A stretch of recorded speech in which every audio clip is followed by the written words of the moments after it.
Hare Krishna, dear devotees, please accept my respectful obeisances, and to all of you, all glories to Srila Prabhupada, all glories to His Holiness Srila Giriraj Swami, and all glories to our very dear Madana-mohana-mohini dasi. My name is Swarup Damodara Das, and today we will be trying to be of service to you all and to Mohini as your program director for this very special and historic program that the devotees have organized in glorification and in celebration of the life of this wonderful, wonderful Vaishnavi, Her Grace Madana-mohana-mohini dasi.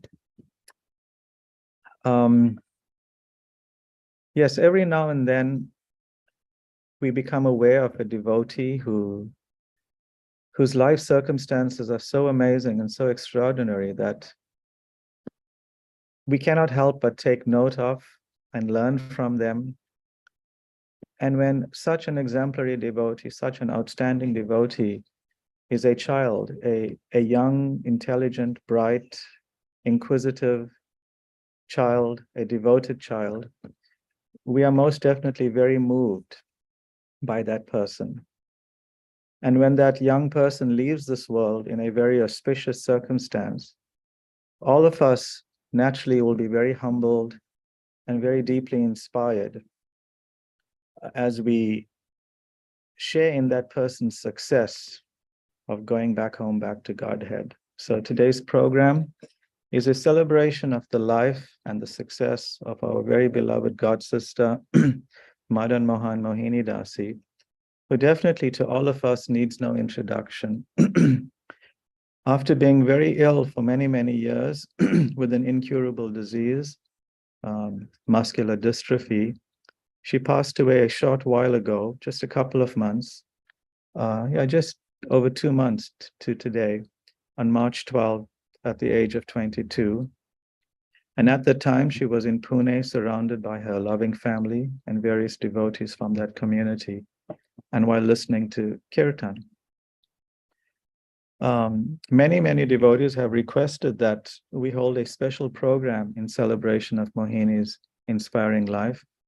And so in response to those many, many requests, this special program has been convened for all of our inspiration and for all of our purification. Today, we will hear from a very small sample of the many, many, many devotees who have interacted with Mohini and whose lives were indelibly touched by her. I know that for a fact. My own life has been so deeply touched and moved by her presence, and dozens of devotees in my circle have felt the same, if not more. Also, as an announcement for future programs, I would like to share with you all very excitedly that this program today is also the first of a series of programs that we will be organizing and conducting. I think the frequency will be monthly throughout the year on a variety of topics, glorifying Krishna, glorifying the devotees, and developing our own Krishna consciousness. And we will invite various guest speakers in order to facilitate greater connection and friendship amongst the devotees, and especially amongst the disciples of His Holiness Giriraj Swami, but all the devotees actually, and help us in our ongoing development in our spiritual lives. So thank you all for joining today. We have quite an expansive program ahead of us, and it may take many hours. And we are very appreciative of the devotees from the various parts of the world. And we are very cognizant of the time zones that you are in. Thank you so much for your sacrifice in joining on this program. His Holiness Giriraj Swami Maharaj, who will be presiding over this program today, and who is the beloved spiritual master of Mohini, is currently engaged in another program, but he's expected to join us in a short while. So with that, we'll just maybe give a short outline of the program. As I said, various devotees will be invited to speak. And we request at the outset that, considering the number of speakers that we have today, that we try our best. I know once we start speaking about somebody like Mohini, it's very difficult to stop. But please, in the interest of everyone's opportunity to speak and share, and to make sure it doesn't go too late for devotees in India and other places, please try your best to keep your offering or your presentation to about 4 minutes. Also, I'm not sure if the tech team has the automatic setting on this, but if somehow it's not in place, please be attentive to be muted at all times, except when you are speaking. And of course, as is a common standard with programs with His Holiness Giriraj Swami Maharaj, I'm sure all of you have heard him very sweetly requesting and petitioning the devotees to please keep their cameras on so that he can have, and we all can have, darshan of everyone's moon-like faces. Anyway, this really much contributes to the personal experience of the program, and we know for a fact it will very much please and encourage His Holiness Giriraj Swami. So please remember the muting and try your very best, dear devotees, to keep your cameras on. So yeah, we can immediately start with the program with a very special video footage of Mohini's Initiation Day talk, a very, very deep talk. It's just a few minutes. And like this, we will be sharing interspersed between the various speakers some media footage of Mohini's service and Mohini's life. So we can go now to that video footage of Mohini's talk. Thank you. Hare Krishna.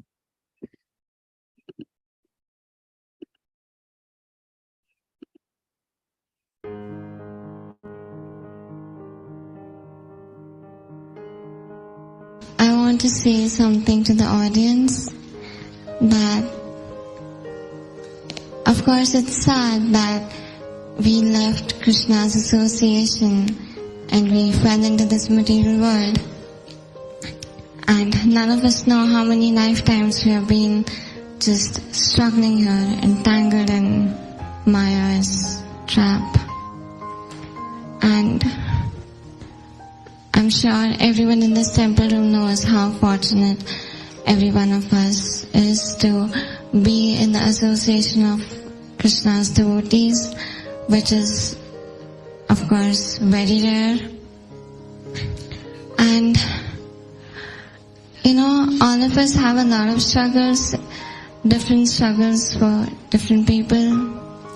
And I think they are just, of course, they are just ways of this material world, material energy to pull us back every time we try to go towards Krishna.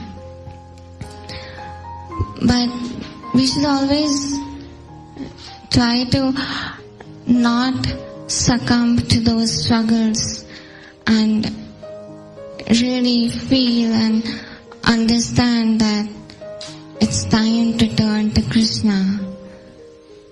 Because struggles keep coming, but that does not mean that we can leave Krishna. So it's my request to everyone in the temple room and whoever's watching Facebook Live or who will watch the video later, that we should feel like we should feel that we're on a battlefield And when we are on the battlefield, it does not matter how many injuries you have or how much pain you're feeling. You just want to, kill your enemy. So all these, whether these are physical difficulties or any kind of problems, or maya or negative thoughts, they are all our enemies. So we should always feel that we are on the battlefield and we have to keep fighting no matter what, and not waste this very rare opportunity of going back to Krishna in this very life.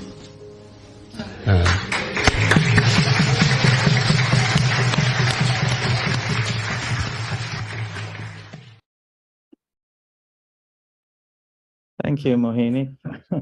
That was really special. Today I was going through some of Facebook reminders from previous months, and I came across this 1-year anniversary post of her initiation that Mohini wrote, and I'll just quickly read out a small excerpt of it, but how much that initiation meant to her. She wrote to Guru Maharaj, and it has been 1 year since you initiated me, Mohini writes. I'm amazed that 1 year has passed. There is so much that I can say about that day, always. But today, as I'm writing this mail, I am unable to find any words. You have simply made my life. And I am especially grateful to you because you are taking care of me when Srila Gurudev is not present, is not physically present. That means so much to me, more than I can put in words. You are the best person in the entire universe. After watching the video of you pushing my wheelchair after the fire sacrifice, Charan Renu Mataji said that it felt like you weren't only pushing my wheelchair, but you were pushing me back to Godhead. And that's what you have been doing every single day of this past year with your magical love. I hope you always do that. I'm missing you so much today, Guru Maharaj. I wish I can be with you soon, but I am so unqualified that I see myself nowhere close to deserving your association. I hope you're doing well. Thank you very much, your blessed servant eternally, Madana-mohana-mohini dasi. And then she ends up for the PS, I just love the name you gave me. His Holiness Girat Swami Maharaj Ki, Her Grace Madana-mohana-mohini dasi Ki. Dear devotees, I neglected to mention this previously, but we have a simultaneous Hindi translation also going on, and you can see this very simple slide in front of us for those who would like to hear the Hindi translation of this program. It's for desktop users and mobile users, and it's pretty simple and clear. So we'll just leave this for about 10 seconds so to help those that would prefer the Hindi translation.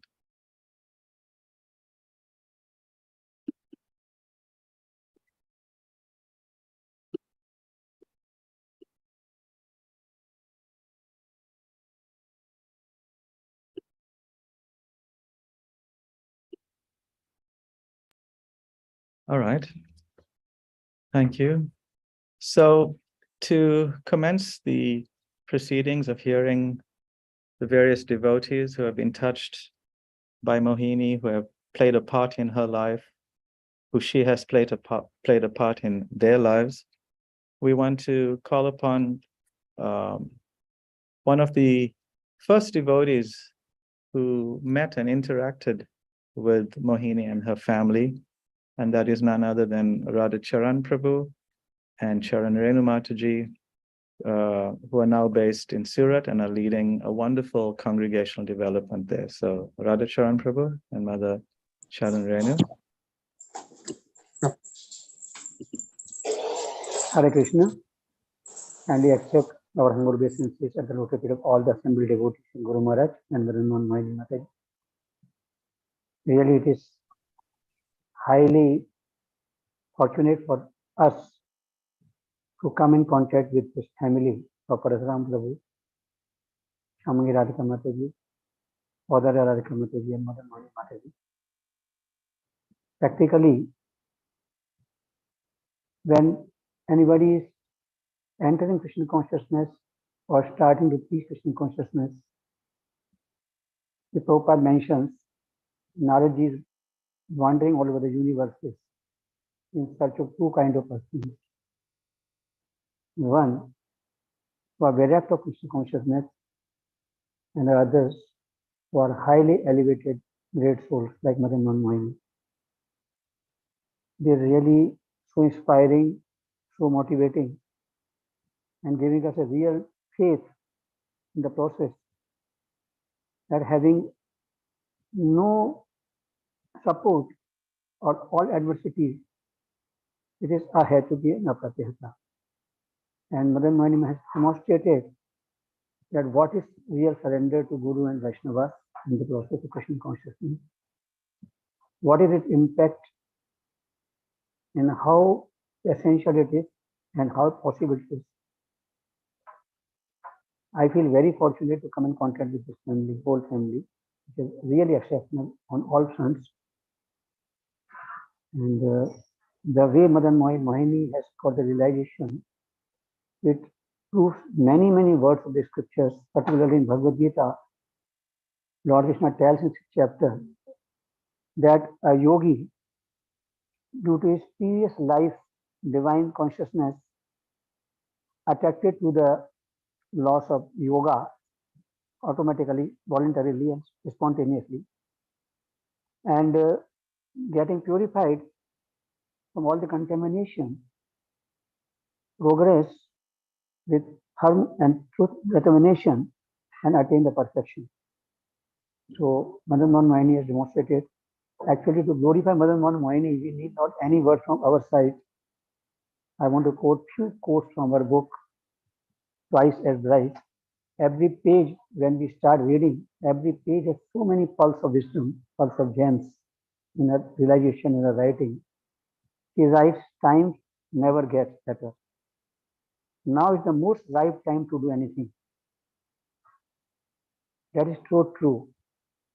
I am just briefing everything. But who has seen tomorrow? Today is what exists. Let us try and stop spending today waiting for tomorrow. Every page has so many wonderful, wonderful gems. Then if we go to underline, whole book gets underlined many places. Life is full of such moments. How we take them is the point. Patience is an important virtue, especially in this case. He writes, without the mercy of the spiritual master, where can the disciple get after all? There is no spiritual life without the mercy of the Guru, and she demonstrated her attraction, her attachment to the Gurus, and the way she interacted and got the mercy actually increases our faith and surrender to Guru and the potency of the mercy of the Guru. She writes, I can't even move chairs and pillows, but then I can move people. Which is really demonstrated. In any situation of life,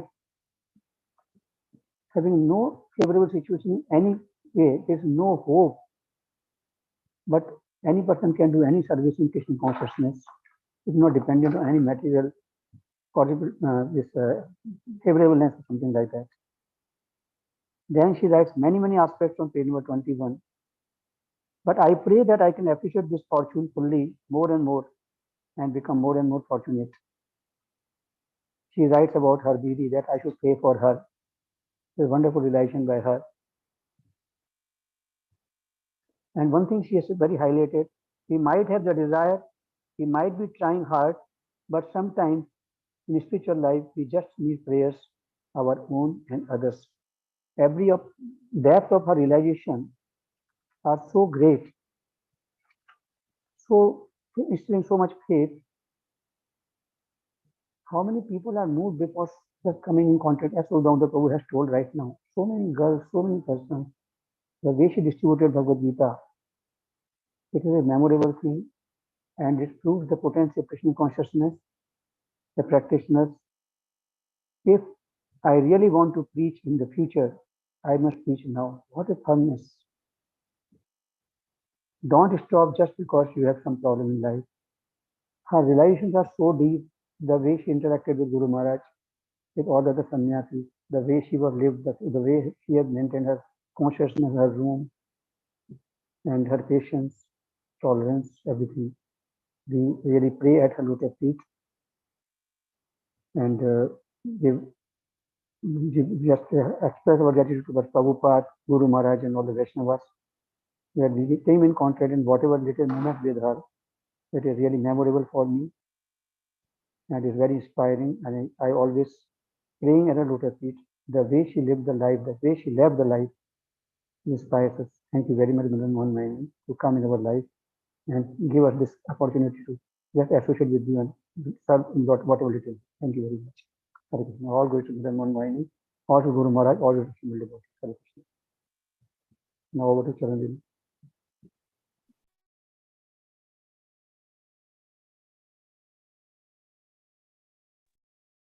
Hare Krishna, everyone. Please accept my humble obeisances. All glories to Shri Prabhupada, all glories to Krishna, all glories to the Son of Peace, all glories to Mother Mountain. So,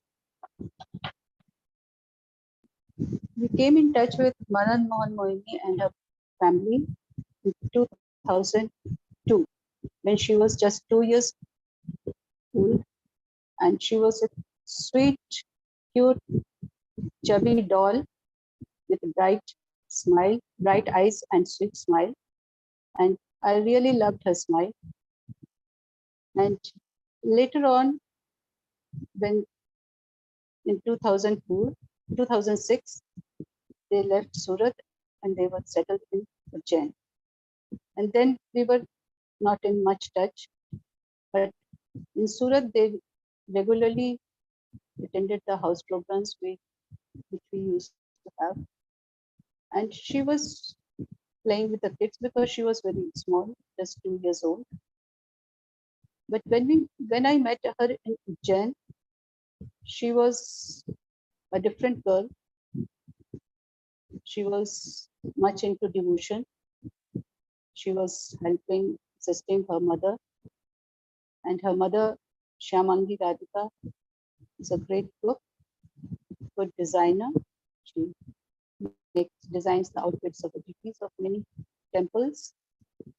So she was involved in her services. Side by side, she was treating Mohini and Adaria in different ways of Krishna consciousness and was taking care of their academics also. So they were very bright students, both Adaria and Mohini.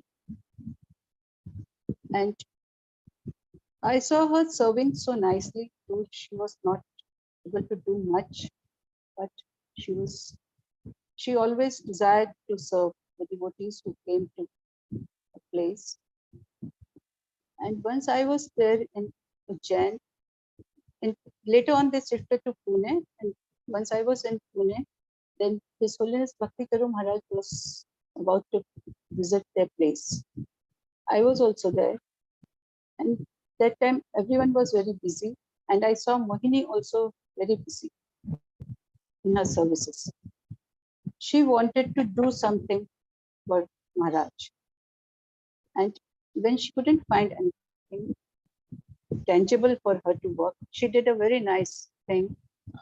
She got the flower vases, some flowers, and she made beautiful flower vases to place in Maharaj's room, to place an altar.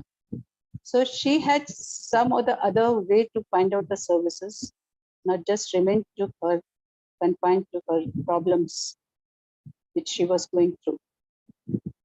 So there are many things which inspires me.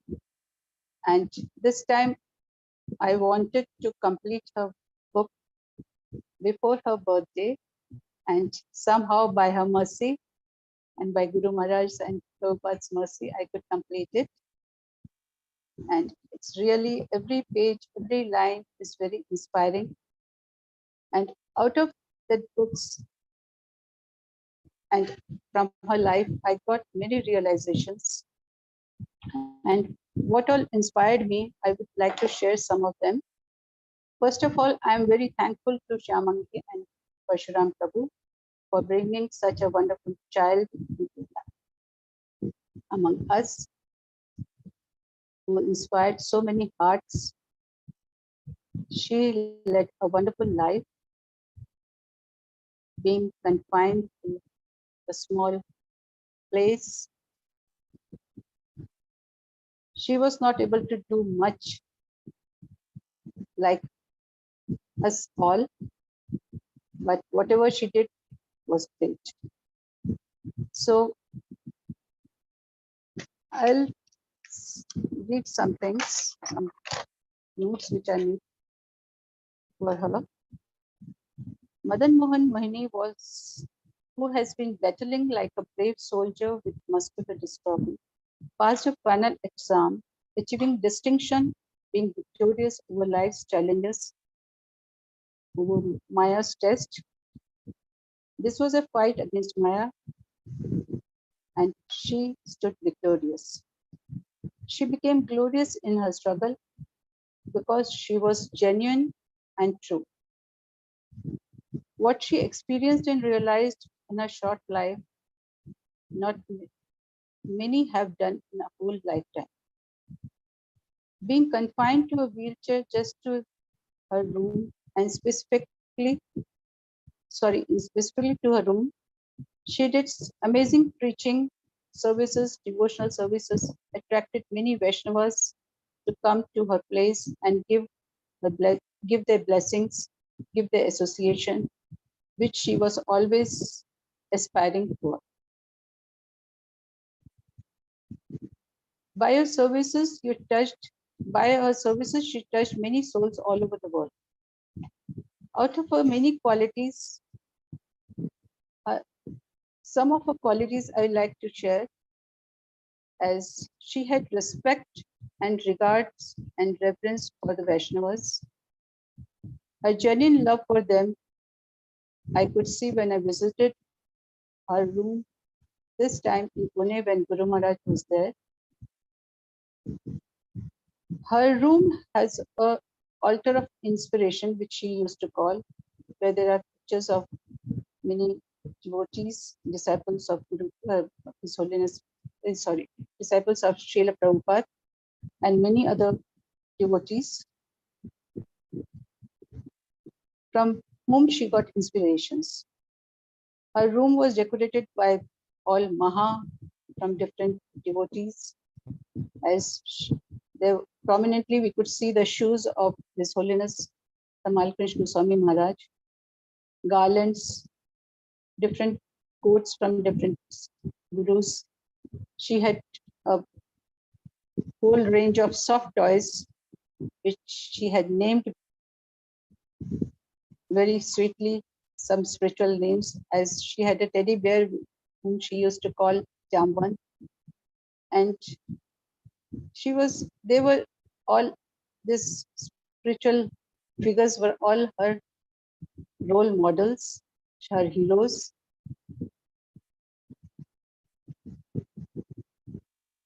And she inspired that the secret of success to spiritual life is by the grace of the Vaishnavas, Gurus, and Guru Parampara. It depends totally on the mercy, as progress in spiritual life totally depends on the mercy of the Vaishnavas. I used to write few quotes for her on her birthdays, or sometimes when I used to chat with her. So one of her main thing I liked was the verse from 10:14:8, Tatte Anukampa Susamekshmano. She personified that verse. Few days back, I was hearing from one class from His Holiness Swam Bhagwan Keshav Maharaj, and he was describing about the qualities, the inner qualities of a devotee. And while listening to that class, I was thinking continuously of Madan-mohini because her life was totally that way. He described four important aspects of the inner life of a devotee, that was, live without pretending, that is, the devotee's life is honest. Speak without offending, that's a life of a devotee is sensitive. Hear without defending, life of a devotee is of humility. Love without expecting, that's a life of purity. So Mohini led this life. She was very honest, pure, whatever she felt, she wanted to say, she used to express that. And she was very sensitive to each and every creature, even, and she was very humble, always wanted to get the feedbacks. And she was very pure, never expecting anything out for her love. So I was very impressed by that class and by the way Mohini led her life. She was very compassionate. She was very grateful. She was even grateful to the genes of her deceased, to whom she said that because of them, she got what all she is getting right now. She received a lot of mercy and love because of the genes of the muscular dystrophy. She was always grateful to her family members for taking such good care of her and for doing the untiring services. She was grateful to the teachers, the doctors who healed her to some extent. And there is a lot more, but I think it's more than 4 minutes. And I always liked her smiling, and she was always fresh. And we can see the picture in this of her general. This she no one, by looking at her, no one can say that she is suffering from such a terminal illness. Everything around her was so neat and so fragrant. Whenever we used to enter her room, it was so clean. We could never feel that it's a room of a patient. Very fragrant, because it was not her room, it was a spiritual place. It was Braj, as she named her room. So, and she wrote this book for the pleasure of Guru Maharaj, pleasure the Acharyas, Parampara, and Vaishnavas. And she said that this book I'm writing to see the smile on Guru Maharaj holding this book in his hand. And fortunately, very fortunately, I was there to witness that expressions, the exchanges on Guru Maharaj and Madana-mohana-mohini's face. It was wonderful experience to have such feelings. And Guru Maharaj launched that book in that room, and it was very beautifully decorated by Audalia and her mother. And she was very happy. She was sitting in the chair, a wheelchair, and waiting for Guru Maharaj to open that book. Guru Maharaj was very happy. The expressions, I can't tell you here what the expressions they had. And then Mohini asked Guru Maharaj if you have any comments, any mistakes you want to correct. She's such humble devotee. And then later Guru Maharaj said that now we'll have a picture with you. You will look in my eyes and I look in your eyes. And she was so shy. She was so feeling so, I can't express what her feelings were. She was very much happy. her heart was, I think it was jumping. She was so happy and shy also. And we had posted that picture on the Facebook on Share Sangha. I think Adharya must have posted that picture. We can see the expressions, the sweet smile. And I'm really fortunate that I was able to go there to Pune when Guru Maharaj was there for Guru Maharaj's service.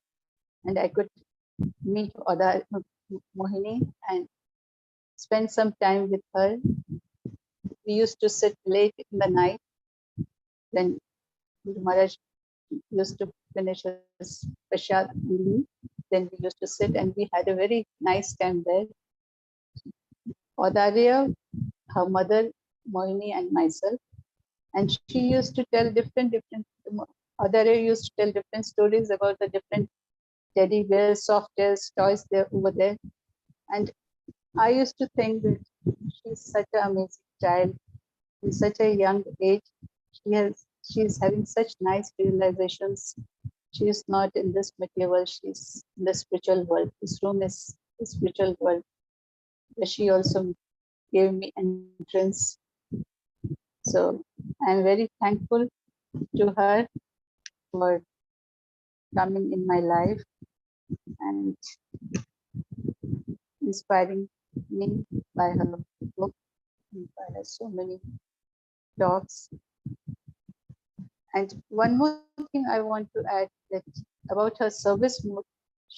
When Guru Maharaj was about to come in Pune, I went a day before that, and she was so happy, and she was so means she wanted that everything should be very perfect. So she used to take the wheelchair.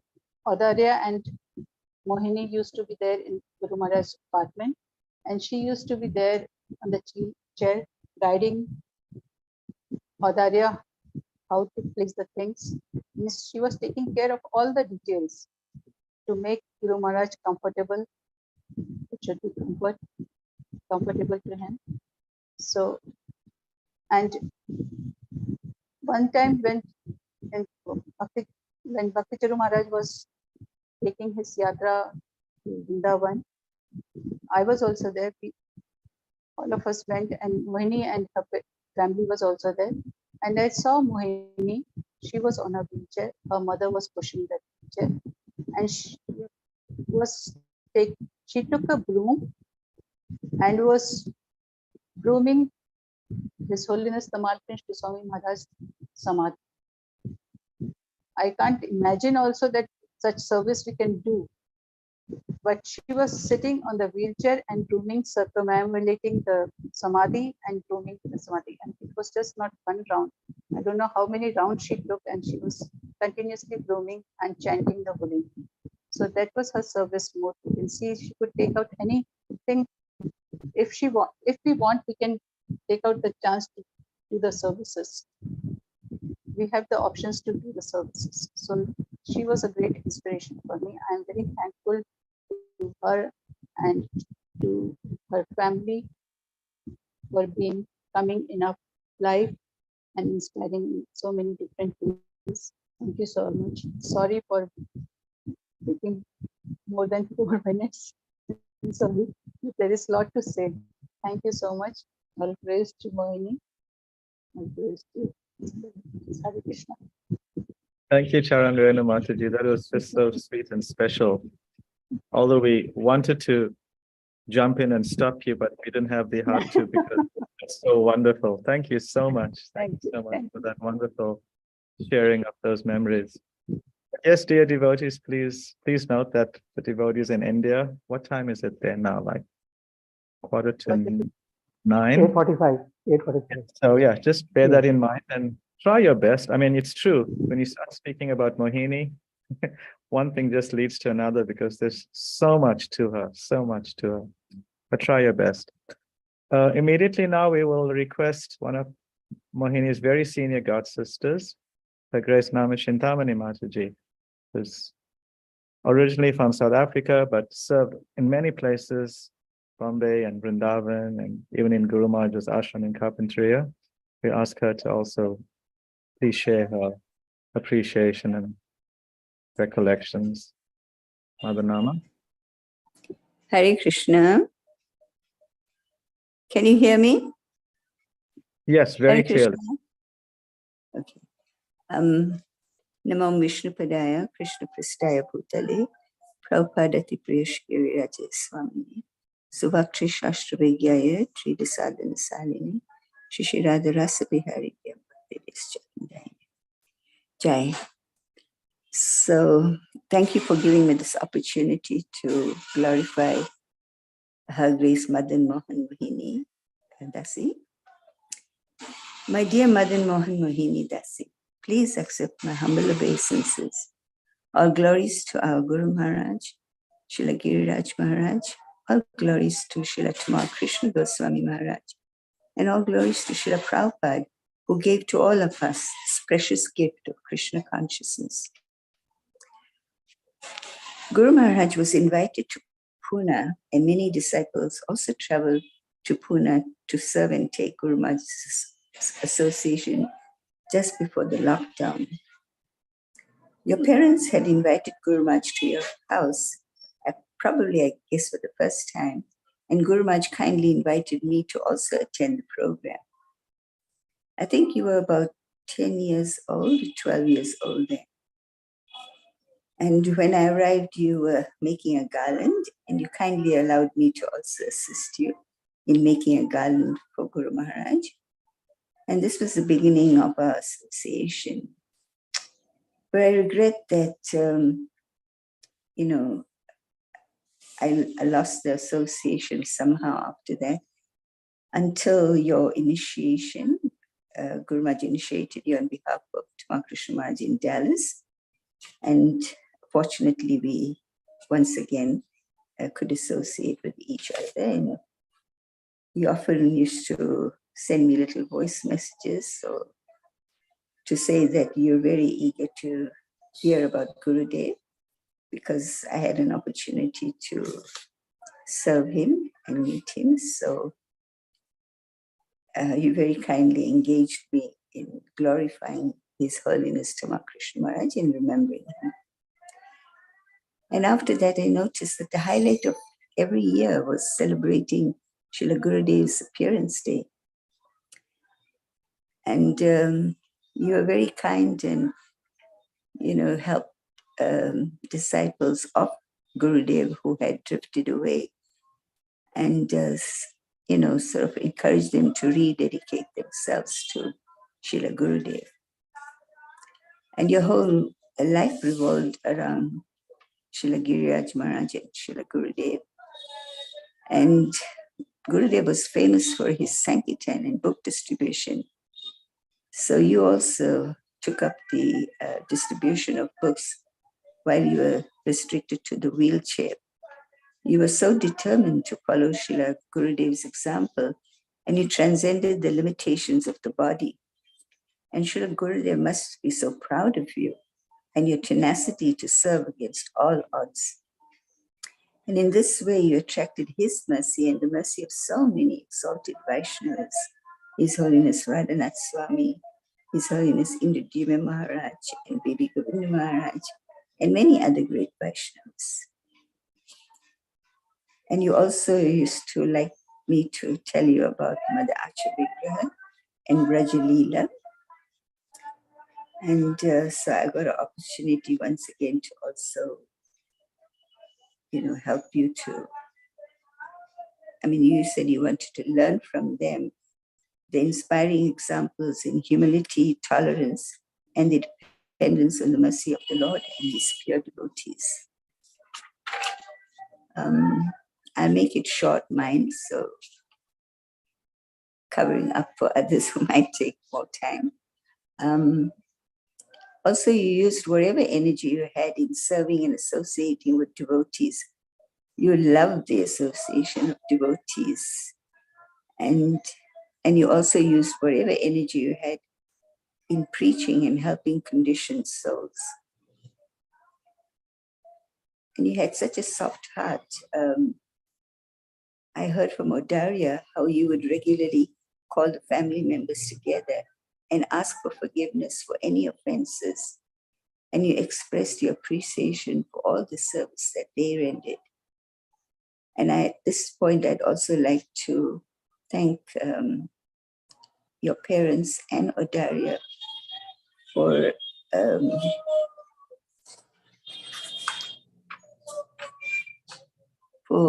their selfless service to you. I mean, it's not easy. It wasn't easy, but and it's very rare these days to find such examples of selfless service to fellow family members.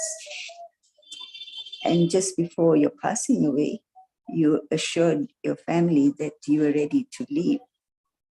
And because of your surrender, Krishna and his pure devotees made all arrangements for your glorious passing away.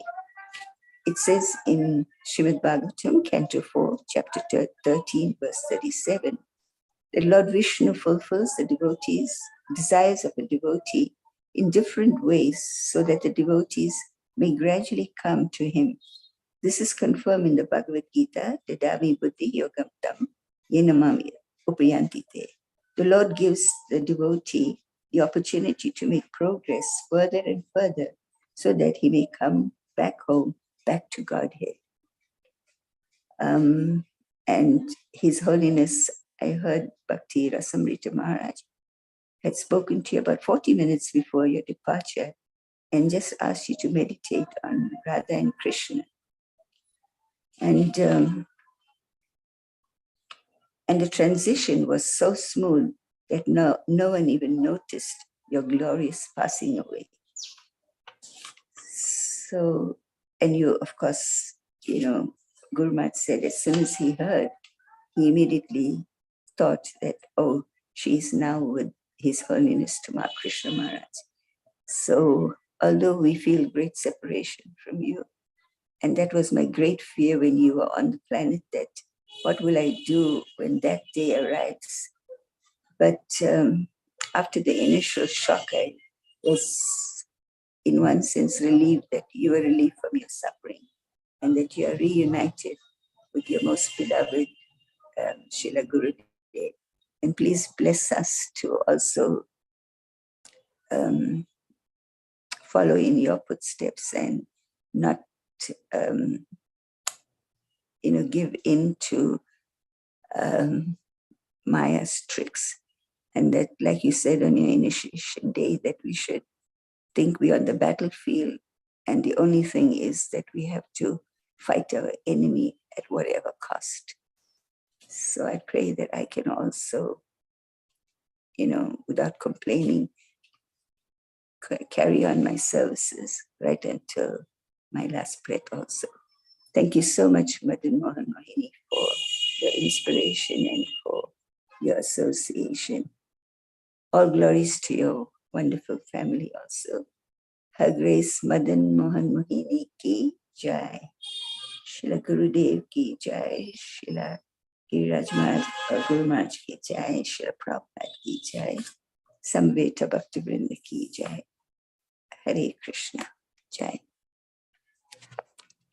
Thank you, Mother Nava Chintamani. Now we'd like to request Her Grace Prema Manjari Mataji to please share her thoughts in appreciation of Mohini.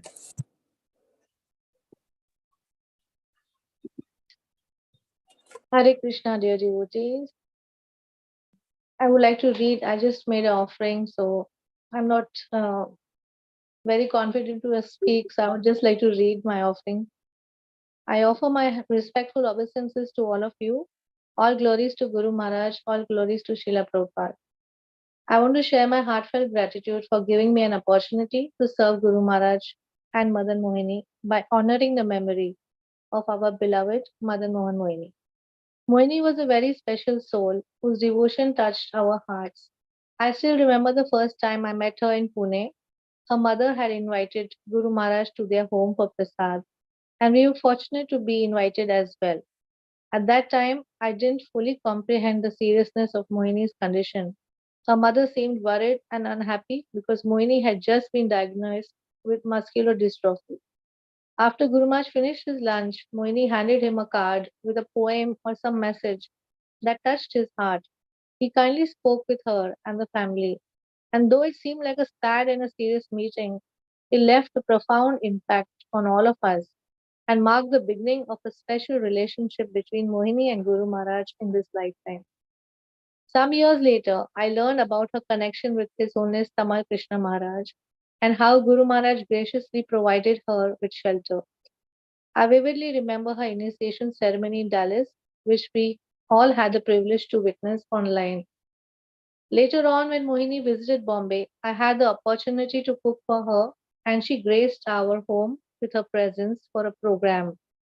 Many devotees were inspired by her and her family's devotion. I remember a god brother of ours named Raghunath Das, who was feeling disconnected from Guru Maharaj due to lack of communication and association. When I mentioned Mohini's enthusiasm to serve Guru Maharaj despite her health condition, he became curious to meet her. Mohini agreed to inspire him, and miraculously, he was transformed. Guru Maharaj called on WhatsApp video call, and Mohini handed the phone to Raghunath Das for a conversation. Since then, he had remained connected to Guru Maharaj, all by Mohini's grace. There's a very big contribution that we got indirectly through Madan Mohan Mohini, and that is the Japa Sangha of Guru Maharaj. So there were many times that Guru Maharaj used to chant Japa for Madan Mohini because she was unable to chant by herself due to her illness. And so Guru Maharaj would keep his phone on video call, especially for her. This continued for many weeks. Just during that time, our god sister Anuradha Mataji was at Guru Maharaj's ashram and she observed this japa program. She felt that if she herself could also get this kind of sangha, her whole life could be transformed. She requested Guru Maharaj if this japa sangha could be extended on Facebook Live so that many others also could benefit. Guru Maharaj agreed to this request and that was the beginning of this japa sangha.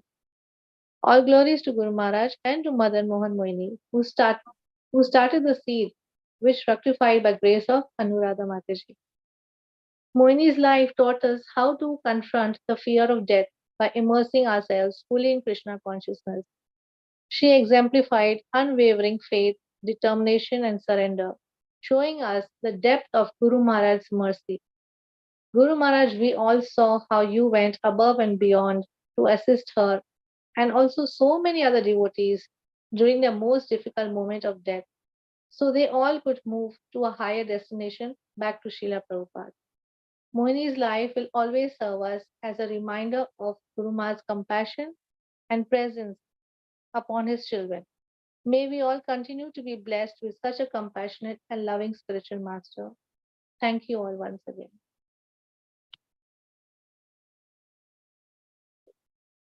Thank you very much, Prema Manjari Mataji. We'd now like to invite Radha Doli Mataji to please share her appreciation.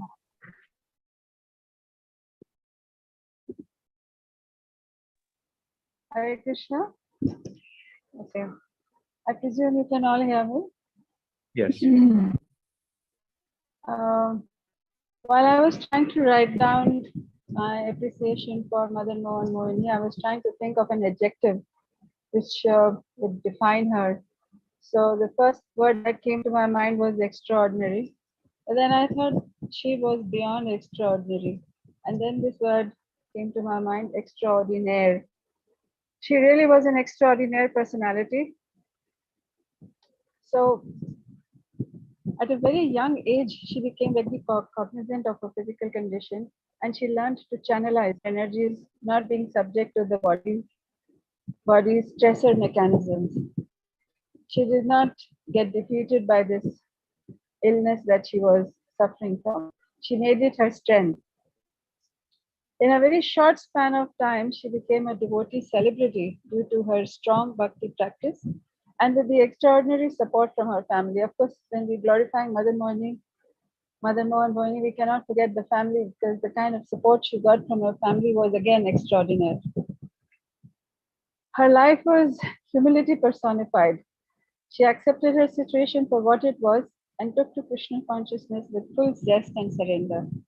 Always surrounding herself with pictures of acharyas and devotees she took inspiration from. Her room, like others have already described, her room was like a temple. We've all come together today to remember and glorify Madana-mohana-mohini, but this glorification really cannot be complete without glorifying her parents, Shubhangi, Parshuram Prabhu, and Audharya Radhika. Amazing devotees, amazing disciples. It was my good fortune to be part of the last leg of her journey when her parents came to Vrindavan, and they all went to they went to Yamunaji to immerse her ashes. So some of us were fortunate to be part of that journey. And when we were coming back from Yamunaji, when we were coming back to our home, we were passing the temple of Mother Mohan, and her mother very fondly remembered Mother Mohini, and she said that she was very happy to get this name because the deities of Mother Mohan were very close to her heart, and Guru Maharaj gave her the name Mother Mohini. All glories to Mother Mohini, to her wonderful parents, to her lovely sister. Thank you very much. Hare Krishna. Thank you, Radhapati Duli Mataji. Wonderful. We'd like to invite Rajasundari Mataji to share her appreciation.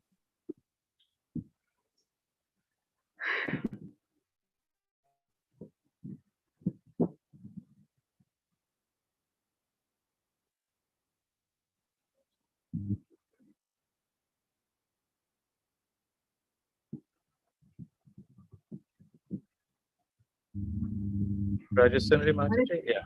Hare Krishna. Yeah, so I was not able to unmute myself. Okay. Namo Vishnu Padaya Krishna Preshtaya Bhutale Prabhupada Atipriya Shri Girirajaya Swamine Swaktre Shastra Vigya Drada Sadhan Saline Radha Ras Bihari Bhim Bhakti Deschatma Dayani Jai Srila Giriraj Maharaj ki Jai, Srila Prabhupada ki Jai, and all glories to Madana-mohana-mohini. Madana-mohana-mohini's life is a great teaching for me because of her surrender to Guru, her association with exalted devotees, and her preaching mode in spite of her bad health. We were reading her book, Twice as Bright, where we can understand her spiritual values of life. First, I like to share her ecstasy of getting Charanamrita from Guru Maharaj Vyas Puja from Dallas.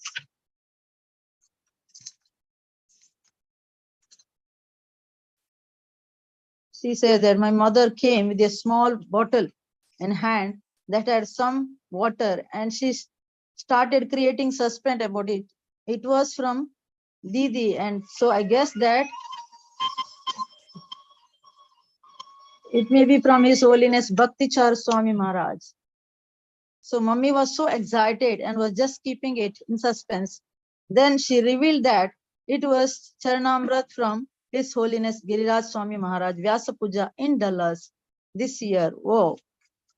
Can you believe it? I almost had tears in my eyes. I'm so happy when I was watching the live broadcast of Vyasa Puja last night, watching the devotees wash his lotus feet.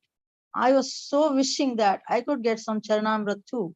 And Krishna often magically fulfills our desires. I'm so happy that such a mercy came our way. For 5 minutes, I just held the bottle and looked at the Charanamrit continuously, moving this way and that way, thinking how fortunate we are to receive the water from the lotus feet of our spiritual master from his Vyasa Puja day. Premachar Prabhu from Dallas has brought it to us. So we can understand, her mood, that her ecstasy she was feeling to get Guru Maharaj Charanamrit, and it shows her love and dedication for Guru Maharaj. Then she writes about the Skype call with Guru Maharaj.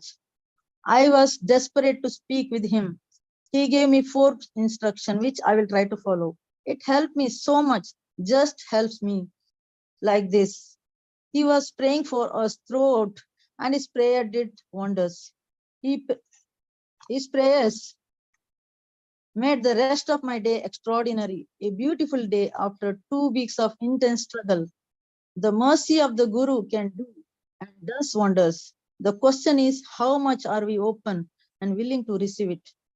So here we can see her faith with Guru Maharaj and the love and devotion towards Guru Maharaj. And in her book, she also shares her association with this Tamal Krishna Maharaj through his tapes, lecture, and with the Bhakti Charu Maharaj, and with the Indradimna Swami, Bhakti Rasamrata Maharaj, Narayani Mataji. So she says that, then she says, Guru Maharaj, you all do so much even at this age. We should feel ashamed. I feel like crying. Why are we not doing something to relieve our gurus and the leaders of our society of their many responsibilities and letting them rest? They are all Bhishma Pitamahas, Pratigya Bhadda, bound by oath, that they will not leave ISKCON or rest unless they see it is in safe hands and growing. We have those hands. So we can understand her mood by reading all these things, that her love for Guru Maharaj and her, faith in all the senior devotees are exhibited here. So in spite of her bad health, she goes for book distribution, because Srila Prabhupada says, if you want to please me, you distribute my books. She and her sister Audharya Radhika goes out for book distribution. When they got a order for 108 Bhagavad Gita from Mr. Kulkarni, then she was jumping. She says she was jumping with joy. So this shows that how always she was keeping herself in enthusiastic mood in performing devotional service, in spite of her bad health, So this is the goal of our human life. So my obeisances to her hundreds and thousands of times, to her and to her dear sister Audharya Radhika and to the whole family. Myself and Jayashree Mataji has got the opportunity to give some Srila Prabhupada Mahaprasad to her and her family member when they visited here. So all glories to Madana-mohana-mohini Mataji, and all glories to Guru Maharaj, and all glories to all the devotees. I pray to their lotus feet and to all of your lotus feet. Please engage me some or the other in service to Guru and Vaishnavas eternally. Thank you so much for giving this opportunity to glorify. I am really indebted to all of you. Thank you so much. Hare Krishna. Jai Giriraj Swami Maharaj ki jai. Her Grace Madana-mohana-mohini Mataji ki jai. Hare Krishna. All glories to all of you. Thank you so much. Hare Krishna. Thank you very much, Rajasundari Mataji. Wonderful presentation on Mohini. And we'd now like to welcome our dear Guru Maharaj, His Holiness Giriraj Swami Maharaj ki. Thank you so much, Guru Maharaj, for joining the program, albeit your busy morning and having come out of a program just a short while ago. Guru Maharaj, so we've just had a few speakers so far, and I mean, since you are here, however you'd like the program to go, whenever you'd like to speak, we are happy to adjust accordingly. But right now, at this juncture, we have a slideshow of some pictures of Mohini to present, just to break the pattern that we've been following. And thereafter, we'll continue with more talks. Wonderful. Thank you once again for joining. Hare Krishna.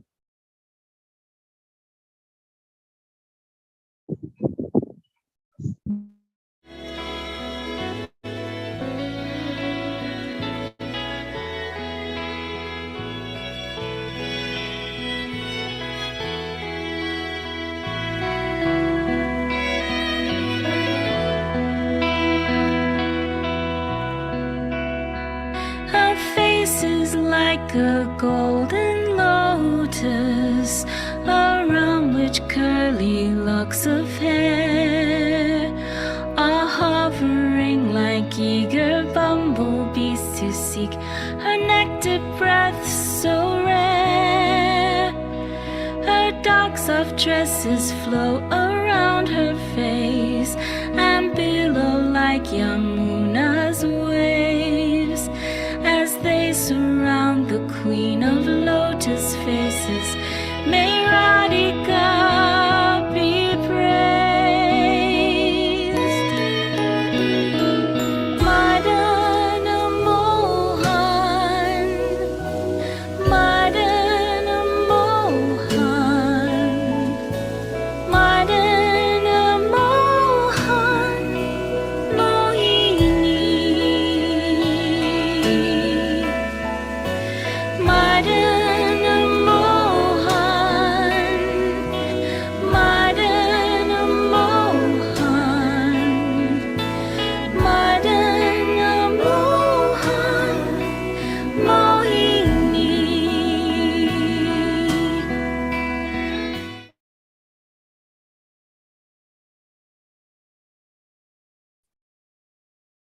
Jai, thank you very much for that compilation. It was really beautiful and stirring of our affections for Mohini. Manmo, thank you so very much. Now we would like to call on Mohini's family, Odarya Radhika, Parashuram Prabhu, and Mother Shamangi Radhika, to please share some thoughts and recollections of Mohini's childhood. Before they start, I just wanted to, on behalf of everyone here today, express our deep, deep appreciation for this really amazing family. I was just thinking this morning how the hero of the Mahabharata is Arjuna, and similarly the hero of the Ramayana is Hanuman. So likewise in the life of Mohini, to give Mohini to all of us, to facilitate everything that she gave, we are very, very thankful and appreciative and indebted to Parashuram Prabhu, Shamangi Mataji, and Odarya, who sacrificed everything to facilitate the service to His Holiness Tamal Krishna Maharaj, to Guru Maharaj and Srila Prabhupada. So in one sense, this is the highlight that we've been waiting for in this program, and we're very, very eager to hear from them. We'll hand over to Mohini's family now. Odarya? Hare Krishna, please accept our humble obeisances, all glories to Srila Prabhupada, to Guru Maharaj, to Srila Tamal Krishna Maharaj, and to our dear Madana-mohana-mohini, and to all the devotees present here. Thank you for joining, and it is just so wonderful to hear from everyone their unique relationship with Mohini, and we were eagerly waiting for this. And the three of us, my mother is here and my father is here, the three of us were thinking of how to keep it short, because there's just so much that comes to our mind when we want to speak about Mohini. So my father will begin first. He will share a few stories from her childhood or just her qualities, and then my mother, and then I'll share a little story of my own too. Hare Krishna. I'll say some key points and Odarya will explain about that. So I have some 4, 5, 6 things you can tell about Amazon delivery boy story. So actually, our father was thinking of today sharing about Mohini's quality of compassion, because she just had so much of it that we were just thinking of one after the other, so many incidents. And there was, because Mohini was so sensitive to loud sounds and lights in the later years, we had to be very careful about people entering our home. And so one time a delivery boy from Amazon was knocking really hard on the main door, and that angered our father as to what the disturbance he was causing. So Mohini stopped our father before he went out, and she said that be kind to him. He does not know what I'm going through, so don't scold him. And so she used to basically go through a lot of suffering, and she would, though that suffering would sometimes be inflicted because of external circumstances or people around who might or might not know about her situation, but she used to make sure that she was very kind to everyone. She said, Papa, don't forget, he is also part and parcel of Krishna. Another incident is lift watchman in NSS. So one time we were going to the temple, probably just Mohini and our father, and the security guard had changed, and he was not permitting the car to go inside, and it was kind of creating a little bit of a difficulty. So then our father had to take her out and go that extra distance on the wheelchair. And so when the security guard noticed that, Mohini was suffering and she was in a wheelchair and that he had kind of made a mistake by not allowing her, he followed, them, and he wanted to apologize. But again, it had kind of disturbed our father because, he could not see Mohini suffer so much. So she again told, him to stop and entertain or kind of acknowledge the security guard and forgive him and, just kind of free him of the guilt. And so she used to be like very sensitive and quite meticulous and, notice the little things and try to not hurt anyone. She has asked the whole of life, going back together. So kind of taking her quality of compassion further, how she would connect it to the desire of the spiritual masters and Srila Prabhupada and their endeavor and their kind of contribution in freeing the living entities in the world from suffering. There was a devotee who was visiting once, and she asked him what according to you is the goal of life, and he said going back to Godhead, and she said that for me, my goal of life is to assist my spiritual masters in reclaiming souls lost in the material world. So I want to keep coming back again, keep assisting them, keep taking off weight from their shoulders and let them rest. And she used to be very, very passionate about and very restless about letting the gurus take rest and taking on responsibility on their behalf. Traffic signal focus. Again, she had a very little world. She did not have a lot of resources. Her body used to limit her so much, but she used to just do whatever she could, whatever was within her means, and try to go even beyond that. And she used to make sure that she was making little donations here and there. Whenever there would be a GoFundMe, just anyone needing any donation, she would just make like a little contribution of it, even if it was just $5, $10. And wherever there was a new temple coming up, she wanted to make sure she would contribute. And when we would be driving and we would be at a traffic signal and there would be hawkers coming there to sell their little things, she would, she would say, Papa, let's just, buy something, and support them. So it was just kind of, it truly showed how she was not just compassionate towards a certain class of people or just attached to the devotees, but she really wanted to serve and satisfy and please all living entities around her.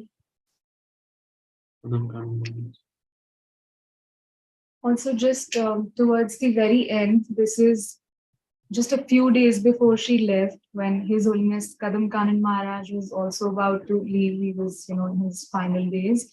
She had written a letter for Maharaj and had sent her book, Twice as Bright. The letter and that book she had gifted Maharaj, and she had written in the letter that all of you, do so much for the movement, and you're always so concerned about the welfare of all souls and for Srila Prabhupada's mission. So I just wanted to write you this letter and kind of give you a bit of relief by saying that the youth of this movement will carry the movement forward, and this book is my little contribution to try to do that. And she just basically wanted Maharaj to feel relief and satisfaction and the security that the movement is in safe hands.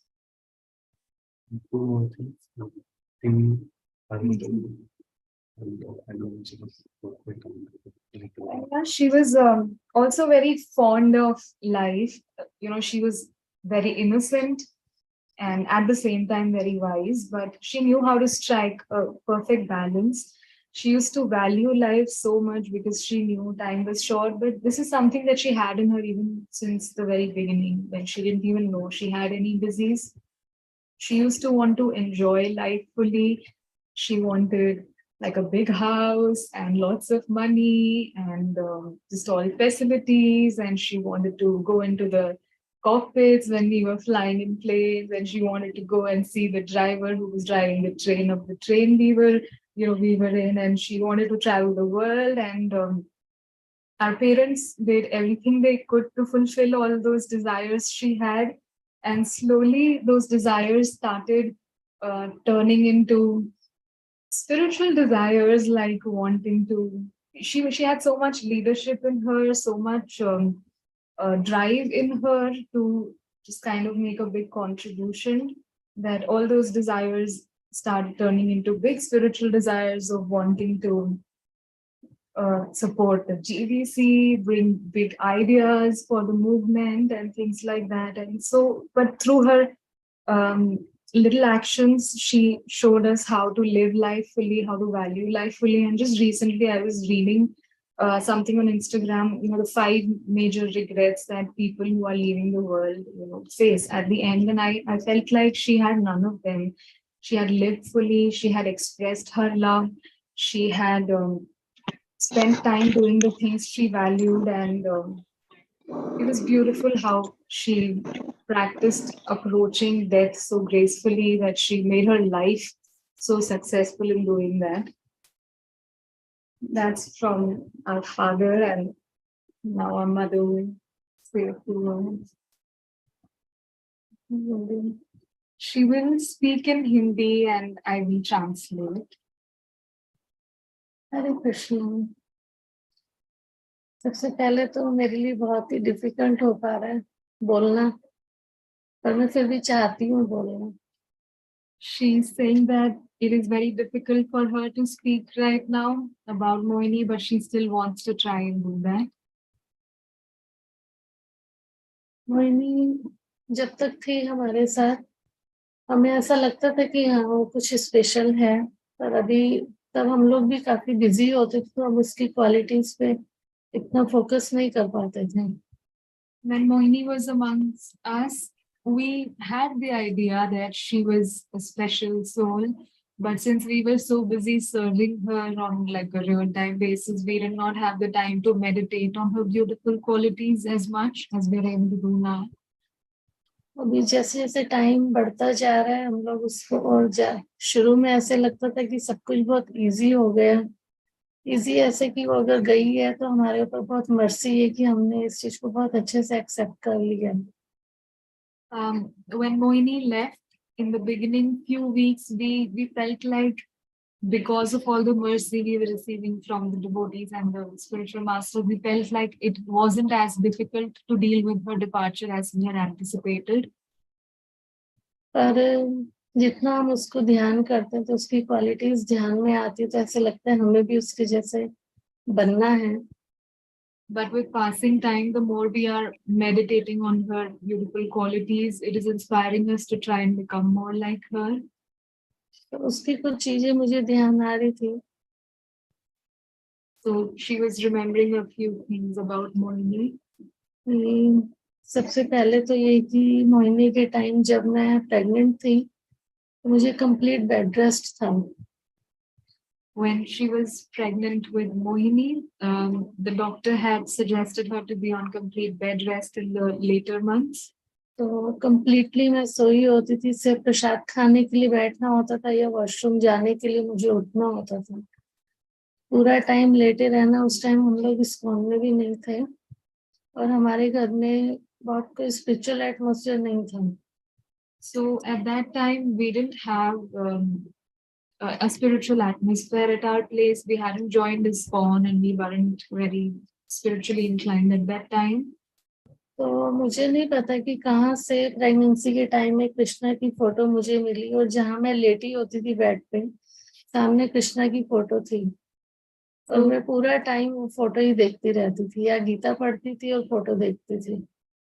So someone during her pregnancy gifted her a photo of Lord Krishna, a picture of Lord Krishna, and it was placed on the wall right in front of her. And so she used to be lying down all the time and just either looking at the photo or reading Bhagavad Gita. और पहले कभी ये सब मैंने नहीं किया था, ना ही हमारे घर में कृष्णा की फोटो थी और ना ही मैंने कभी गीता पढ़ी थी, पर ये शायद उसको मिलना था तो इसलिए कृष्णा का अरेंजमेंट था।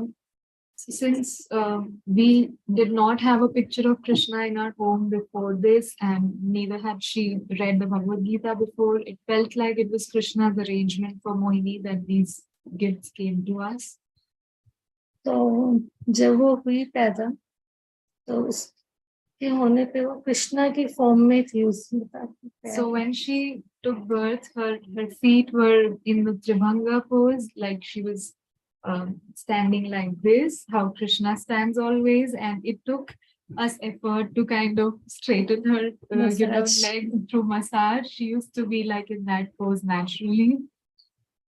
उसके बाद जब वो थोड़ी बड़ी हुई हम लोग उज्जैन शिफ्ट हुए पहले हम जब सूरत में ही थे तो ये लगभग 3 या 3.5 साल की होगी तो इसने मेरे से मुझे ये चीज पूछी कि मुझे बताया उसने किसी बात पे कि मम्मी शरीर और आत्मा 2 अलग अलग होते हैं तो मैंने इसको पूछा कि तुम्हें कैसे पता चला ये इसलिए तो इनोसेंट सी थी छोटी तो उसने ऐसे ही किया मुझे नहीं पता पर मुझे पता है कि आत्मा अलग होती है शरीर अलग होता है. So when we joined Krishna consciousness, she was around 2.5 years old, and when she was 3.5, then she was so young. She once said to her mother that, "Mama, do you know that the body and the soul are separate, and we are not this body; we are the soul." So my mother asked her, "How do you know this?" And she said, "I don't know, I just know it." So she kind of carried the philosophy and the understanding forward from previous. मैंने naturally इस चीज को छोड़ दिया था कि बच्चा है कुछ बोल रही है तो हम कुछ टाइम के बाद उज्जैन शिफ्ट हुए तो वहां भी इसके एक मुझे काफी लगता था ये चीज हमने इसको कभी कुछ सिखाया नहीं था कि गुरुज क्या होते हैं प्योर डिवोटी क्या होते हैं उनका महा क्या होता है. So, and then we moved to Ujjain after a few years. So Mohini was around 5 or 6 years old when this incident that my mother is sharing happened. At that time, we hadn't, or our parents hadn't taught what it meant to serve the spiritual master, or what the Mahaparaphernalia or the Mahaprasad of the spiritual master really means. So she wasn't formally taught these things.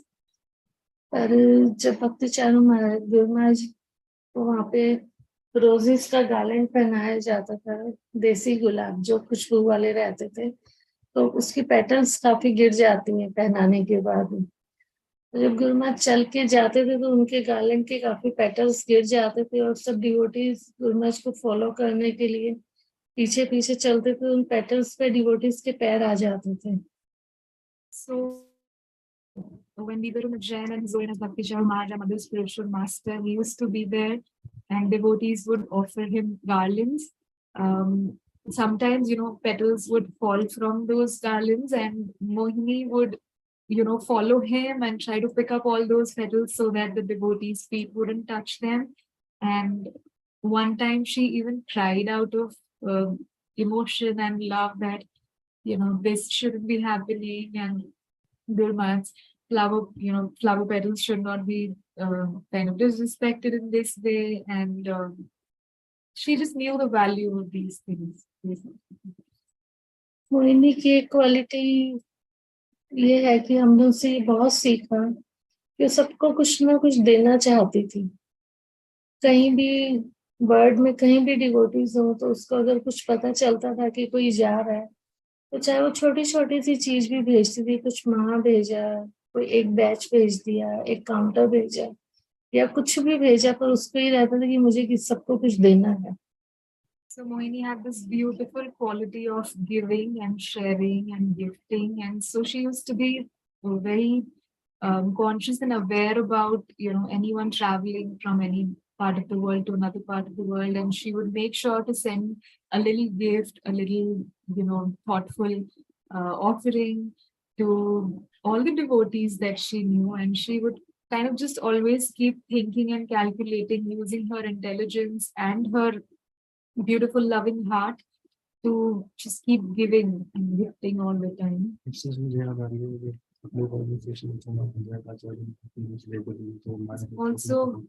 Also during my initiation, and a lot of our god sisters and god brothers got initiated that day in India.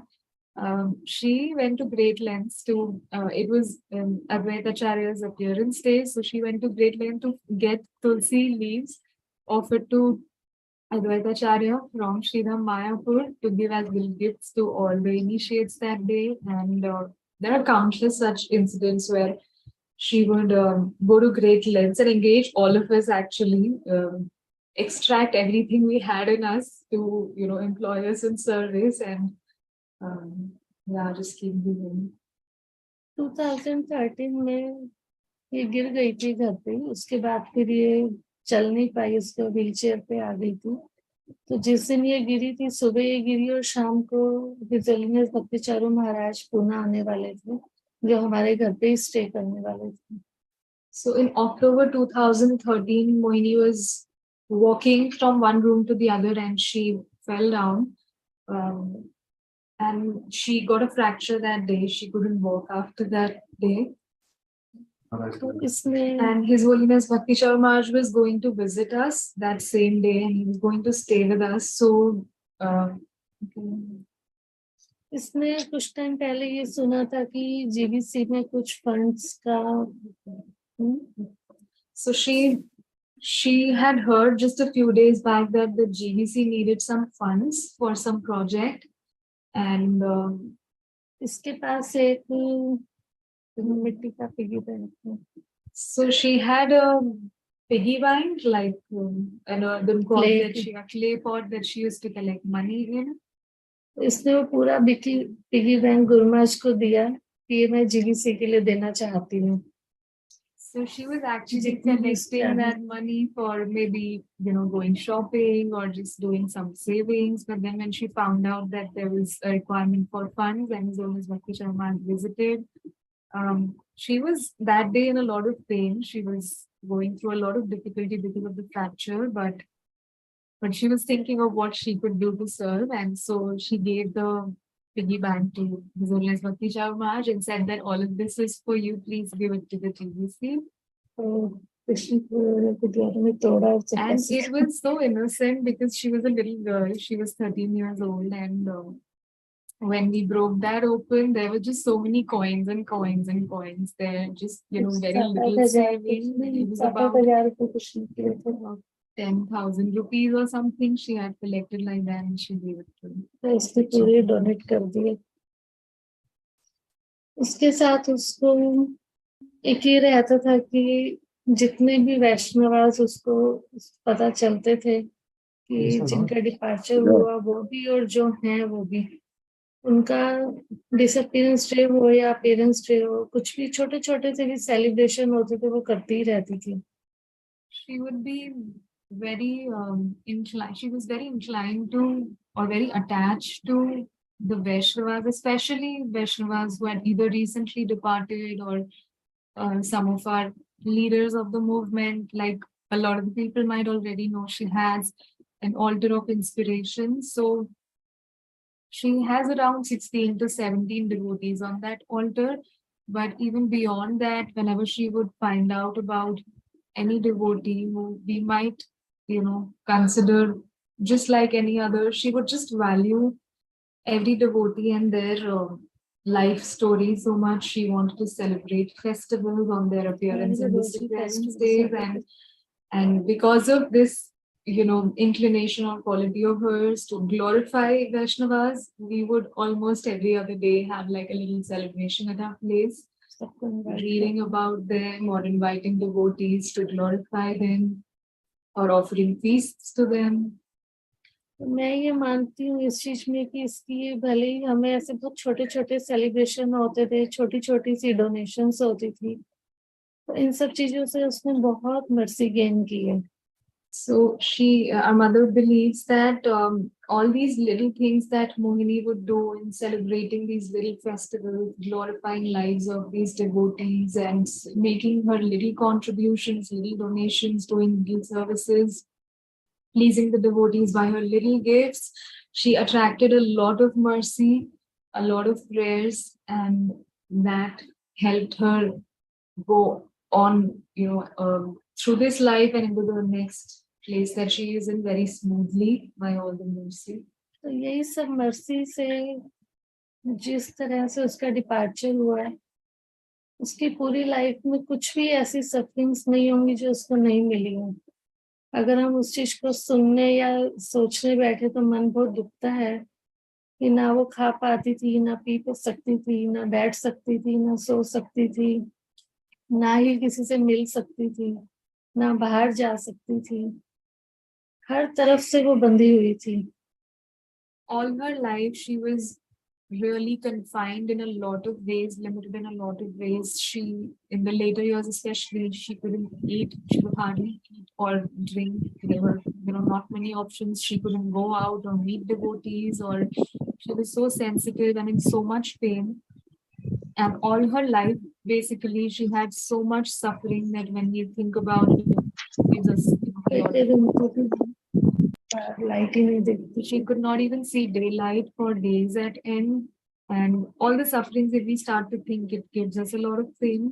But even कई बार ऐसे होता था कि उसको सांस भी लेनी होती थी, वो सोचती थी कि सांस कैसे लूं मैं।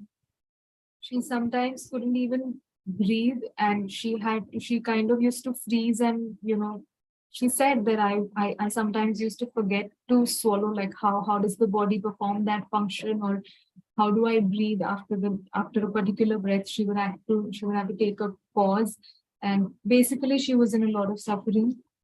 पर ये सब होने के बाद भी उसने गुरु परंपरा के लिए, कृष्णा के लिए, प्रभुपाद के लिए, किसी के लिए भी अपना फेथ नहीं छोड़ा, अपना डिवोशन नहीं छोड़ा।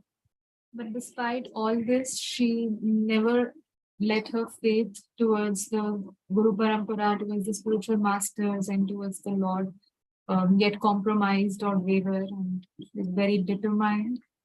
उसी का ही रिवार्ड उसको कृष्णा ने दिया। And Krishna rewarded her in the end.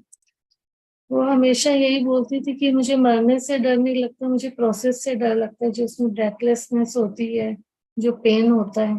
She used to say that I'm not afraid of dying as much as I'm afraid of the process leading up to that, the pain and the breathlessness. और वही उसके साथ हुआ। Parents के लिए बहुत painful है अगर वो अपने बच्चे को ऐसे जाते हुए देखें, कि हम उसको एक लास्ट सांस लेते हुए अगर देखें तो। So normally for parents, it is a very painful thing to see their child take their last breath in this world. पर मुझे उसकी लास्ट जो सांस थी वो सेटिस्फेक्शन देती है। But for our mother, Mohini's last breath was the most satisfying thing. Gives her a lot of satisfaction to think of that. क्योंकि जिस तरह से गई है, जैसे गई वो आपको अदारिया बताएगी, पर जब वो जा रही थी और उसकी लास्ट की 2-3 सांस उसने मेरे सामने ली थी, तो जो लास्ट सांस उसकी थी वो इतना, उसने जैसे इनोसेंट छोटा बेबी को छोटी सी उबासी लेता है। The last breath that Mohini took and our mother saw it, she felt like Mohini was like a little innocent baby, just yawning or just relaxing, going to sleep. And it was very peaceful and very satisfying to see that. जो हमने सुना था अभी तक कि एक गोखुर का जो example, So what we have heard in the scriptures about Krishna making the devotees' journey as easy as, or the distance, just like the calf's hoof print, that is what we experienced. Krishna made it so easy for Mohini, the transition. तो मैं उसकी जब वो last सांस को मतलब सोचती, जब मेरा मन कभी भी परेशान होता है उसके लिए, तो मैं उसका वही ध्यान में मुझे आता है कि वो कैसे गई है। उस लास्ट सांस को मुझे देख के ऐसे लगता है ये तो बस यहाँ से यहाँ एक शिफ्ट हो गई है। So whenever she is missing Mohini or remembering Mohini and she is sad, she remembers Mohini's last breath and feels satisfaction and relief that she just moved from one place to another, like from one room to the next. तो मुझे ये लगता है कि जो हम लोग scriptures पढ़ते हैं, जो फिलोसफी सुनते हैं, वो कृष्णा ने हमें प्रैक्टिकली दिखाई है कि अगर हम कितना भी हमारी लाइफ में स्ट्रगल हो और हम कृष्णा को नहीं छोड़ते तो कृष्णा हमारा ध्यान रखते हैं। Krishna showed us practically that he takes care of his devotees, and if we don't give up on him, He doesn't give up on us. I think he doesn't give up on us even if we give up on him. और इस समय सबसे बड़ा हाथ जो अपने सब आचार्य devotees की ब्लेसिंग्स प्रेयर्स मर्सी है, तो मैं भी अभी मेरे मन में यही आता है कि मोहिनी की जो क्वालिटीज हैं कहने के लिए ऐसे लगता है कि छोटी छोटी हैं, और मैं उनको रोज याद करने की कोशिश करती हूँ। मेरे मन में आता है कि मैं भी वैसे सबको थोड़ा थोड़ा कुछ देना सीखूं, थोड़ी थोड़ी मर्सी गेन करना सीखूं। So she feels very inspired by these qualities of Mohini and meditates on them and wants to invite them in her life and try to give more and attract more mercy. And with that, our mother is done sharing what she had to say.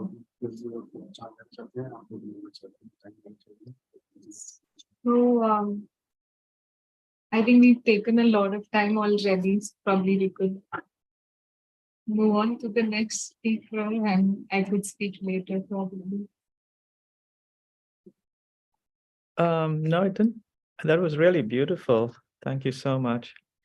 I think we'd leave it to you, Adaria, if you'd like to continue at this point, or would you prefer a short break and then speak later? I think I could just share something in this context, just one little incident, and then we could move on. So I wanted to share about Mohini's birth and what it meant to me.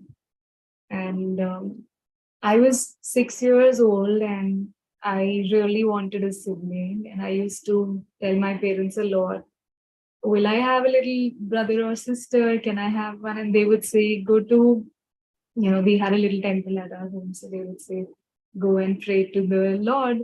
And so I would go and, sit in my little temple and pray a lot that please give me a little brother or sister. Anything would do, anyone would do. I just need a little baby brother or sister. And Krishna listened to my prayer and Mohini came in this world. I used to be so excited when she was going to be born. I had made friends with all the nurses and doctors in the hospital because our mother had to spend a lot of time there. It was a complicated pregnancy and I didn't want to go to school or anything. I just wanted to be there and not miss the day of Mohini's birth.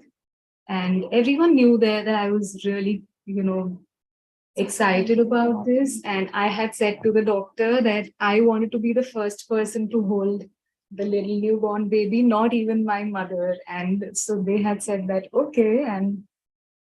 And so the doctor, when Mohini was born and the doctor brought Mohini to me, the first question I asked her was, did you show her to my mother or I'm the first one to see her? She said, you're the first one. And she gave Mohini in my hands. And she said that, do you know, the first person who holds the baby becomes the mother. So then who are you to Mohini?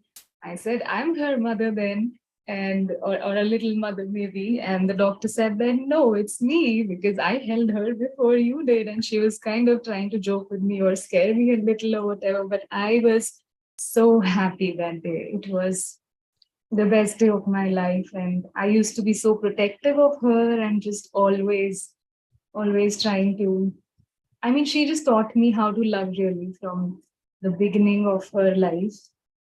I had never felt so much love in my heart for anyone. I have never felt so much love in my heart for anyone, even now. And it's such a good fortune that she is a devotee and she's so connected to the spiritual masters that for me just to love her, I think is enough. And she connects me to the best people in the world by just keeping me close to her. So that's a little thing I wanted to share about her childhood. And then there are so many qualities that I would probably speak about later. Yes, thank you so much. Thank you. That was so wonderful. And thank you for praying on all of our behalf and giving us all the most special baby sister. I think that prayer was, extended to all of us. Thank you so very much. And thank you to Parashuram Prabhu for reminding us of those wonderful lessons of compassion and kindness, and also to the journey that Shamangi Mataji had with Mohini is very special. Thank you so very much. At this point, we'd like to call on Ayushi Nanda to please share an appreciation. And that will be followed by Preeti Manjari and then Radhika Thakurani. Just a little housekeeping, devotees. Yeah, if you can, it will inspire all of us, and especially Guru Maharaj, and I'm sure Mohini as well, who I'm sure is watching this program. And she's eager to see everyone's moon-like faces. So if you can, if possible, please turn on your cameras as well. Thank you very much. And remember, for those that prefer the Hindi translation, we have that facility going as well. It's in the chat box for a description on how you can turn on the Hindi translation. Ayushi, please go ahead.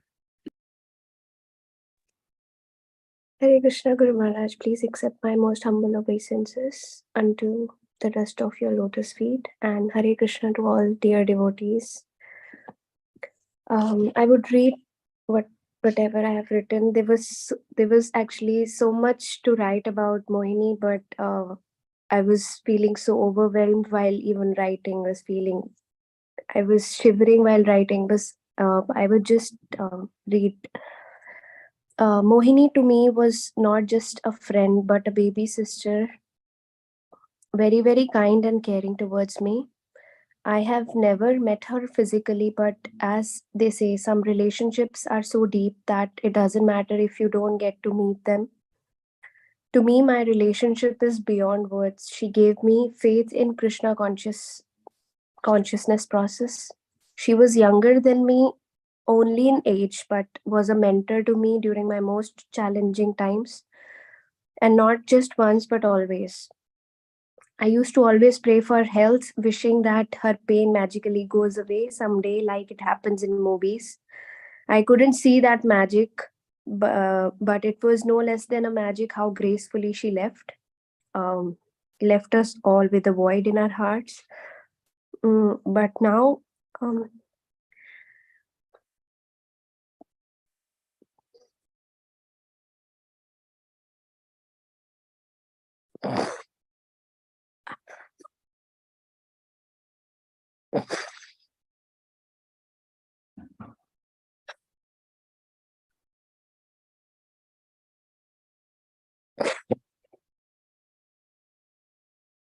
when I meditate on her life and how she always encouraged me to always trust the process and glorifying the parampara and Radha and Krishna. Sometimes when I used to lose hope in life because of difficulty, she would send me late night voice notes, which I used to hear on repeat. And they used to give me great solace and peace. Nobody could give me the strength like she did. She has touched lives of so many people around her and across the globe. And I must say, we are all very, very fortunate to have received this mercy of getting our most divine and auspicious association. I really pray to Krishna and Srila Prabhupada daily that may I get to serve my baby sister one day. I feel so unfortunate that I couldn't meet her before she left, though she kept on asking me like this, Didi, when are you coming to Pune? We will have a great time together. Mohini, I'm so sorry I couldn't come, but I know Krishna is really very kind. He will surely arrange where there'll be no barriers to our meeting, and I would get to cook for you and serve you in whatever way I can to see your wonderful, blissful smile. Also, I would want to mention how considerate she was in her dealings with everybody. She had signed a copy of her book before her departure, which later Adarya Didi sent me. And I was really overwhelmed that day. I almost cried the entire day, feeling a deep separation. In my personal life also, like, I was struggling a lot, and I had one copy of Guru Maharaj's I'll Build You a Temple, the Juhu book story. And that book was in the US, and I could not get that with me when I moved to India. And to my surprise, once she asked me that, Didi, do you miss your books which Guru Maharaj signed? And I said, yes, I do. And then she said, which is your best book? Which is the best book that you really like of Guru Maharaj? And I said, the Juhu story book. And I didn't know the purpose why she was asking me about this, but then she got another copy during Guru Maharaj's visit to Pune. She got another copy of Juhu story and got it signed by Guru Maharaj. And I didn't know this till her departure. And Adarya Didi sent to me this book after she left. And I was so deeply moved by this gesture. Who else would think of us like this? So much more to say, but I won't take much time. I too, I really wish that I get to serve Mohini one day. And I'm so thankful to each one of you for kindly giving me this opportunity to share my heart with you. And I'm really sorry. I just cannot control. Whenever, even now, I think about her life, her glorious life, and her voice notes, so many voice notes she has left. And those are my sweet memories with her. So, yes, all glories to Her Grace Madan Mohan Mohini Dasi. Jai. Thank you. Thank you very much, Ayushi. It's a wonderful reminder about how considerate and thoughtful Mohini was, always thinking of the little things that meant so much to people. Thank you very much. We'd now like to call Preeti Manjari to share her appreciation. Preeti Manjari. Hare Krishna. Dandavat Pranam Guru Maharaj. Please accept my humble obeisances. Hare Krishna to all the devotees. Um, First, I would really like to thank all the organizers to arrange such an event. It's so nice to hear from devotees about Mohini and to give us a chance to express our love and gratitude for her. I first read and heard about Mohini online when I got to know about how she loved His Holiness Tamal Krishna Maharaj and what all activities both the sisters have done to spread Maharaj's glories. I'd seen her initiation pictures and videos, and it was very wonderful to see Guru Maharaj pushing her wheelchair, taking her to her room. It felt a very, very personal relationship between a guru and a disciple, and it felt nice to see that. I had met His Holiness Sridhar Swami Maharaj much few years later after he had left his body, and I fell in love with him, and I was fortunate to know about him and be a little part of his God family. And I always craved that more people, more devotees should know about him. But I didn't, and I couldn't do much about it. But when I saw how Mohini and Adarya did so many things and spread glories of Tamal Krishna Maharaj, I myself have heard and read about Tamal Krishna Maharaj so many more times because of their efforts. So I was very inspired and I was very thankful and very appreciative of their activities. For me, Mohini felt like a wish fulfilling angel. Uh, I had visited her in Pune with a few of our devotee friends, and I was very excited because I just couldn't imagine that I would get a chance to meet her. So when I did, just give me a minute, please. So I was very excited to meet her, and I met her and Adarya and their family, and it was a very nice get together that we had. And for a year, I couldn't keep in touch with her.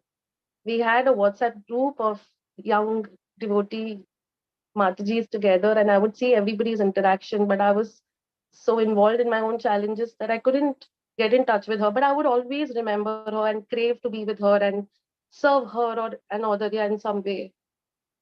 And then probably a year later, I wrote to her. I wrote to her that I miss her so much and I'm very sorry that I couldn't be in touch with you.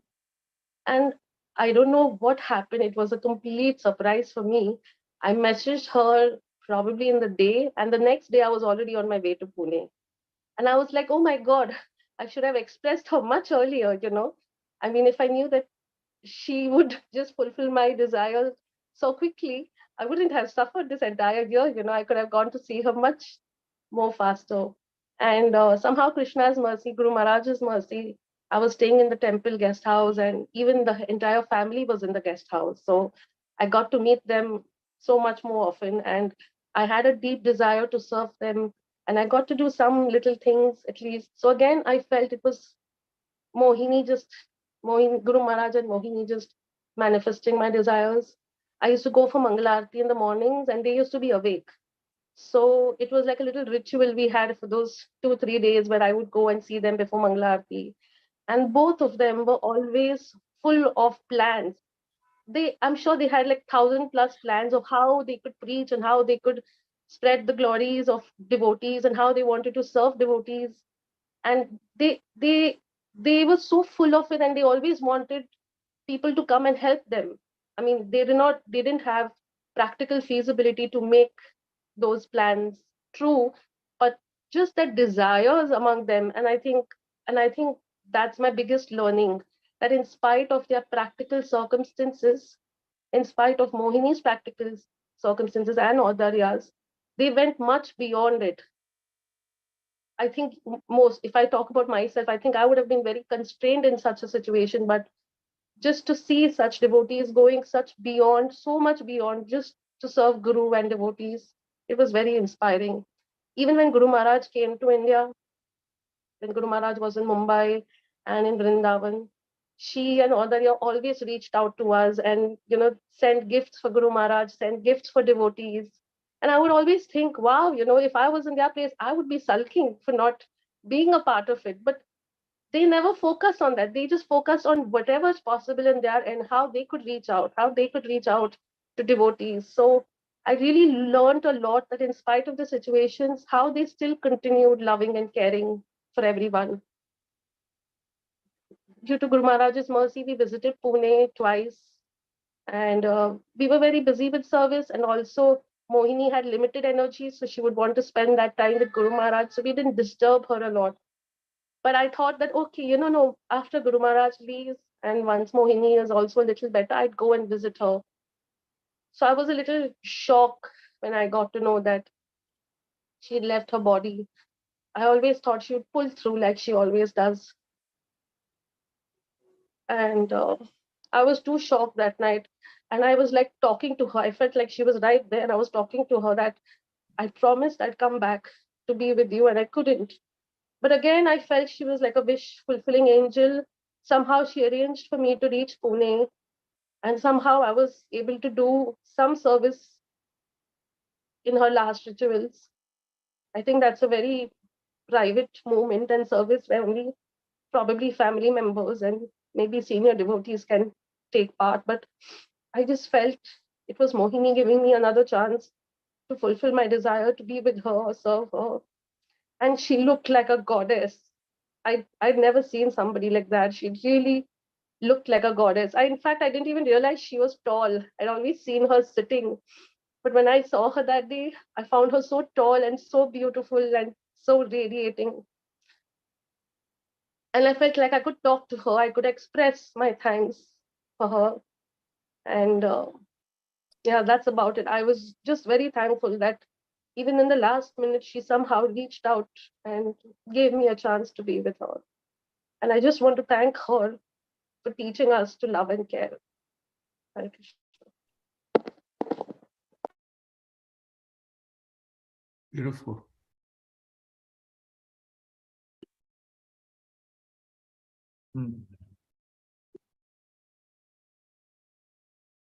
Thank you very much, Priti Manjari, for that heartfelt appreciation. Now we'd like to request Radhika Thakurani, Dasi, to please share her appreciation.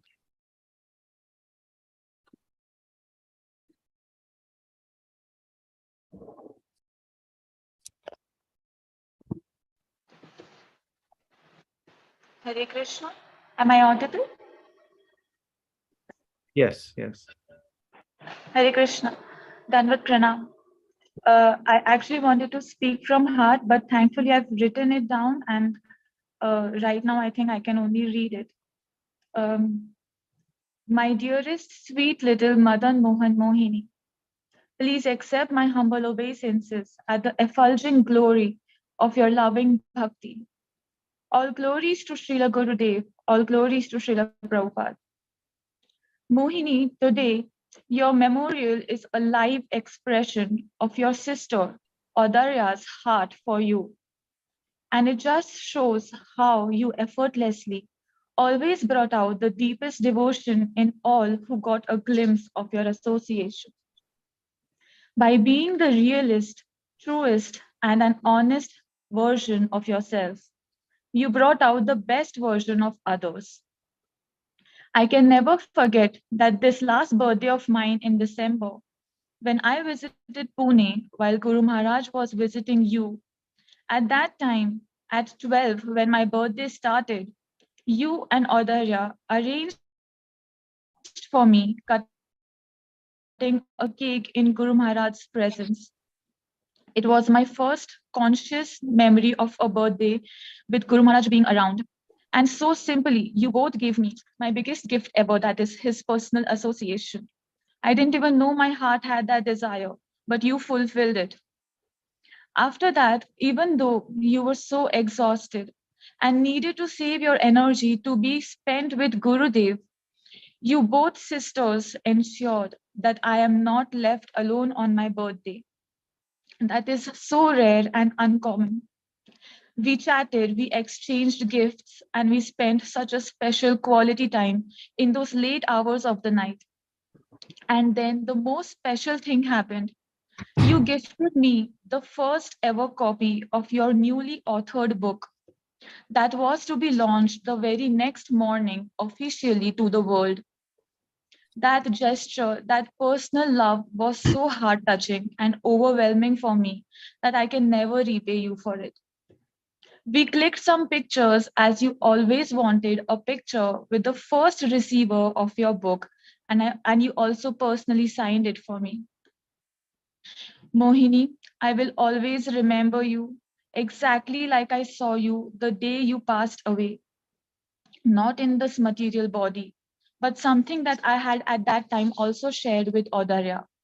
That day at the cemetery where your last rites were being performed, I not only had this vision, but also a deep realization that you were sitting on one of the tree branches right there in a pink outfit, dressed like a damsel, so very mesmerizing and truly beautiful, free from all the pain and limitations, smiling and laughing at all of us, of course, with love.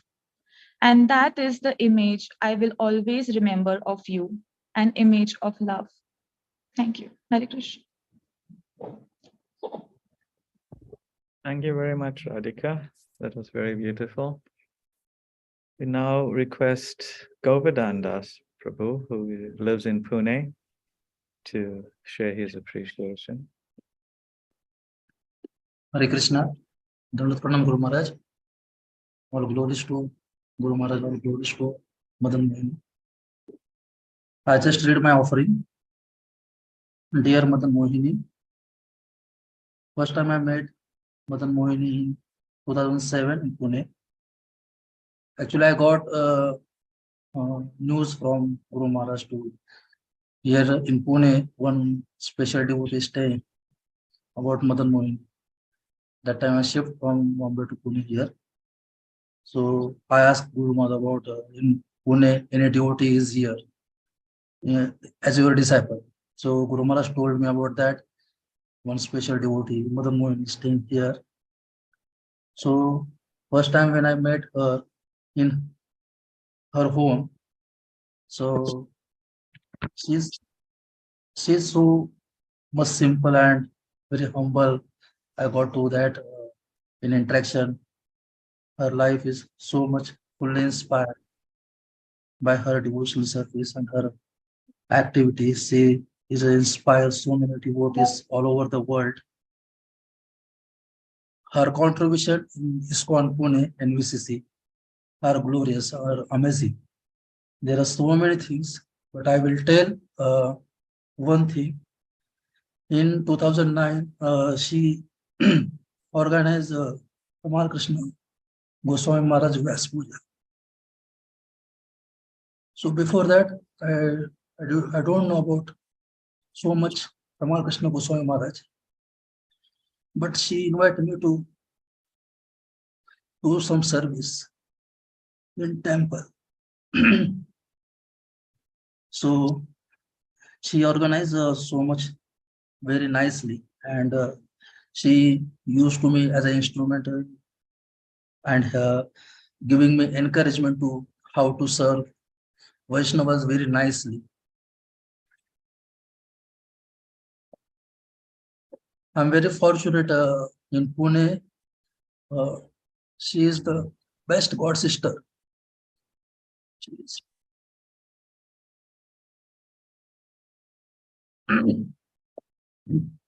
I always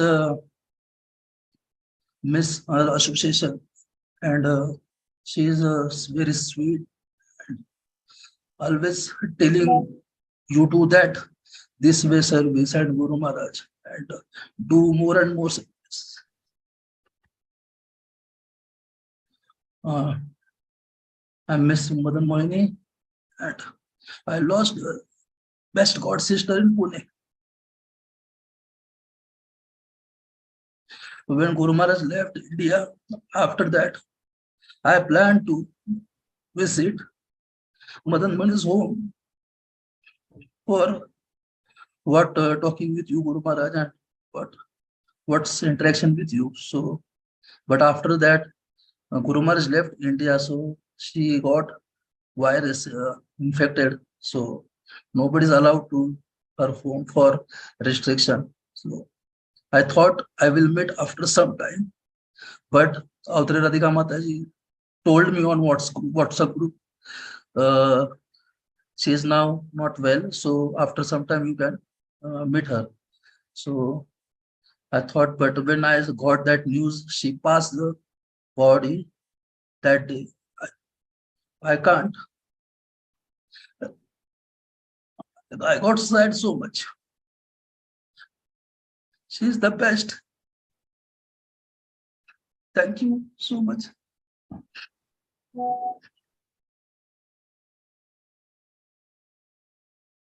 Thank you very much, Govardhan Prabhu.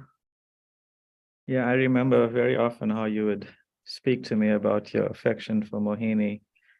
You were very, very appreciative of her and looked up to her as a spiritual guide in your life. So I really appreciate, we all really appreciate your heartfelt offering now. I'd now like to call on Krishna Jivani Mataji to please share her appreciation of Mohini.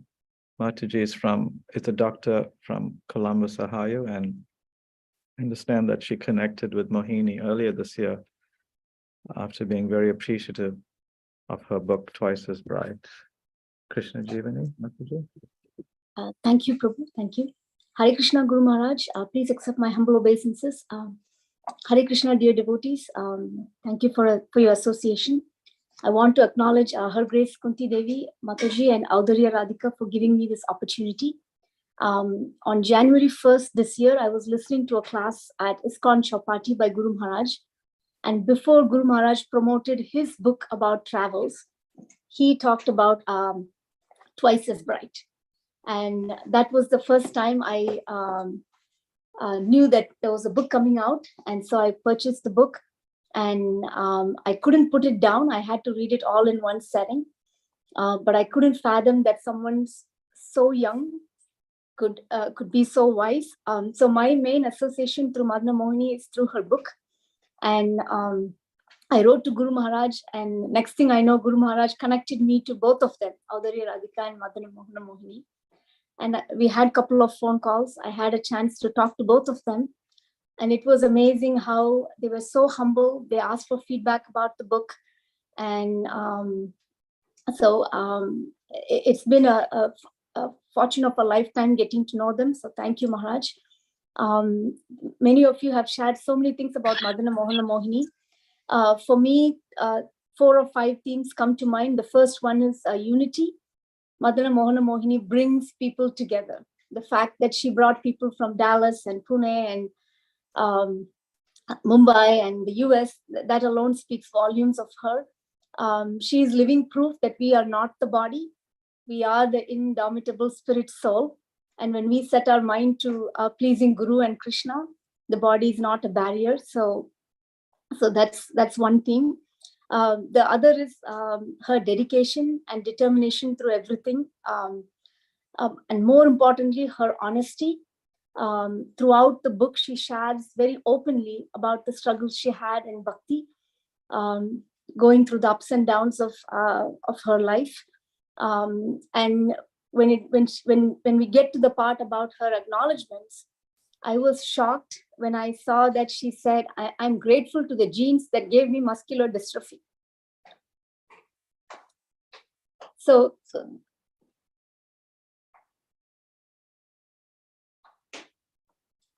that feeling of gratitude to see only the good in everything. And she talks about how living a life with muscular dystrophy made her see all the things, not focus on the things that she couldn't do, but all the things that she could do. So that's the lesson that I hope I take from her, about being grateful for all things in our life, even things that others may perceive as unfavorable.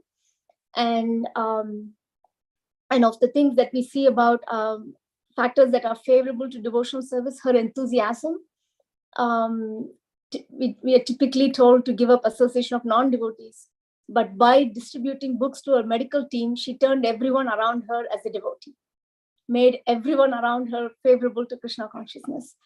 And her enthusiasm, her determination, her patience, always seeking guidance from Guru Maharaj, from her Siksha Guru, from other devotees, in order to prioritize her spiritual life. And following in the footsteps of Vaishnavas, she paid a lot of attention to Vaishnavas who departed and how they departed.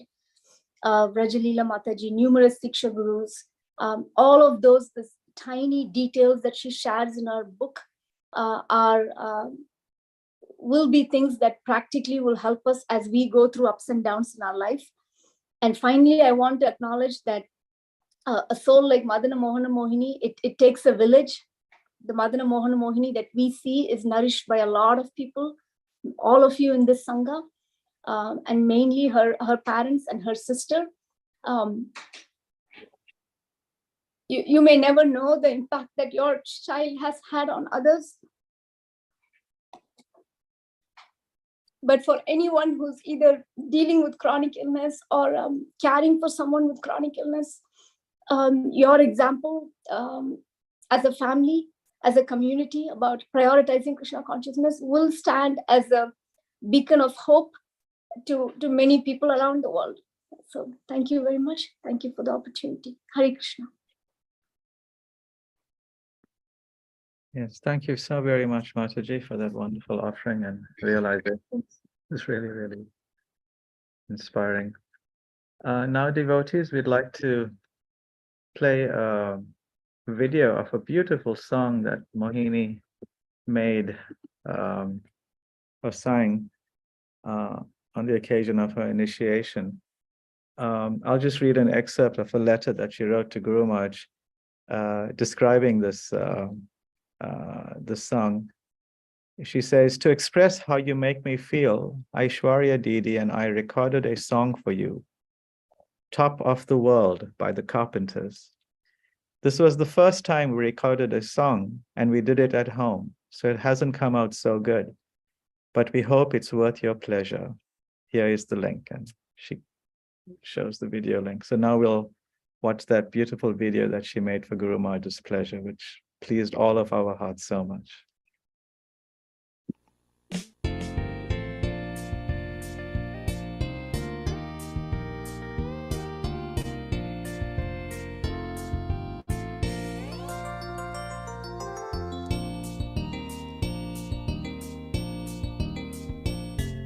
Such a feeling's coming over me.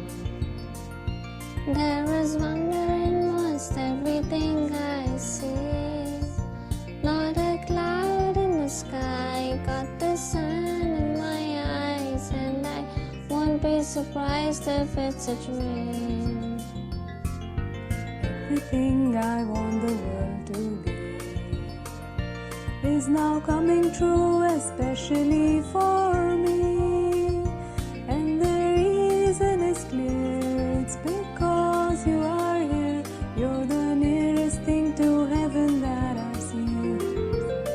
I'm on the top of the world, looking down on creation, and the only explanation I can find is the love that I found ever since you've been around. Your love's put me at the top of the world.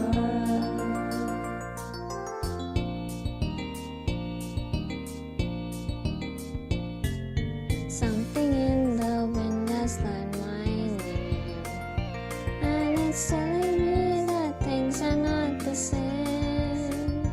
In the leaves on the trees and the touch of the breeze, there's a pleasing sense of happiness for me. There is only one wish on my mind.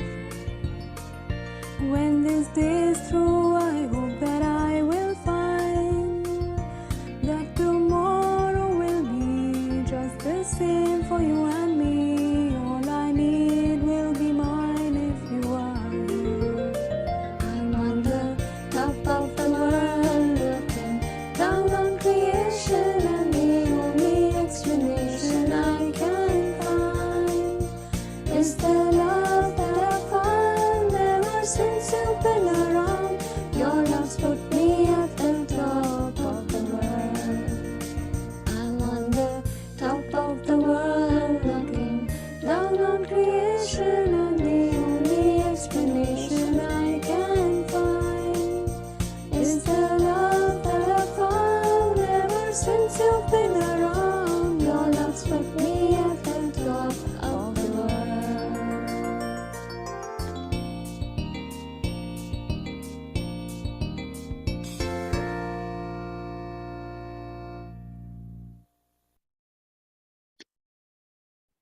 Hare Krishna. Deserved a transcendental Grammy Award from the spiritual world. Thank you, Daria and Mohini. That was just, can never tire looking at that. Now we'd like to invite Madhvi Manoram Mataji from India to share her offering.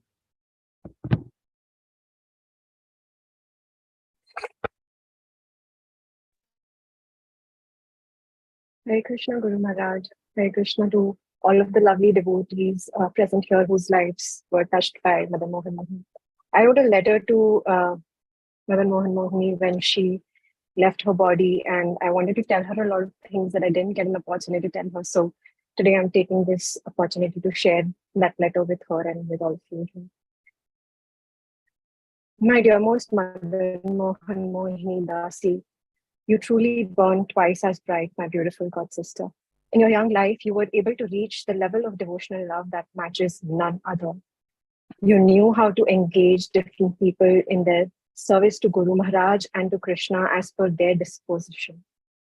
You encouraged us even when you were physically limited to your bed. How you did it all in your fragile condition is beyond my comprehension. You showered me with so much of your love, even though we had never met, but were bonded by our shared love for Guru Maharaj. I was a very new devotee with just a few months of devotee association when I traveled with my god sisters to Mayapur. This is when Mohini requested me to share pictures of His Holiness Tamal Krishna Goswami Maharaj's Samadhi there.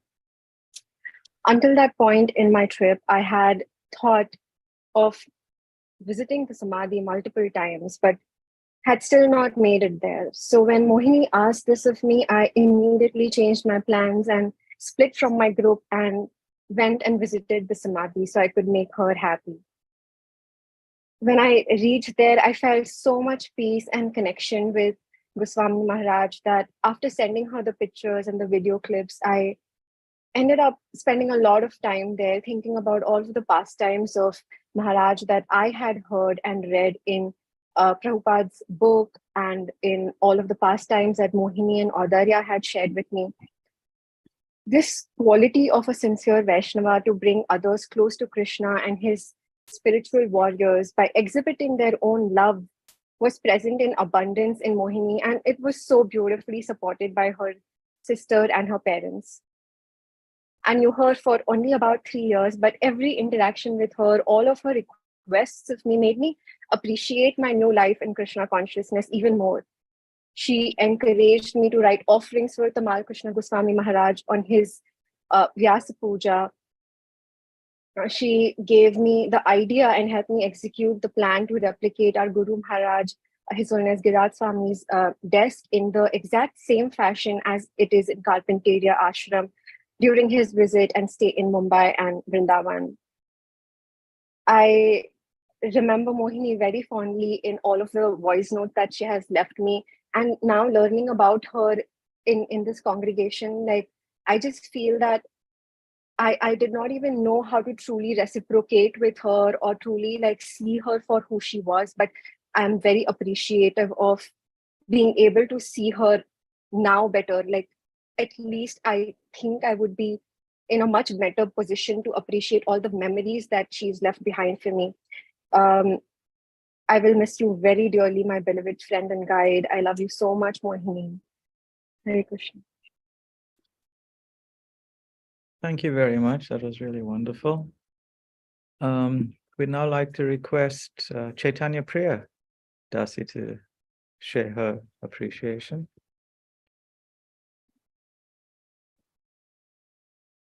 Hare Krishna, dear Guru Maharaj, and all the dear devotees, done with pranam at your lotus feet. All glories to Srila Prabhupada, all glories to Guru Maharaj, and all glories to our dear God sister, Madana-mohana-mohini. It was a beautiful night when I got introduced to Madana-mohana-mohini and her beautiful qualities at Prem Manjari Mataji's place.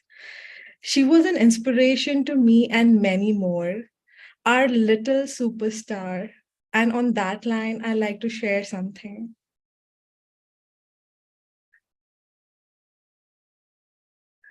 I'll just share my screen and let me know if you all can see. Can I share my screen from here? Yes, Mataji, I've given you the access. Thank you.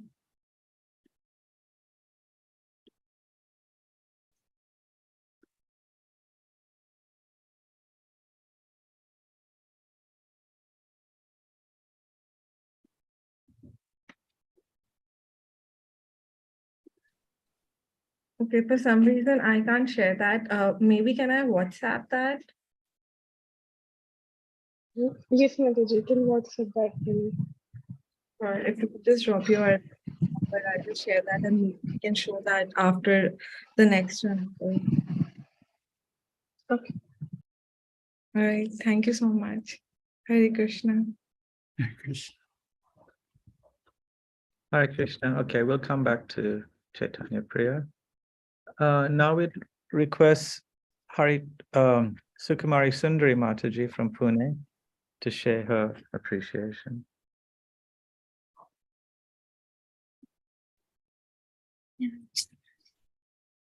Hare Krishna, dear Guru Maharaj, please accept my humble obeisances. So nice to see you after a long time. I have lots of memories to share with every one of you because as staying in Pune, I'm privileged. I feel privileged. I got association of Mohini, but the very first time it is Guru Maharaj. Because of Guru Maharaj only we met. So we moved from Houston to Pune in 2017. Ever since we moved, we were hankering for the devotees association, but somehow we could not find it. And then we were looking like if they celebrate Guru Maharaj's Vyas Puja here in any of the temples. But yeah, somehow we did not find anyone. And later, like next year in 2018, I came to know about the Mohini through the Guru Maharaj's emails and Facebook that she has taken initiation for Guru Maharaj. But somehow I wasn't aware that she is from Pune. But after 2 or 3 months, I got an email from Guru Maharaj that you might have heard about my inspiring disciple Madana-mohana-mohini. She wants to celebrate my birthday and she wants to invite you. And we were so happy. And when we went there, it was so wonderful. Like they have arranged everything, and that day they got this samadhi for His Holiness Tamal Krishna Goswami Maharaj. And then we were hankering for the Devotees Association, and she just opened up the world for us, because all the Mumbai devotees were there and everyone was glorifying Guru Maharaj, and it was so much mesmerizing. Like I was hankering for that, and we got that everything there. And then Guru Maharaj's association also, because Guru Maharaj was there on the Skype call that day. And when I heard Mohini's offering, like how she found Guru Maharaj, then it took back me in 2013 in Houston, when Houston temple was celebrating Guru Maharaj's Vyas Puja. So it was usually there was like usually they kept in Houston temple, or in 1 year they used to keep in Dallas, and all the devotees come together and celebrate the Vyas Puja there. So everyone was thanking Guru Maharaj to like all the Tamal Krishna Goswami Maharaj's disciple, they were thanking Guru Maharaj to given them shelter, given them his shelter, divine shelter. So, and that I think that time many moons also had come. So many devotees were talking about that. And then afterwards, when Guru Maharaj started speaking, he said that how he had given shelter to the devotees, like disciples of the Tamal Krishna Goswami Maharaj. He shared his dream that Tamal Krishna Goswami Maharaj appeared in his dream. Guru Maharaj, you can correct me if I'm wrong. So Tamal Krishna Goswami Maharaj appeared in his dream, and then there was Bhakti Tirtha Maharaj also. So first he looked at Bhakti Tirtha Swami Maharaj, and then Maharaj said that I need more time or something. And then he looked at Guru Maharaj, and that's how Guru Maharaj decided to give shelter to all of them. And this was very similar, the dream which Mohini got, and how she got inspired from the Guru Maharaj. So like links were there, and then it was very much inspiring.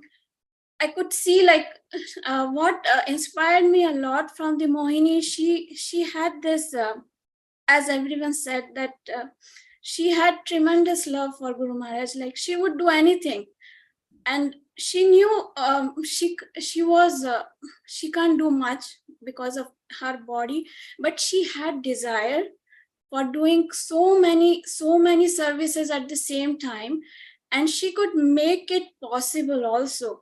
Of course, she had her family, like extended, everyone from her family, they had helped her so much to fulfilling her desire. And it is so hard to get this kind of family, because they understood her mood, and all of them, they tried to fulfill her desires. But it was so wonderful to see. All of them are very much inspiring. And she was also very much giving. She would see all the details. When Guru Maharaj came to India, we could not go to receive him, but then we went to Mumbai to see.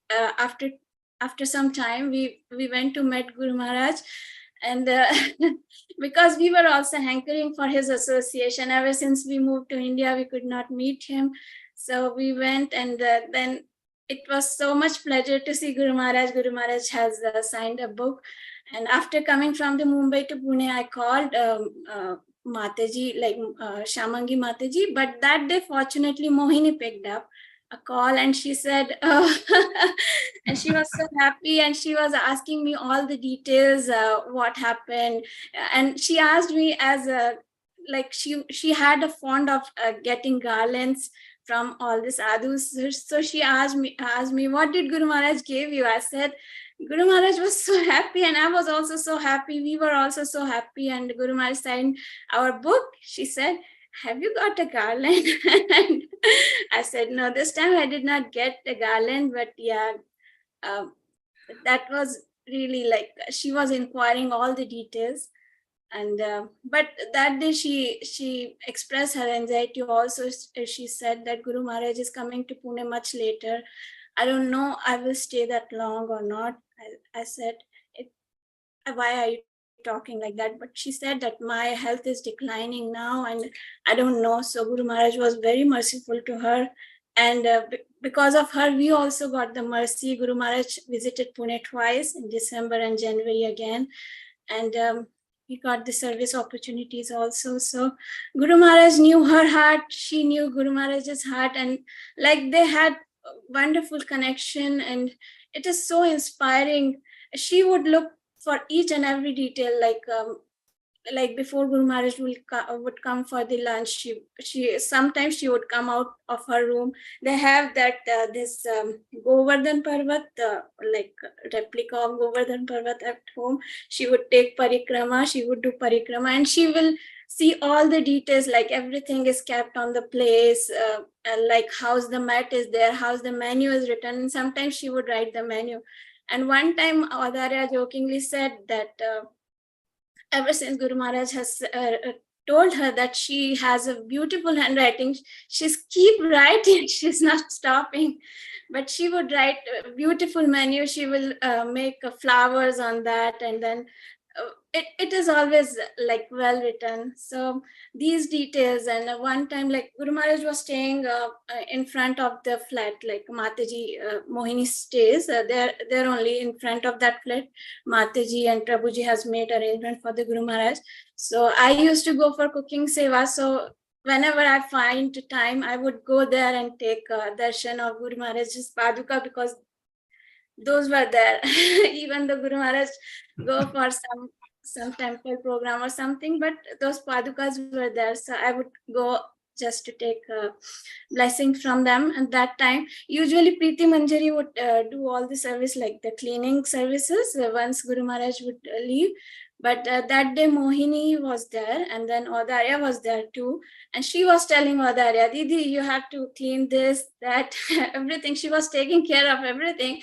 And when Adarya was done, she said, Mohini, is it okay now? Or you still feel that we can do something else also? You can tell. And that's how I saw Mataji also. Shamangi Mataji would also ask Mohini, do you feel satisfied now? Is all the arrangements are good? Otherwise, we can add some more details. And those things were there. So I got, because of your mercy, Guru Maharaj, I got Mohini's association. And because of Mohini's desire, we got your association. So thank you very much for all of that. And I just want to add one more thing, that I was looking for this small picture of yours to keep it into the altar, but in Pune temple, we did not get it in any of the gift shops. So one time, like after an year of your Vyas Puja, we had celebrated in 2018.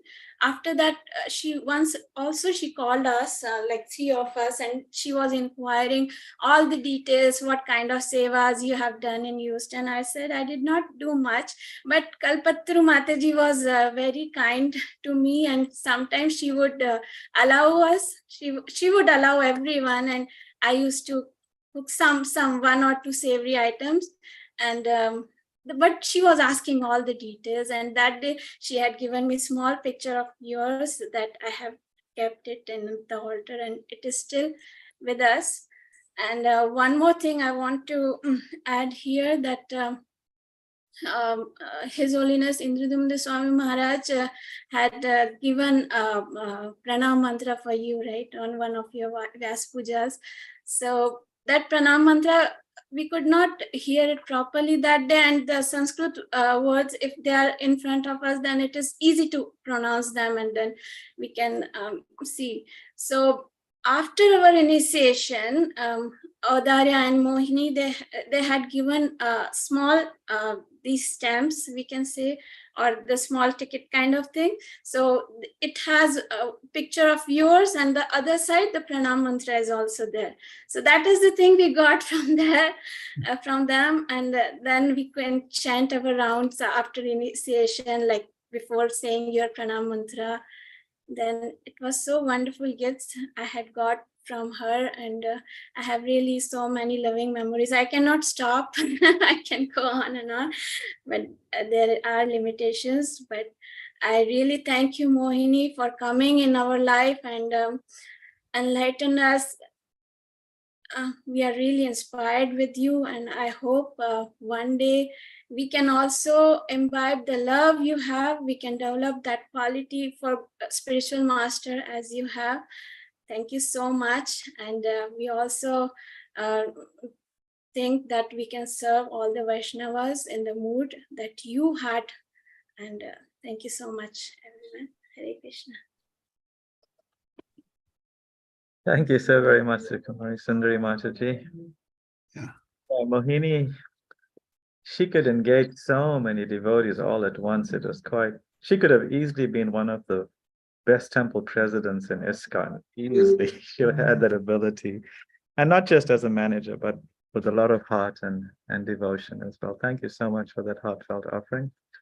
So now we'll go back to Chaitanya Priya, who I think is, we all set to view what she has prepared. Chaitanya Priya.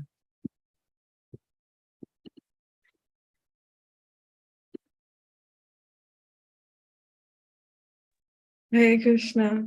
So, Prabhu, I would just like to share that clip over here because she was our superstar, and I made this collation of some beautiful pictures that I've had with, collected, and I thought it will be a nice to share with everyone here.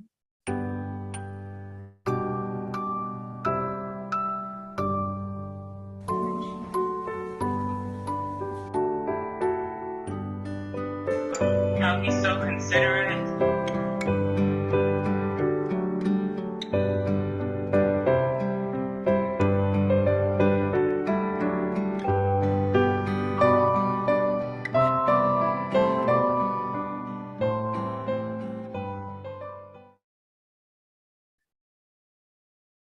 Hare Krishna. So that was it. Beautiful, wonderful. Thank you very much. Thank you, Chaitanya Priya. That was very nice. I think many of those pictures were from the program in Oberoi Springs, right? At Vrindavan Bihari Prabhu's place. Yeah. We'd now like to call on Paridi Rati, who's an aspiring disciple of His Holiness Patarka Maharaj, and who is a very close and dear friend of Odari and Mohini, and who has assisted Mohini in various writing services, and as well as the legacy service for Tamal Krishna Maharaj. So, Paridi.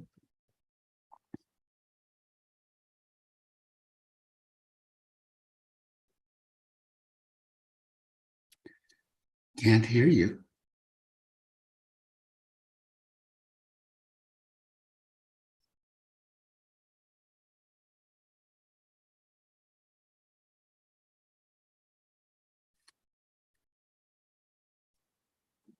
Paridi is unmuted, tech team, but still we can't hear her. Mataji, if you could rejoin the meeting, because you're unmuted, there's some issue at your end, so you can try rejoining or restarting your phone or something like that. Yeah. Okay. So while we wait for Paridi to come in, we'll request Pranat Prabhu from Mumbai to share his appreciation. Dear devotees, please remember also to try your best to keep your cameras on, and also in consideration of our time zones and the lateness in India, try your best to keep the offering within the allotted time. Thank you. Hare Krishna. Hare Krishna Guru Maharaj. Jai Gurudev, Jai Tamal Krishna Goswami Maharaj, Jai Srila Prabhupada, Jai Madan-mohini Dasi and her family. I am very proud of her because I heard when Bhakti Siddhanta Saraswati Thakur says that I wish I had one disciple. I could make one disciple. My mission would be successful. Same, I was just happy to have such a wonderful devotee, pure devotee amongst us, who makes our Guru Maharaj smile and proud, in spite of so much trouble, so much difficulty she had. So she makes us very proud, and we are so happy with her and inspired by her. I recollect, because everything transcendental is about her is transcendental, because I was fortunate to be an instrument, a postman for her. In 1998, it happened that I got association of Tamal Krishna Goswami Maharaj, and I happened to take an autograph from him. At that time, I didn't know it for what it was. She was born after that, 2000. And 2 years back, I got to know about her, and I just was so happy that I could gift. Like, I was a postman, I gave it to her, and she was so happy and so happy. She told me that, how can you give it to anybody? Like, she was so the special thing. And that time, Guru Maharaj was so, there was some incidents which I narrated, and Guru Maharaj told me that you deserve an hug. Guru Maharaj promised me a hug on the Zoom.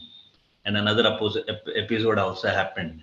And this time when Guru Maharaj came in Kartik, I was sharing with her very personal thoughts on WhatsApp regularly. And she was so impressed. She asked me, did you get the hug from Guru Maharaj? So I said, no, I can't ask it. Well, then you have to take it from him. And she inspired me for that.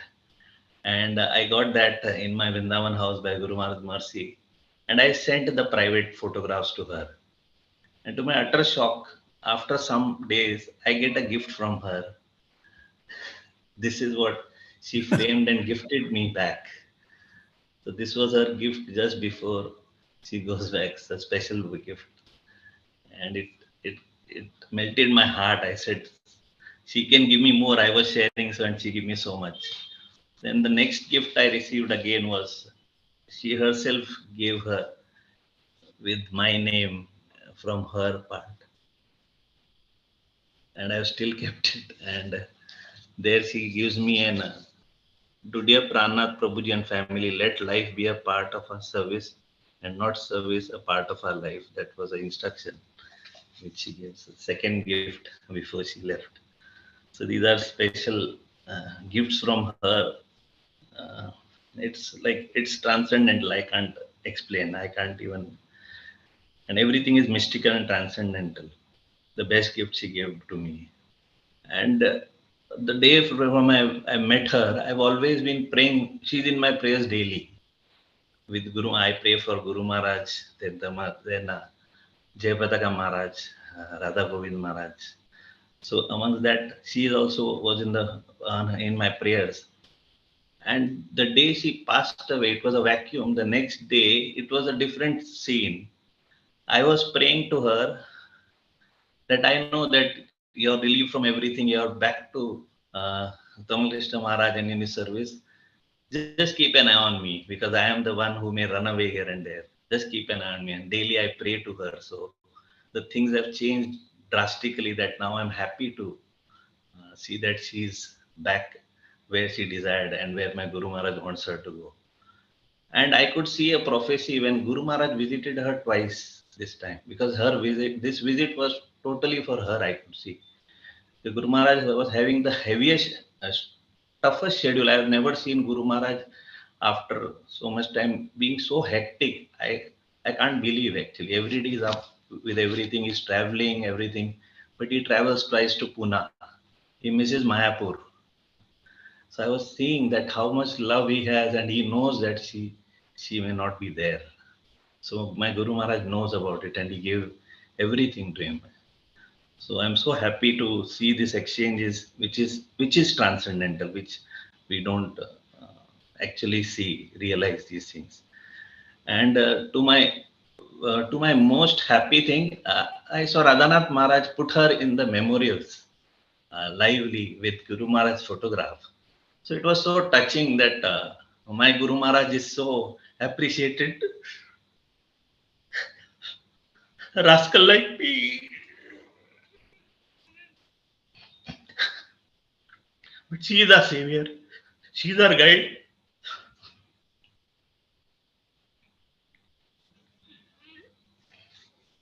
I pray to her one day I can do something like her.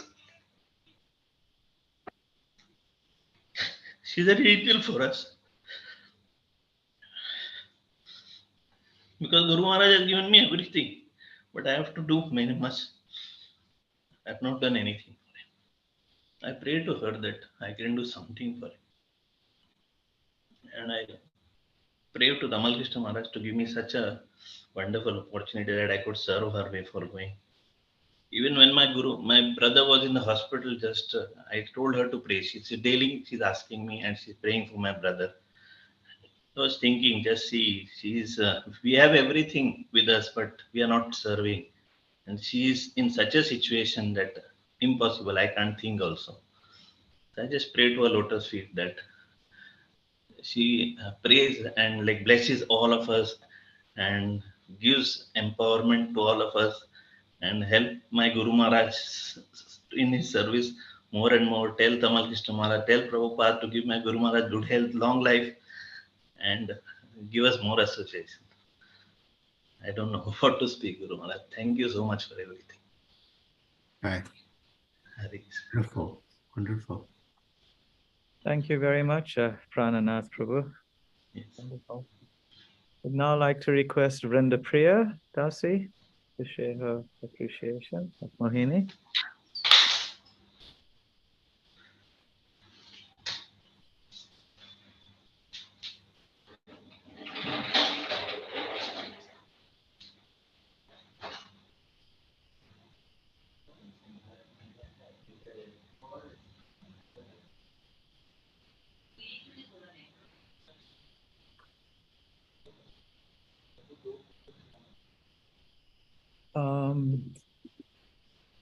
Okay, maybe a small tech issue there. While we wait for Vrinda Priya, we'd like to now call on Jarikanda Seviki to share her offering. Jarikanda.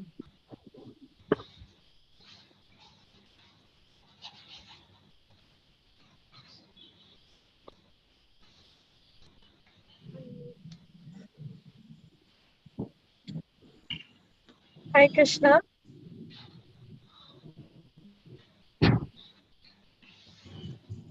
Yeah, you can continue. Thank you. Hi Krishna. Please accept my humble obeisances, always to Srila Prabhupada, always to the assembled Vaishnavas. When I think about my dearest friend and sister, Madana-mohana-mohini dasi, I think of the spiritual concept that is described in Shastra about how the sadhu is one in quality with the Supreme Personality of Godhead Krishna, and how when the sadhu develops these transcendental spiritual qualities, we are able to see the grace of the Lord that is coursing through their spiritualized bodies. And we saw this in the life of our dearest Madana-mohana-mohini. You know, as I sit here in retrospect, I'm able to, grasp more fully, what a saint and what a sadhu she was. But in our relationship as friends, she always warned me, Jari, we are friends and we're gonna have a loving relationship. So you have to see me in that level as your dear friend. Don't look at me as the sadhu or a saint. So through the trajectory of our relationship, it was this deep, loving friendship that we cultivated. She's such an amazing soul in everything that she did. Srila Prabhupada describes how the concept of bhakti is in the attention to detail, and how we need to focus our hearts and focus our mind in the devotional service that we're practicing. And we see that Mohini, whatever she did it with so much love and focus that she was able in her lifetime to create this most beautiful, splendid garland of grace that she offered to Guru and Krishna, with every every service that she did, because it was so impacting that she was able to create a ripple effect on the whole world. You know, we hear of the Midas touch. All of us seated here today have the Mohini touch in our hearts, because she's touched and impacted our hearts in such a deep and meaningful way. You know, in my own life, you know, I admire and love her wit. She was a very witty person, and we'd laugh together, we'd cry together. We also shared our love for our gurus together, and the Guru Varga and our Guru seniors. And you know, it was very beautiful to have these meaningful and tangible exchanges with her, you know. And today I sit here and I pray to my dear friend that, you know, from the spiritual world, that, you know, the connection may remain, you know, because she always told me that no matter where we are, if you're in South Africa, if you're in China, and I'm in Pune, or if I leave my body or you leave my body, I have faith that the relationship will continue. So Mohini, your words give me hope. And as you told me that this relationship will never end, I hold on to that spiritual grace. And today I borrow in the prayer of Srila Bhaktivinoda Thakur, where he says, O Sharagrahi Vaishnav soul, thou art an angel fair. Lead me on to Vrindavan, and spirit's power declare. There rests my soul from matter free upon my lover's arms. Eternal peace and spirit's love are all my chanting charms. Mohini, you now sit within the arms of your dear Shri Krishna, the arms of your Shri Madan Mohan. So from there, I pray to act as an instrument and act according to your spiritual inspiration that you've left in my life. And, you know, my spiritual master, Kadamakananda Maharaj, always spoke about the concept of Chaya Baba, borrowing from the association of saints who already have Krishna. So in my life, I pray to always borrow from the grace that you've touched my life. And then in this way, every day, I'll be grateful for the Mohini touch. Hare Krishna. Thank you, Jari. That was wonderful. I remember taking Jari Kanda for the first time to Pune to meet Mohini. It was a wonderful, wonderful meeting.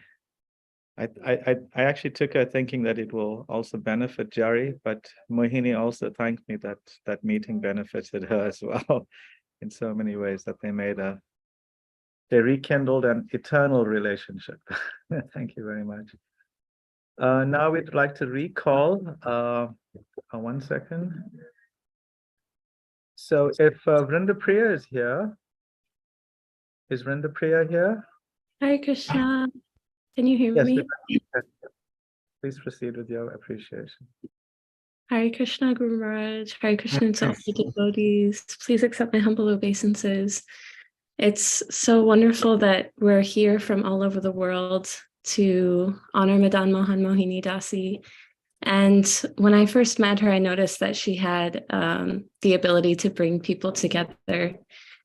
And not just bringing people together, but bringing out their highest selves to share with one another. I met Madana-mohana-mohini in, I think, 2018 in Dallas. And I observed right away that her condition had removed everything secondary in her life. And she was using that as an opportunity to understand her true priorities. And she was very clear on her priorities. Madana-mohana-mohini experienced tremendous difficulties, but she used them as opportunities for spiritual advancement. And I was really struck by that. And by association, when people would visit with Madana-mohana-mohini, her sense of urgency was shared with him. And it would be only Krishna Katha. She really loved to hear stories about Tamal Krishna Goswami or Guru Maharaj. There's a quote that I thought of when I was thinking of her, that it's not about the hand you were dealt in life, it's about how you play your cards. That's what matters. And I noticed that Madana-mohana-mohini was remarkably unconcerned with the hand she was dealt, but very focused on how she played her cards, and she played them beautifully. She had a beautiful attitude, and we hear and read everywhere in our philosophy that Krishna really cares about our attitude. I would be remiss if I didn't mention Madana-mohana-mohini's sister, who I had the pleasure of knowing. Odarya Radhika Dasi has done so much service. It's beyond comprehension, and I feel very grateful to have gotten to hear from her about her relationship with her sister. It's very beautiful to see, and it's apparent from the tremendous service that she rendered to her sister in her greatest times of need that she has such deep love for her. I just think there's no way that Guru and Krishna aren't pleased with these two sisters, and I feel grateful to have known them. So thank you all thank you to everyone who spoke. I feel like I just knew Madana-mohana-mohini a little bit, but I feel through hearing about her, through all of you, that I've learned so much more about her. And I'm grateful to have had her association and to have all of your associations. Thank you so much. Hare Krishna. Thank you very much. Yeah, that was wonderful. And yes, we are eagerly waiting, looking forward to hear more from Odarya on this call, especially on one topic that she'll speak about on Mohini's relationship with our dear Guru Maharaj. So now, dear devotees, we'll now recall Paridi to please share her offering. Thank you very much. I hope I'm audible now. Yes, it's good now. Thank you. Okay. Hare Krishna, everyone. My most respectful obeisances to His Holiness Giriraj Maharaj and all the Vaishnavas present here. So actually, I'm one of Mohini's friends, and actually every year on her birthday, ever since I've known her, I would send her a letter on her birthday, and writing all about my appreciation of her and all our cherished memories together, and just as friends would do. And actually this year I was 2 days back, when it was her birthday, I was a little lost as to what I should do today. So then I just then sent a message to Odarya Didi, wishing her a blessed observance of Mohini's birthday. But then, just as one of the devotees mentioned, that she's actually like a wish fulfilling angel. So she's actually now actually she's wanting me to not break that streak of writing letters to her on the occasion of her birthday. And actually this letter that I'm about to share, that is something which I had written after her leaving her body, when there was a ceremony, remembrance ceremony held in Pune. And unfortunately I couldn't attend it, and I had sent my writing to Odarya Didi, but then as Mohini would have it, I'm getting to share that now today on the occasion of her birthday. So I would just read what I had written after she left her body, in her remembrance and all my sweet memories with her. My dear sister Mohini, please accept my most respectful obeisances and all glories to Srila Prabhupada and our revered spiritual masters. All glories to your glorious life and your glorious departure. I have the pleasure, privilege, and good fortune to call you my dear friend and sister. Your wonderful achievements at such a young age make me feel so proud. In Krishna consciousness, age and body are no barriers for achieving spiritual success. Prahlad Maharaj and Dhruv Maharaj were just 5 years old, but they became exalted pure devotees, while Hanumanji and Gajendra were not even in human body, yet they were also pure, unalloyed devotees of the Lord. In the same way, even though you were just a teenager and constrained bodily, that could not check your spiritual success. It was indeed a very difficult life for you. In the book Teachings of Queen Kunti, Srila Prabhupada notes that the sufferings that Queen Kunti went through were far greater than an ordinary woman could endure. In the same way, the challenges that you faced in your life, in your fragile teenage years, were far greater than an ordinary teenager could take. Every day came with a new challenge for you to do even the most basic things like breathing, eating, and sleeping peacefully. Yet you went beyond all these bodily limitations and achieved things which even ordinary people find out of their reach to achieve. This was because while your body was suffering, yet your mind was always absorbed in thoughts of devotional service and thinking about the desires of your spiritual masters. By your extraordinary life, you taught the world practically what Krishna instructs in the Bhagavad Gita about we not being the body. Even your spiritual master praised you about your ability to astutely apply the principles of Bhagavad Gita in various situations. Though you were confined in one room, that didn't limit your ability to touch so many, many hearts of not just devotees and the leaders of our movement, but also of non devotees. By your example, you showed the world how one can love and serve the spiritual master unflinchingly, despite so many trying external circumstances.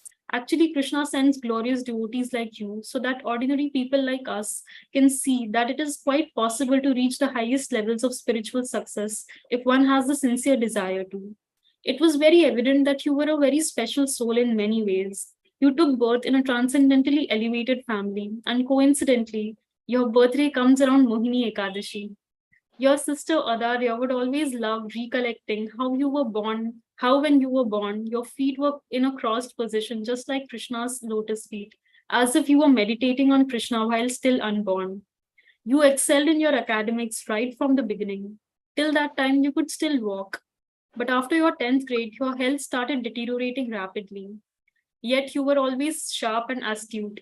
When you first saw first few videos of His Holiness Tamal Krishna Maharaj, you started crying profusely and longing deeply for him. Some thought it could be sentimental, yet those were just first few indications of your transcendental position. What followed next is what the world has already seen in so many ways. When you organized the first Disappearance Day festival of His Holiness Tamal Krishna Maharaj in Pune, people flocked in numbers with great enthusiasm so as to not miss tasting the nectar of the festival and hear Maharaj's glories. Just as it is a devotee who can truly broadcast the glories of the Lord, it is a sincere disciple and follower who can truly broadcast the glories of his master. You also had a very large heart. You always enjoyed inviting people to your home and giving them gifts. Yet you also loved receiving gifts and demanding love and affection from those who were dear to you. You could also be very funny. In many ways, your personality and mood resembled His Holiness Tamal Krishna Maharaj. No one even has an iota of doubt that you are now reunited with him, something that you always dreamt of. Your exemplary life always gives so much hope to everyone, those who have spiritual desires but are constrained in some or the other way. It tells us that the flow of the mercy in Chaitanya Mahaprabhu's movement cannot be checked, and thus we must keep pursuing our cherished spiritual desires, even if we have to swim against the tide and things might not be as favorable in our lives. Despite your fragile health, your face always beamed with effulgence, even even when you would get terribly sick. Even when you left your body and were dressed for your final ceremonies, you beamed with effulgence and indeed look extremely beautiful, strongly hinting at the destination you achieved. You were always so cheerful, vivacious, and full of energy. I would dearly miss the sweet times we spent together. I sorely regret not being able to give you my more time. I feel heartbroken that I won't be able to see you again. But I'm so happy for you that you don't have to suffer anymore and are now enjoying a life of eternal bliss. You always wanted to see me get initiated and marry a devotee. If and when those things actually happen in my life, I would utterly miss you. But I take solace in the fact that you would obviously be watching because you have achieved the highest transcendental destination. I miss you, your friend and sister always, Paridhi.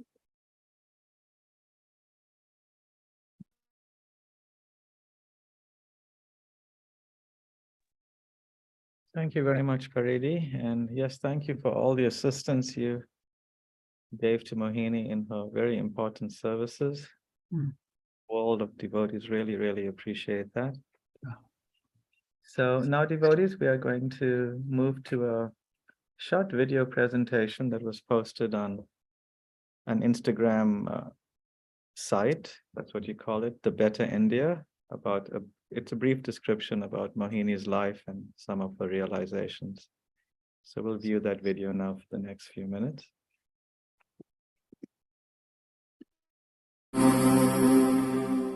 माना कि मुश्किल है सफर पर सुनो मुसाफिर हो कहीं अगर तू रुका तो मंजिल आएगी ना फिर कदम कदम मिलाए जा गगन गगन झुकाए जा रख हौसला कर फैसला तुझे वक्त बदलना है डरना तो बंदया रुकना तो बंदया राह पे चल बंदया डरना तो बंदया रुकना तो बंदया राह पे चल बंदया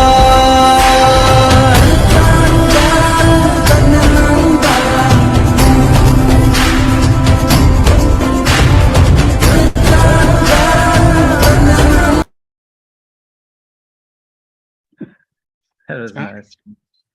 I think that video, I'm not sure, Adaria can correct, but maybe 3 or 4 months ago it was posted, I think, and already to date there's over 25 or 26,000 likes to it. And we don't know how many thousands of people have viewed it and have been inspired by it. So now we'll proceed, continuing with the offerings. But just first, we'll just check in with Guru Maharaj. Would you like to speak now or maybe at the end? Speak later. Speak later. Okay. All right. Okay. Now we'd like to call on Guru Bhakti Dasi, one of Guru Maharaj's young disciples, who also shared a very nice relationship with Mohini, to share her appreciation. Guru Bhakti. Hare Krishna, Guru Maharaj, Hare Krishna to all the devotees present here. Please accept my humble obeisances. All glories to you all glories to Guru Maharaj, all glories to Srila Prabhupada, all glories to Madana-mohana-mohini. So something that I wanted to share and I just realized was that Mohini Didi, it meant a lot to her that she was Guru Maharaj's youngest disciple when she got initiated. And I hold this like really dear to my heart, that she told me that, you're going to be after I got initiated, she said, you're now the youngest disciple. And I said, I'm not sure, because I know that there are a couple of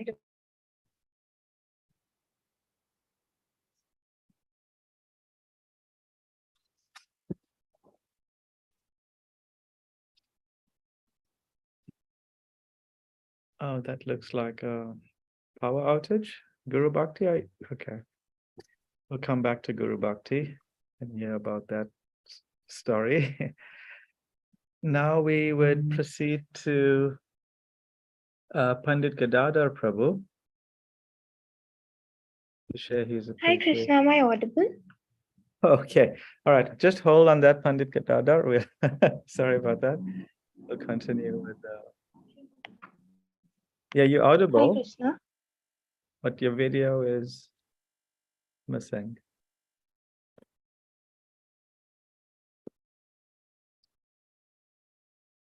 Guru Bhakti, yeah, we could hear you for a moment and then it cut off again.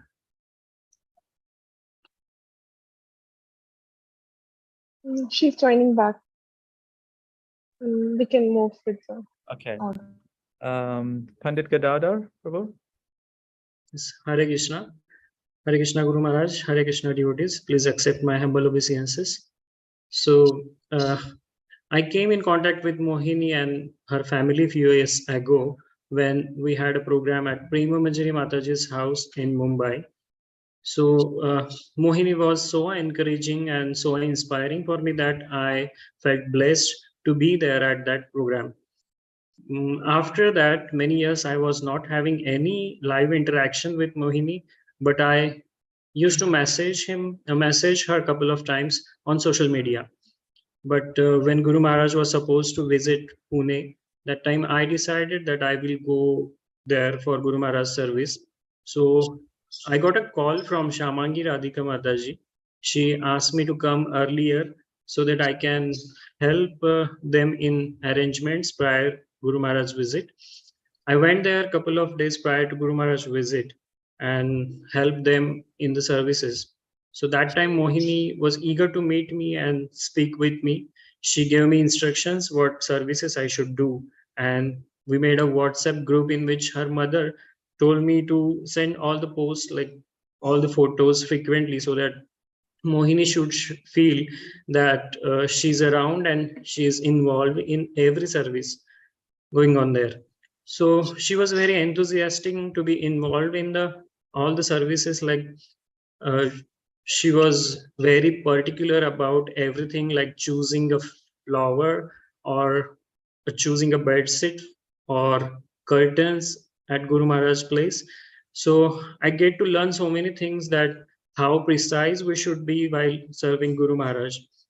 Uh, her mother expressed me that Mohini said to her that when like Bhakti Charu Maharaj used to visit their house, and there were so many services to do, but nobody was there to help their family. And suddenly a devotee used to come and he used to do all the services. So Mohini was telling her mother that, see, this time Pandit Gadadhar Prabhu has come and his team and him has done so many services and helped us, and they did all the services. So this was great appreciation I received from Mohini. And I had one realization few days ago. About 2 weeks ago, I met with a short accident. I fell from somewhere and I got my collarbone broken. So it's been 13 days now. So I'm wearing this clavicle brace, and because of that, I have very restricted movements in my body. Like I can hardly move upper left part of my body. So since I am in this situation, every day I'm thinking about Mohini, that in very worst condition of her body, she was very enthusiastic to do all her devotional services. She was chanting in very critical situation, also doing book distribution. So this is inspiring me every day, and literally every day I'm missing Mohini very, very much.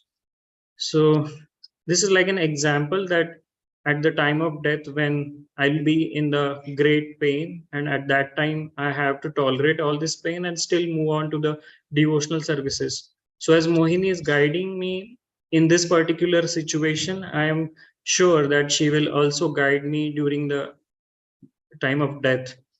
So Mohini was inspiring us when she was here in her body, and she's still inspiring us though she left this world.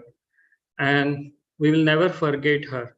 I'm so grateful to Mohini to have her association, and I had this little part of my life in her service, and I'm grateful to her family. Her family, they have taken so much care of us when we were serving Guru Maharaj.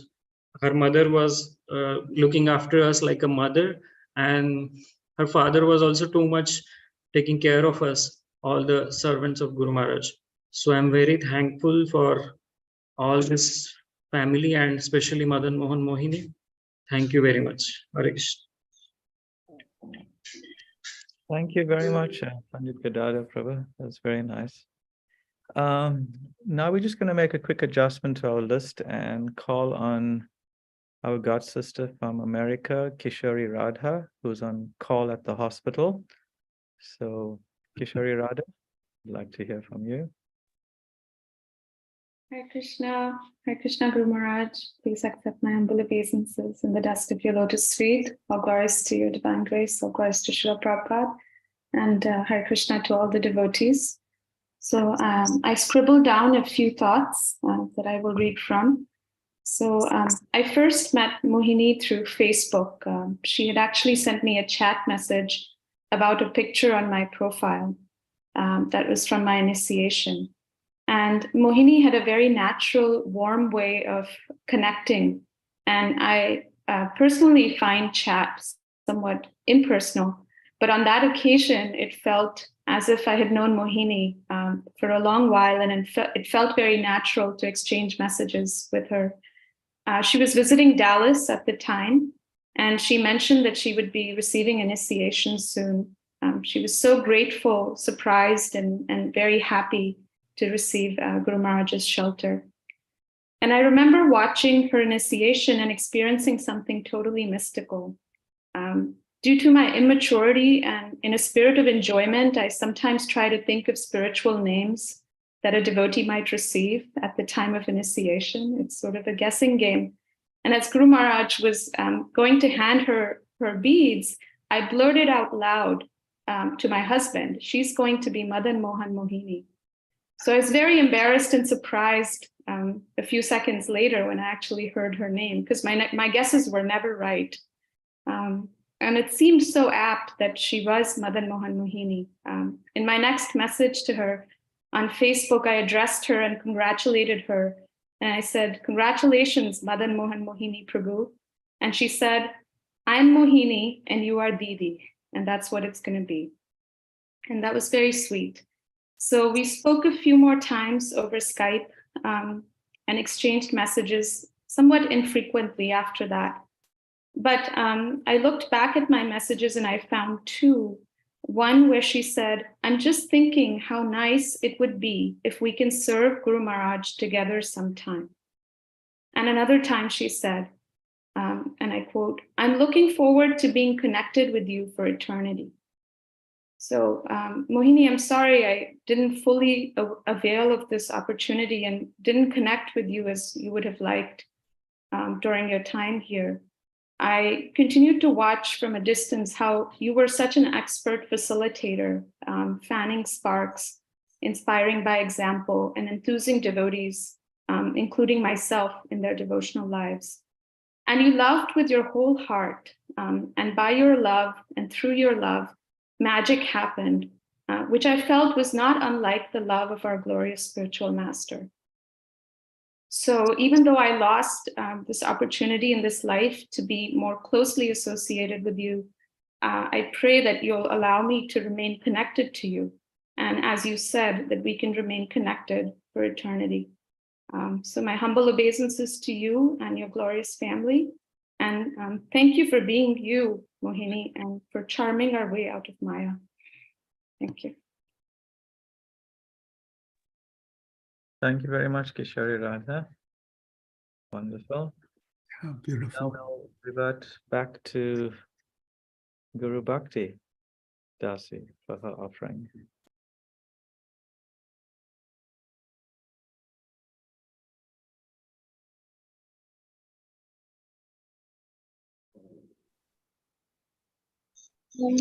Hare Krishna, Guru Maharaj, Hare Krishna. Please accept my humble obeisances. I hope I'm audible. Yes. I'm so sorry, we just had a power cut and that's how I got disconnected. I'm so sorry. So I'll just glorify me a little bit. I had very limited association with I never truly recognized her glories, and she didn't make it very evident to me. She was very humble. She always made me feel like she was just like me. She was small and she was gentle. And I just realized, that everyone over here is her senior, but I was her junior, and she treated me so. So I always felt like I was, wrapped in a cocoon when I was with her. She was always very protective, very guiding. And I think she really did care for me like an older sister. So after my initiation, she told me, you're the youngest disciple, because she was very proud. She was very happy that she was the youngest disciple. And then she told me, now you're the youngest disciple. And I said, there are a lot of kids, in our community, and they're Guru Maharaj's disciples too. She was like, no, you're the next one. You're the youngest of the initiated, and you should ask Guru Maharaj if you are the youngest to be initiated. It's like, okay. But I never had the courage to. But and I said, okay. Then she told me that, I'm a little bit jealous about it. I'm not. I'm a little bit jealous that you're taking away that title of being the youngest. But I'm also happy that someone like you is taking it. And I was thinking, oh, I mean, after my initiation, I was kind of shocked that okay, it's finally done. And it took me a while to realize that I had vowed to give my life to Guru Maharaj. And someone like her was so much more exalted, so much more superior. And she told me, I'm glad someone like you is taking away my title. So just put me in a spot of realization where I felt like I have to follow in her footsteps. If she's willing to give that title away, I have to at least try to learn from her. Although she's so amazing that I don't think I'll ever be able to be like her. So I seek your blessings to do that. And a couple of more things. I mean, we can go on speaking about her, but so some of these qualities that have been mentioned today, I never even knew, and I wanted to prepare, but I couldn't because I felt that it would be injustice to our relationship. Our relationship was very spontaneous. In fact, we even spoke in the most uh, random circumstances. Like a friend of mine wanted to be added to Japa Sangha, and he asked me to message her, and I did message her. But then later I realized I could just get the link from Facebook. So I deleted those messages, but she was so caring and compassionate and so detail oriented that she wrote back to me like, Hey Krishna, you deleted some messages. Is there something I can do for you? And I knew of her condition because I'd read about her. So I felt embarrassed to, actually have to disturb her. That's the reason why I deleted those messages. But yeah, she was very, very kind, and I thought that I would be spontaneous about it. So um, this is what I can do, and I wanted to say that she's been very kind. So the day I heard about her leaving her body, I was just back from a Brahmotsav program at a devotee's place, and I was so shocked. I was actually crying a lot, and just because the day before I'd spoken to her and she told me she was doing well, and I said okay, I thought that she had left. So I was really crying. But then I slept, and then she came in my dream to assure me that she was fine. Um, she was effulgent and she was beautiful, and she was not lying down on her bed. And it was so unusual for me to see that because I've always seen her that way. She was, sitting right next to me and speaking so chirpily, just like a young person would. And the time that I had actually been on a call with her, I could barely hear her because she was so soft because of her difficulties to speak. But she was so chirpy in my dream, and she was so fulgent, and I was the one who couldn't speak. I was so dumbstruck by how beautiful she was, and she assured me that I'm very happy and fine where I am. I think she said you do well where you are. So I'm just really grateful. I feel like she has given me a lot, and I hope to carry forward her legacy. She engaged me in services that I thought I could never do, like she told me doing a video for Guru Vyas Puja in Houston, and I was like a neophyte. I had never done any video editing, anything for serious purposes, and she told me do it, and I went all out. I added confetti and flowers and everything to that video, and I thought she would say, make it a little more mature, but she didn't know what. She said it was very nice, and so I just felt that she was very accepting and very compassionate and very friendly, and she was very accommodating. I felt that, hearing all of your experiences with her, I felt that she could be very accommodating, with the seniors. She could speak like a very mature devotee, and with a person like me who's just a kid, she could, childish. I felt that was the best feeling. So thank you so much for giving me this opportunity to glorify her. She is an ocean of Vaishnav qualities, especially her quality of compassion and love for everyone. So I pray to imbibe that, I pray to her to never let me go. In fact, I've had practical experiences where she just gives me her association. Like I was doing this jewelry service for her favorite deities, Radha Madan Mohan, thought I will offer this on her behalf. And I've never been so detail oriented, so attentive to my service, but because she was that attentive and detail oriented, and I prayed to her, I want to offer this to Mother Mo. So she showed me, where I was going wrong, and it was just so beautiful. I feel like this connection is never ending, and I don't feel bad that she's gone. I'm happy that she's gone. She told me she was really happy. So thank you so much. Hare Krishna. Hare Krishna. Thank you, Guru Bhakti. Wonderful.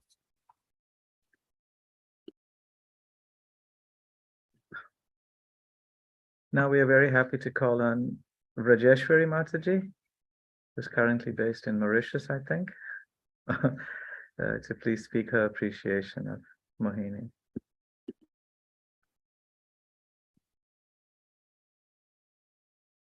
Hare Krishna. Hare Krishna Guru Maharaj, please accept my humble obeisances. All glories to your divine grace. All glories to Srila Prabhupada. And my obeisances to all of you. I have been really enjoying all of your talks. And it's a great privilege and honor to be with all of you today, remembering our most beloved Madana-mohana-mohini. Unfortunately, I did not have the good fortune to meet her in person, but it does feel like I've known her like for a long while. I think one of the amazing things that I noticed about her is that whenever she would speak, it felt like an old soul speaking. She must have such an accomplished sadhaka in her previous life that in this lifetime she needed just a few years to finish off whatever was left. And somehow I felt there was also Krishna's hand for her in this lifetime. She definitely had a relationship with his Holiness Tamal Krishna Maharaj that she continued in this lifetime. And as nothing happened by chance, she took initiation from our Guru Maharaj, who is so dear to Tamal Krishna Maharaj, also an intimate friend. And amazing enough, Krishna arranged such a perfect family for her, where she could continue her Krishna consciousness in full vigor. On one hand, it was a little bewildering because externally we would see this little girl, but whenever she would speak, her maturity was beyond her age. She has tapped into that wisdom that she has been carrying with her from her previous life. And she knew her priority, fixed and focused on her goal, and was not interested in the superficiality of this material world. And I think that was her greatness, that she was so humble about it. Even in her book, she would give us some glimpses of her day-to-day challenges, which she did not hide. She would express her ups and downs, such common raw emotions. And side by side, she also had that amazing ability to step back and see the bigger picture and have a sense of what it was all about. Her firm faith in the process kept her going deeper despite all the physical challenges. And whatever was coming out was just pure wisdom of her own experiences. She also had that childlike innocence, that sweetness, that purity, that devotion, that commitment, all these wonderful qualities at such a young age. And as soon as she knew she did not have much time, she did exactly like Parikshit Maharaj and started to look for those saintly advanced association, inquired from them submissively. And because she was such a proper recipient, she was able to hold all those mercies that was being bestowed upon her. And whoever came in touch with her was just captured by her simplicity, her sweetness, her sincerity, her devotion, and they lovingly gave her all the blessing wholeheartedly. And it may sound like a repetition, but I must add that her journey would not have been smooth if she didn't have the support of her whole family. She had a glorious sister who had put on hold her future to assist her till the end. Her parents provided that stability, and they simply took her under their loving wings. And as a result, she was able to stay focused on what was more important to her in such a favorable, loving, and caring atmosphere. It made her life manageable, happy, meaningful, and accomplished. All glories to this wonderful family whose common goal was to send Mohini to her the desired destination. And of course, our dear Guru Maharaj, who was always there for her, he always made time for her despite his busy schedule. Mohini was truly a very, very fortunate soul who found shelter, inspiration from so many wonderful personalities. And I would even say Radhe was also part of her inspiration. She was taking inspiration for her because at that point in her life, they were both at the end of their life. And her last voice message to me was in December, actually. Guru Maharaj was in Mauritius and she was asking me whether we are doing Radhe Radhe's her 90th birthday. So I told her that's the day we are doing Guru Maharaj's Vyas Puja. So her list of inspiration was not limited. Whoever inspired her, she honored their life. She was so great like that. So all glories to Madana-mohana-mohini, who set such a wonderful, wonderful example of beating all the odds and made this human form of life a successful one. She may have left us, but her legacy will live on in the hearts of those who knew and loved her. She captured our hearts with her endearing nature and her devotion to Guru and Krishna. Like Jadikanda said, she has the Mohini effect. One of the meaning of Mohini is the enchantress. So she enchanted us with all her wonderful, wonderful qualities.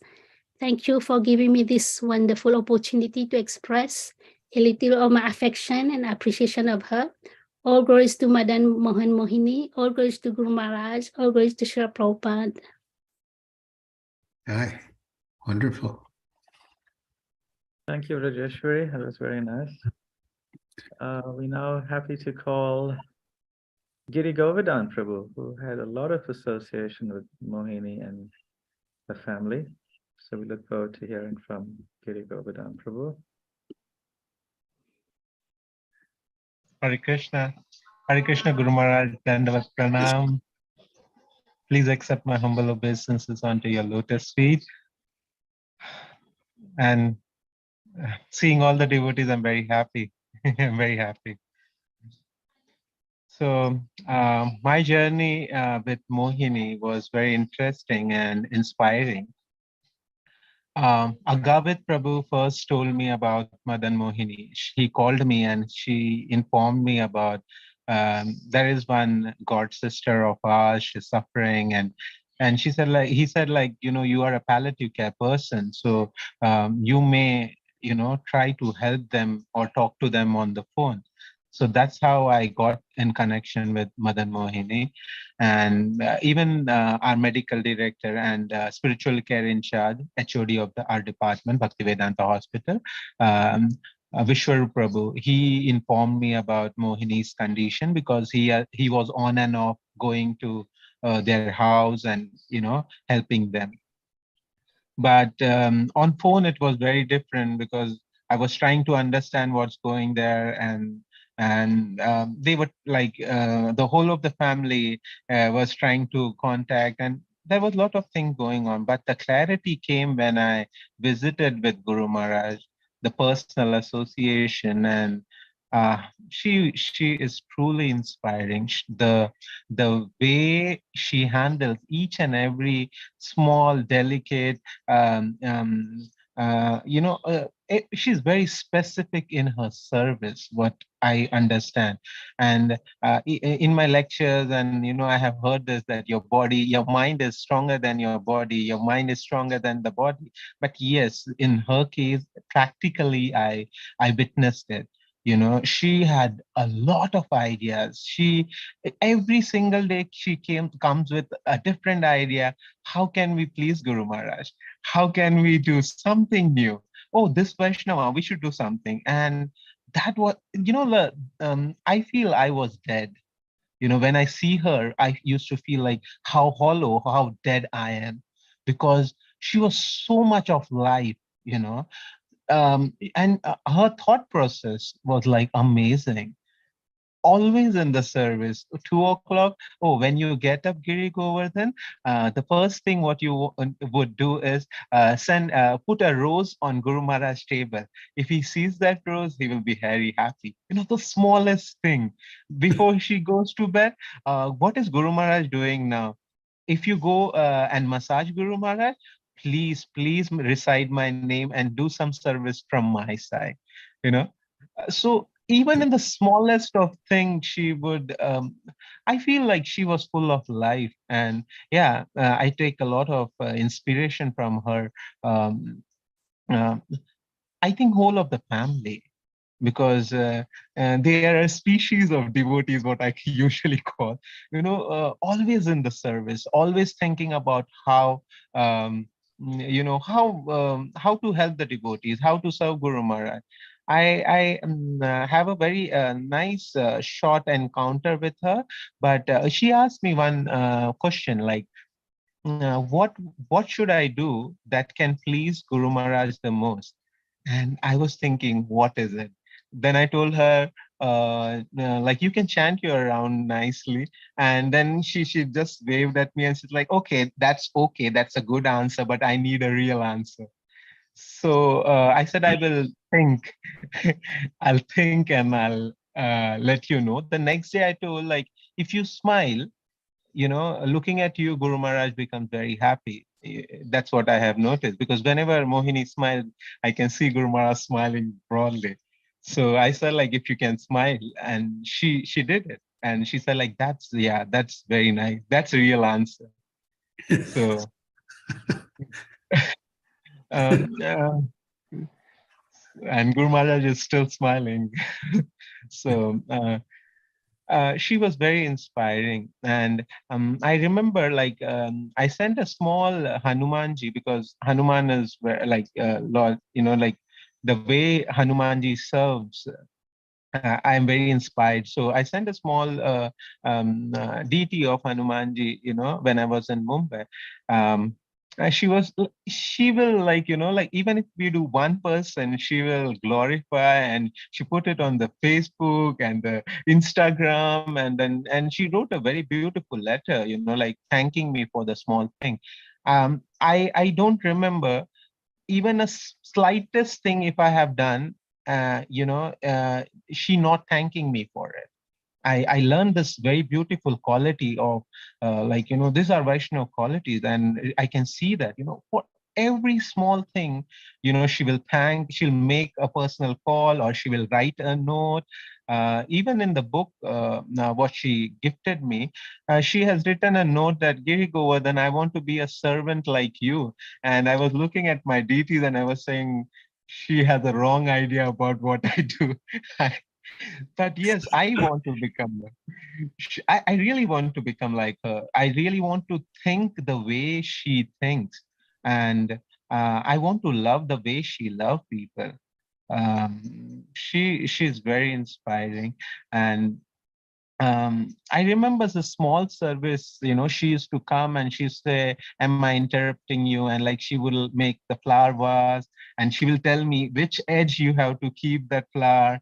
She made photos. The whole of the family, they were busy making different photos for Guru Maharaj's room, because, and I asked, like, why do you want so many photos? Because I had this question, like, why are we placing all this? So she told me that these are the same photos what Guru Maharaj has in Carpentaria. So wherever he goes, he should feel home. And I said, like, see, these are the small, minute things, And I was I'm still, she's a role model, and she is an angel, who comes in your life, he churns you, and uh, I think I started thinking because of her. I usually don't think. I just like that's what I feel. So, um, um, and a small incident where Guru Maharaj was giving a very beautiful hug to Prannath Prabhu.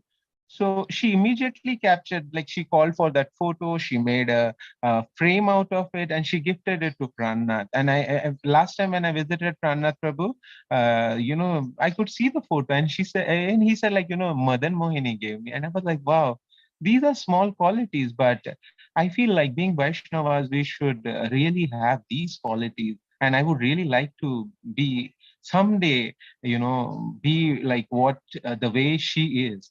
And um, uh, um, I was not sad. Really, I was not sad when I heard about Mohini, because Mohini spoke to me once in the morning. She came and she told me, Giri Govardhan, I would be leaving. So I looked and I couldn't deny. I said, like, yeah, I understand you will be leaving. So what is the real question? So she said, like, would there be pain? So I said, like, pain, I don't know. Suffering is an option. So she asked me, what's the difference between suffering and the pain? So I said, like, pain can be induced, but suffering can be eliminated if you are true, and you are strong, and when you know what's going to happen. So she said, like, yeah, I have to go through the journey, because she was asking me a lot of questions about, like, how my patients leave, how different devotees leave their body.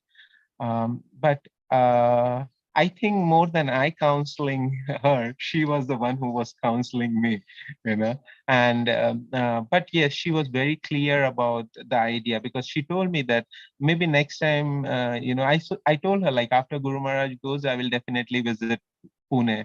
So she said, like, yeah, maybe I won't be there. She said that to me. So I said, like, yeah. And she has asked me, like, if whenever I'm leaving my body, my brother, would you be with me? So I was like, I couldn't say lie to her. So I said, like, I don't know, because if I'm in Mumbai or where I am, I don't know. But I will definitely pray for you. That's what I answered. And she said, like, do some service which you feel the most intimacy. She was telling me, like, do any service which you feel very intimate to Lord, and specifically to Giriraj, you please pray for me. So I usually make some ornaments for Radha Raman, Lal, and I always pray for her this time. And it's such a nice incident. Like, when I went to Vrindavan this time, I did not get anything for the Lord except the flowers, and I was feeling guilty. Like, every time I go, I get something for Radharamanji. So this time I made small anklet, and I was thinking about Madan Mohini, and I just made like one anklet, and that's what I took. And I was not surprised. Radharaman wore that anklet 9 times in this day. And on his appearance day also, he was wearing that anklet on his hand. So I understood how pure and how pious and how close Madan Mohini is to even to Krishna, because I did not get anything else. But yeah, 9 times I was surprised. I was really surprised.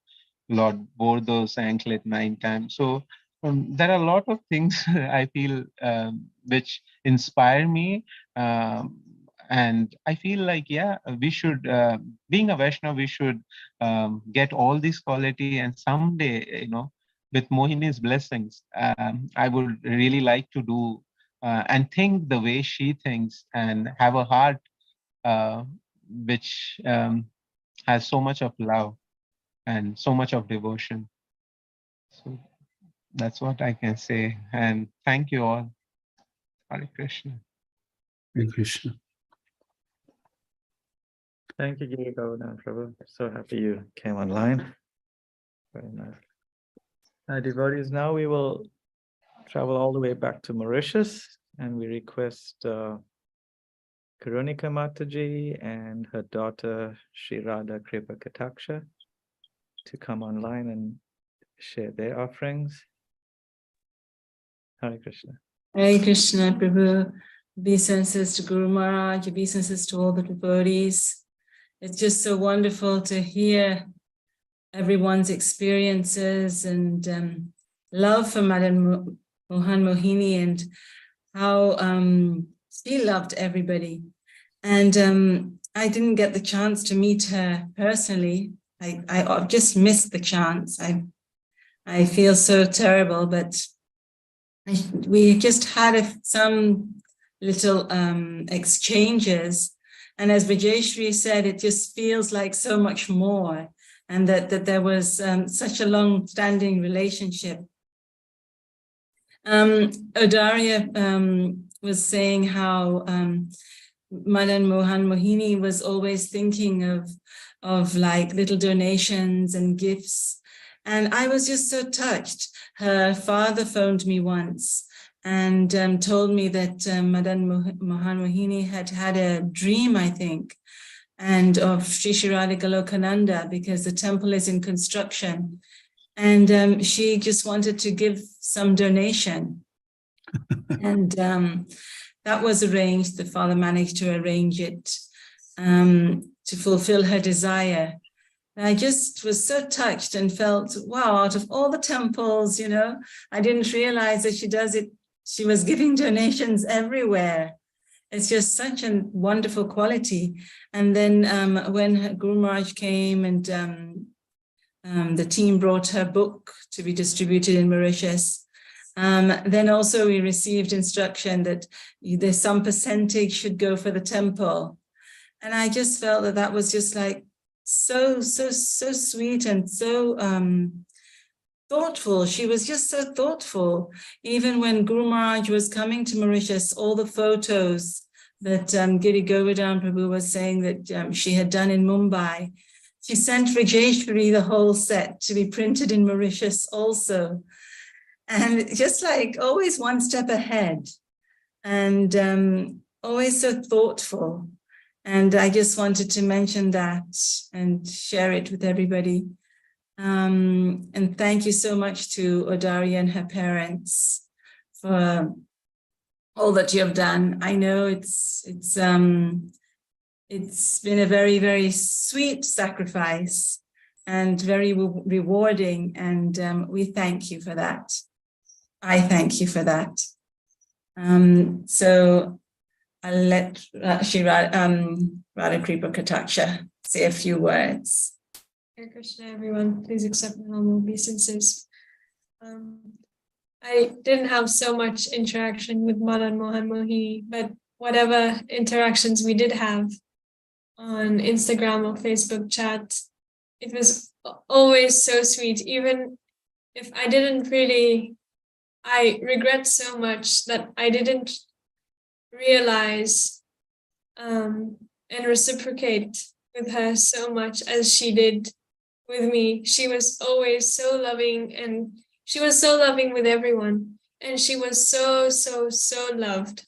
Everyone loves Madana-mohana-mohini because she's so special and so sweet. And how Jai Khanda was saying, we all got the Mohini touch. And even in the slightest interaction, there's that Mohini touch. And it's really very special mercy. I have a little glimpse into what chronic pain is like, and it really makes me understand more and more how incredible Madana-mohana-mohini is. She is such a hero, and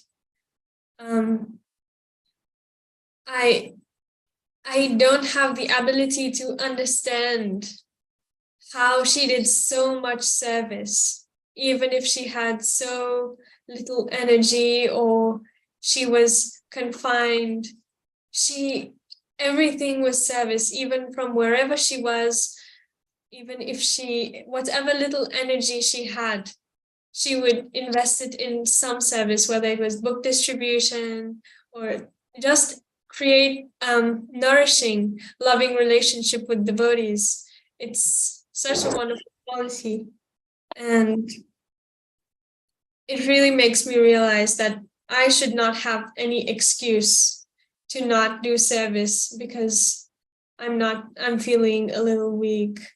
Because she really gave everything to Krishna, she gave everything to Guru. And I really pray to her that I can have that faith and understanding of Krishna's arrangement for each and every one of us. And Krishna's arrangements are perfect, and we need to really see Krishna's hand in everything and have faith in Shri Guru. So I really pray to her for her mercy and for her love, because I actually don't know how I could do it without her inspiration. She's truly an incredible devotee, and I'm really grateful to her and grateful to everyone here to hear from everyone. Thank you very much. Hare Krishna. Thank you, Shri Radha, Kripa Kataksha. Yeah, we all know of your own physical challenges, and even despite that, how much you are doing to please Shri Radha Golokananda. I'm sure Mohini is also very pleased with your sacrifices and efforts, being inspired by her. Thank you very much. Now, devotees, we will proceed to another beautiful video, Mohini's Memories with Guru Maharaj. And following that, we will have Odarya Radhika come back and also discuss Mohini's relationship with our dear Guru Maharaj. So play the video and then followed by Odarya.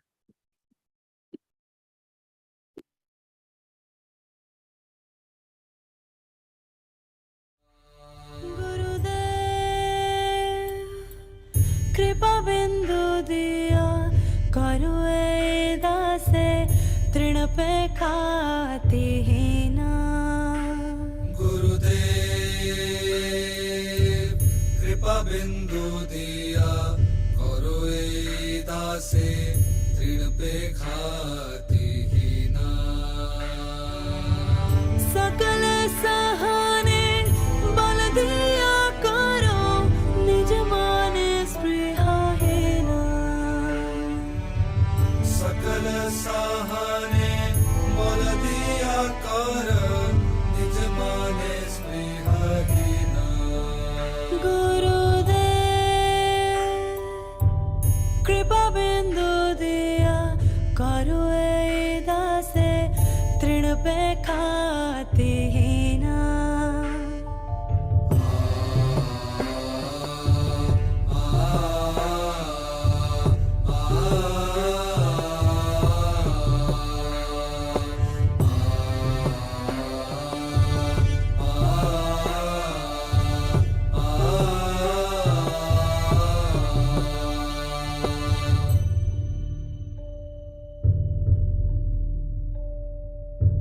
सकल सम्मान करिते शकते देहनाथ जता जाथ सकल सम्मान करिते शकति देहनाथ जथा जाथा तबे तो गाइबो हरि नाम सुखे अपराध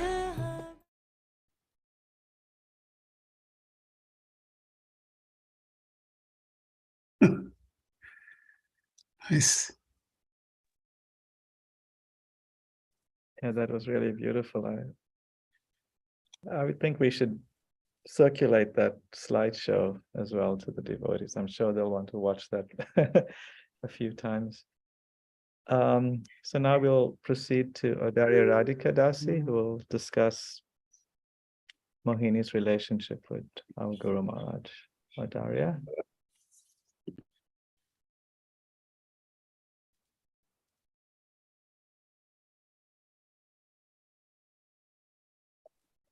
You'd have to unmute. Yeah. Hare Krishna, very much and all the devotees. Am I audible enough, loud enough? Yes. So I'm just feeling very grateful to hear about, again, all three of us are sitting together and hearing all these beautiful qualities of Mohini, her unique relationship with all the devotees, and coming to this part where I'm going to speak about her relationship with Gurmaj is just such a beautiful, happy chapter of her life. We met Gurmaj for the first time in 2015 January when he was visiting Pune, and we had the opportunity to host him for lunch and serve him prasadam, and he was so merciful. We did not expect that we would even get to meet Gurmaj, but he saw Mohini in the wheelchair and he gave us his association. And after that, actually, our mother, I remember, encouraged Mohini to offer a beautiful card to Gurmaj, and then she encouraged her to write to Gurmaj, and so that is how her relationship started developing. And Gurmaj was always so available and always so beautifully reciprocating that eventually, I think by around 2017 or 18, she had started writing Vyas Puja offerings and, just kind of every few months connect with Gurmaj over emails. And then in 2000, this is in 2016, I'm sorry, when she wrote a Vyas Puja offering to Gurmaj, and Gurmaj responded after a few months. And it was a magical day for her because in between Gurmaj's Vyas Puja and her writing the offering and receiving the response, she had developed a kind of her relationship with the Markesh March kind of became manifest in her life suddenly, and she was going through a lot of separation. And on one particular day when she was really feeling, kind of confused about how to deal with it and the whole concept of Vapu and Vani, she heard back from Gurmaj, and his response to Mohini's Vyas Puja offering, but it had so much about Vapu and Vani in it, and she was surprised to receive that email, in that situation. And it clearly felt like Srila Gurudev, Srila Markesh Maj had arranged this.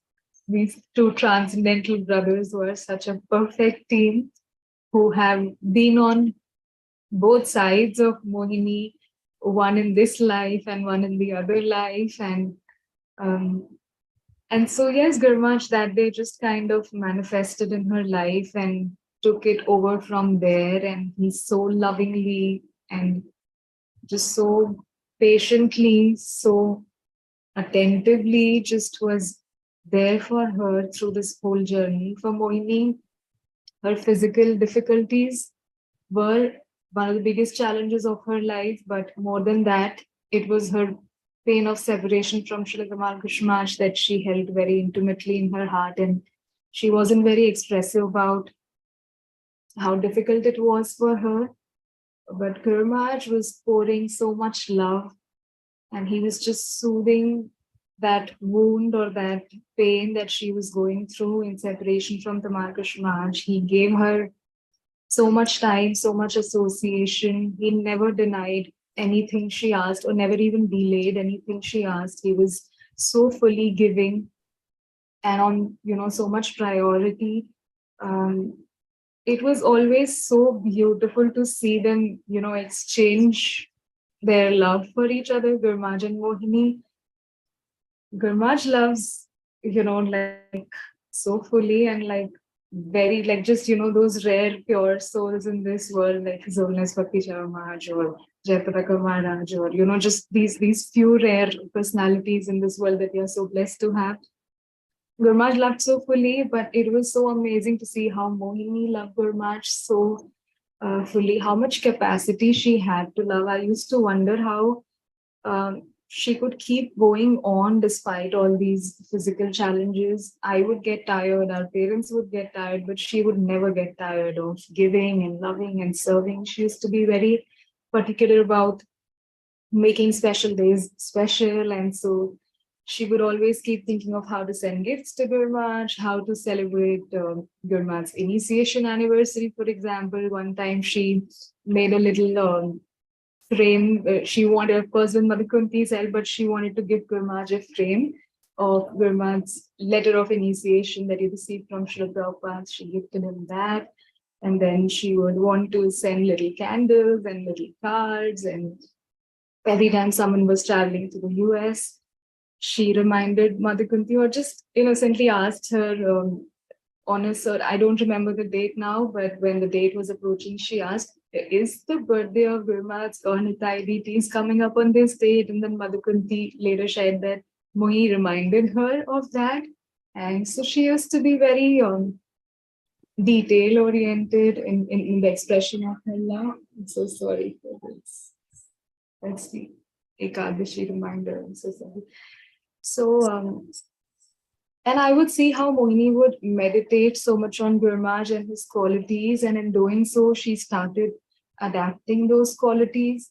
The way Gurmaj would express himself, the way he would respond to letters, the way he would frame his sentences. She was just so careful about observing and assimilating everything that Gurmaj does, as a pure devotee. And she started so beautifully kind of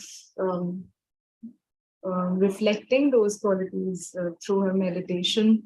And I used to feel very fortunate to just see the two of them exchange, like her expression of love used to sometimes, one time Gurmaj said that she was just saying prayers and I wish, we could do this for you and that for you. And she was just saying some things and Gurmaj was hearing attentively. And then he said, I wish I had recorded that. And, she would sometimes say things like a very innocent girl. And then on other occasions, she would say things like a very mature, wise soul. And it would be a treat to hear her speak to Gurmaj.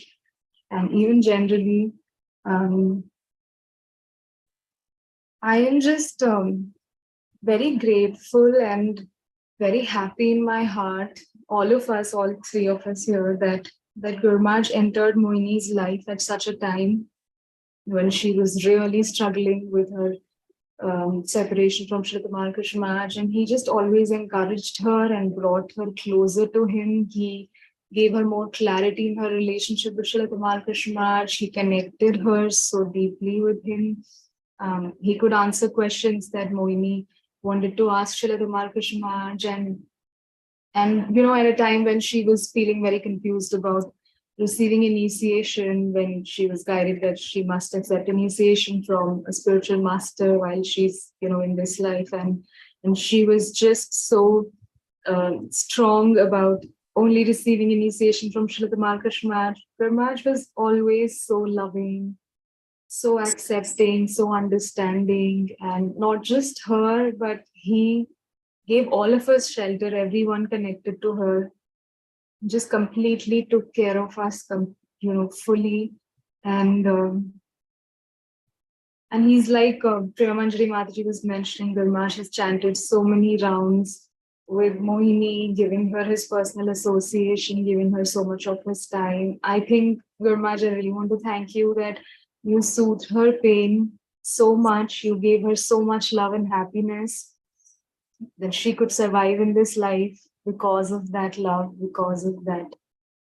And in the last few months when, of course, before that, when we were in Dallas and Gurmaj gave so much mercy over there again during her initiation, before and after that, so many hours of association every day. Mohini was asking Gurmaj if he would be physically present when she would leave her body. And I remember Gurmaj was very emotional and he said that you will have to have faith in my spiritual presence. And I think Gurmaj just did both. He gave her his physical association so fully in the last few months.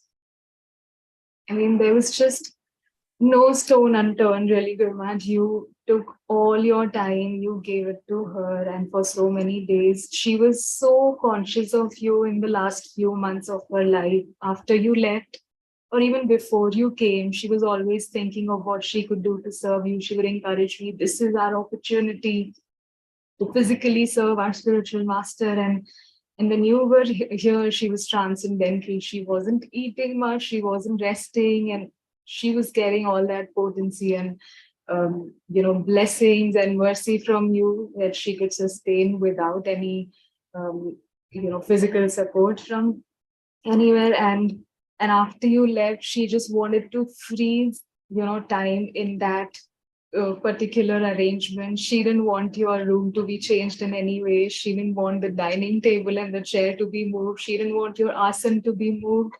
She just got a picture of you chanting japa and placed it on the chair where you would sit. She would come out and do parikramas every day. She was just always thinking of you.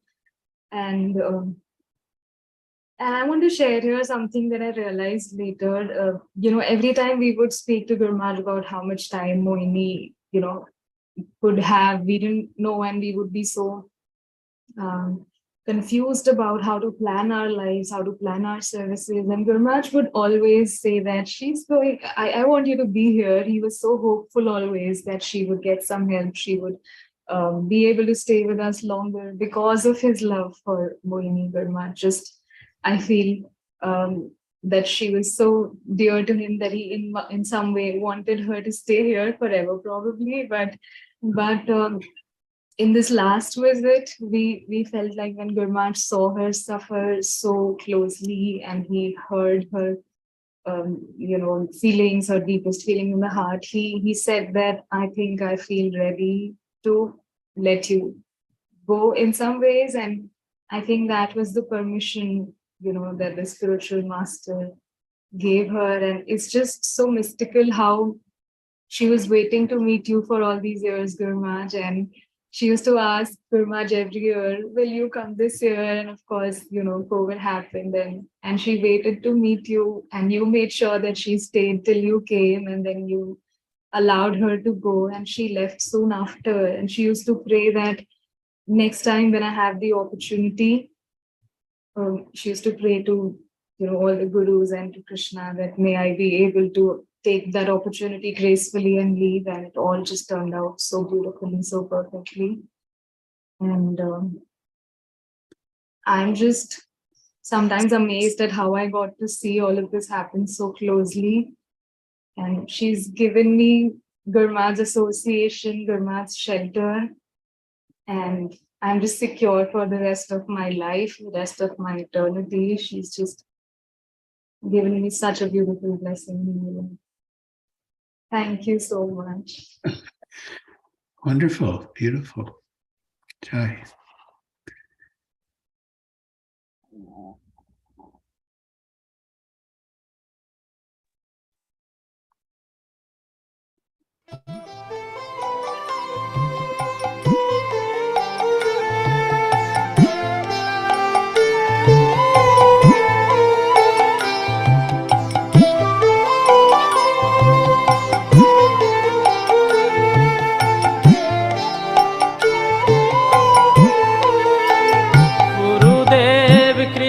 बिंदु दिया करो ये दासे तृणापेक्षायतिहीना गुरुदेव कृपा बिंदु दिया करो ये दासे तृणापेक्षायतिहीना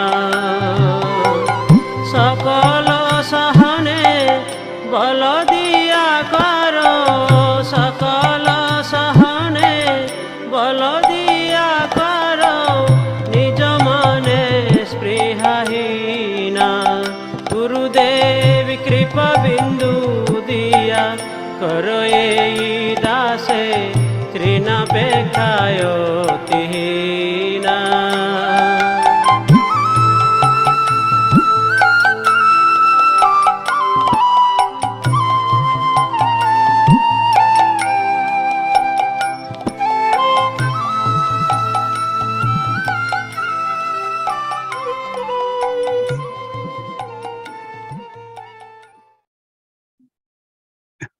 So I, I missed mentioning about this book.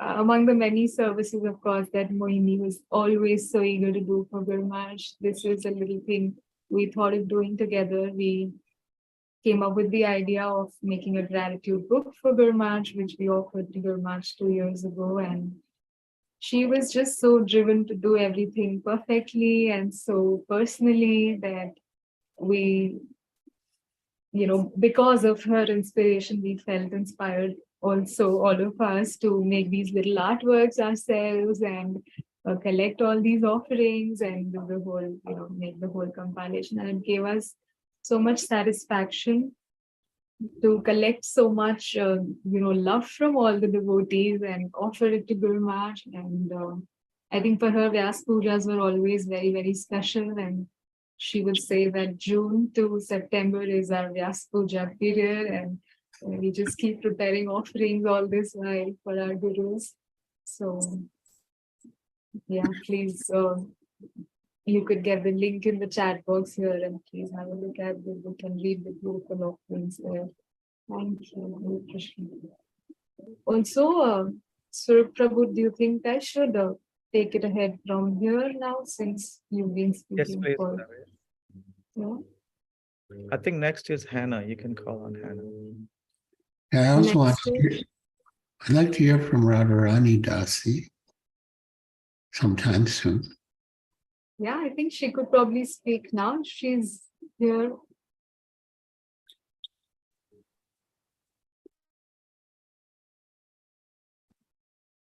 Hare Krishna, please accept my humble obeisances. All glories to Srila Prabhupada, all glories to Giriraj Swami Maharaj.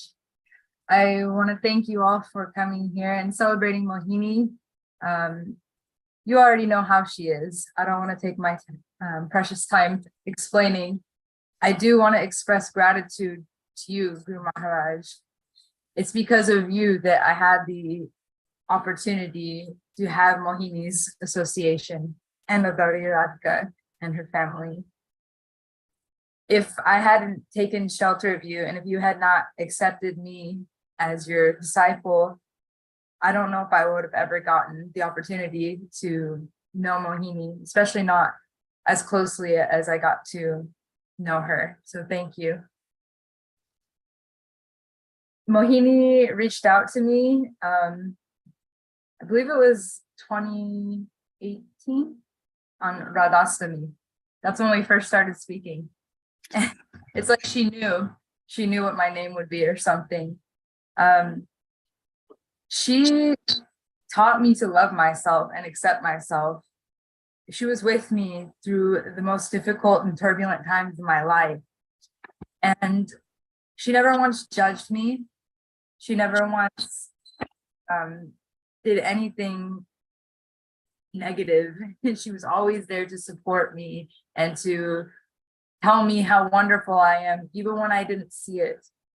She was quite literally like an anchor for me when me being a boat in this metaphor was lost at sea. She's the one who would help me to reel back in and remember Krishna and remember that I'm worthy.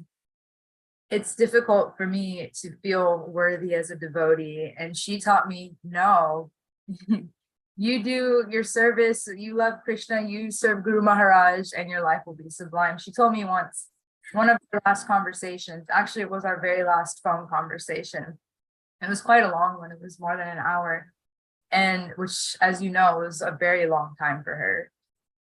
And she told me to ask Guru Maharaj to come to Portland, where I live. And I said, Mohini, who am I to ask him of something like that? That's big. I said, who am I? I'm so unqualified. And she said, Radharani. She said, listen, feeling unqualified is the best qualification in Krishna consciousness. And that really struck me because I always feel like that. So I'm like, wow, maybe I am qualified because I feel unqualified. Anyway, she is a gem of a person and so inspiring. And I'm so grateful that I had the opportunity to get to know her on a deep level. we open up to each other about so many things, and that I don't think I'll ever be able to open up with anybody else about. And our connection was that of something that we couldn't explain ever since we first met virtually. We never met in person. We both had the same feeling that we had known each other in another life. And I'd never felt that way with a friend before. And I still feel very, very connected with her. Sometimes I would even, for example, one day I had really, really bad back pain. And I thought of Mohini and I was worried. And I asked how she was doing. And she was having really, really bad back pain. It was really interesting. And then another time I was sick with a fever and she was also sick with a fever. I had thought of her. We had this interesting connection, and I'm just very, very grateful. I still feel her presence and her love. She has so much love for me and my son, Radha Vinod. She was always so supportive of him and so loving towards him. And she was so supportive every step of the way, you being a single mother through pregnancy, birth, everything. So supportive, never once judged me, always embraced me with so much love. I'm so grateful. And I am so excited to hopefully meet you very soon and, you know, expand upon that love that me and Mohini shared through us. So thank you so much for letting me speak. Mohini, I love you. Please do something for Krishna for me until we can meet again. Hare Krishna. Hi. Beautiful, wonderful.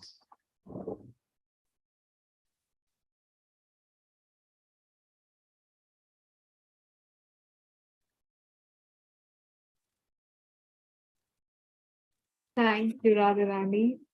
I was always, very, very amazed to see their connection. It was without ever meeting and so deep. And now we are going to hear from Hannah, who has also been a very sweet and close friend to Mohini. They only met once in Houston, and I'm excited to hear from her.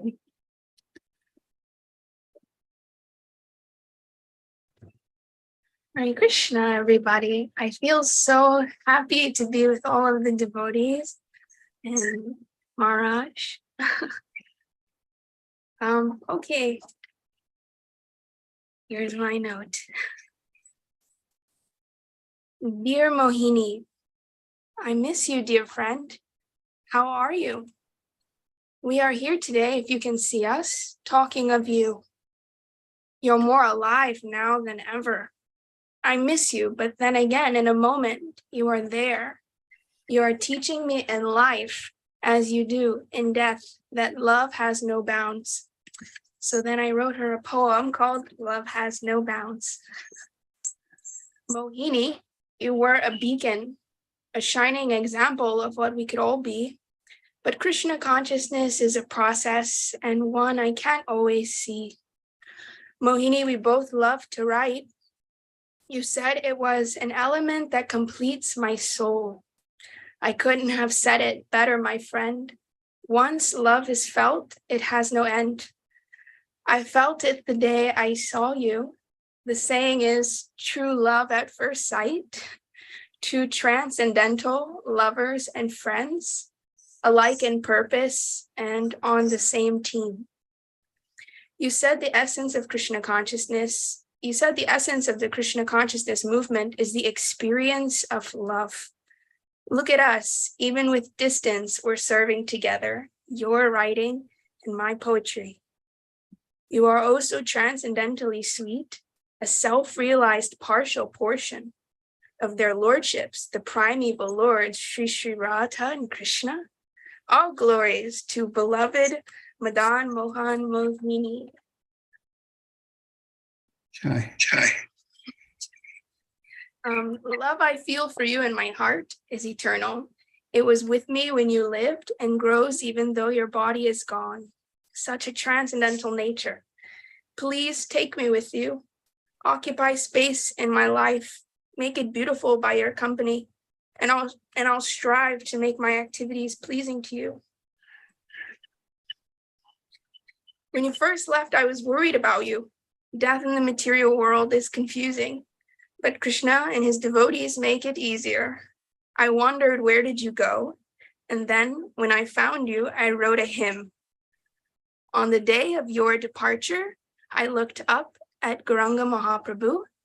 At his feet, I saw a flower, and I knew that the flower was you.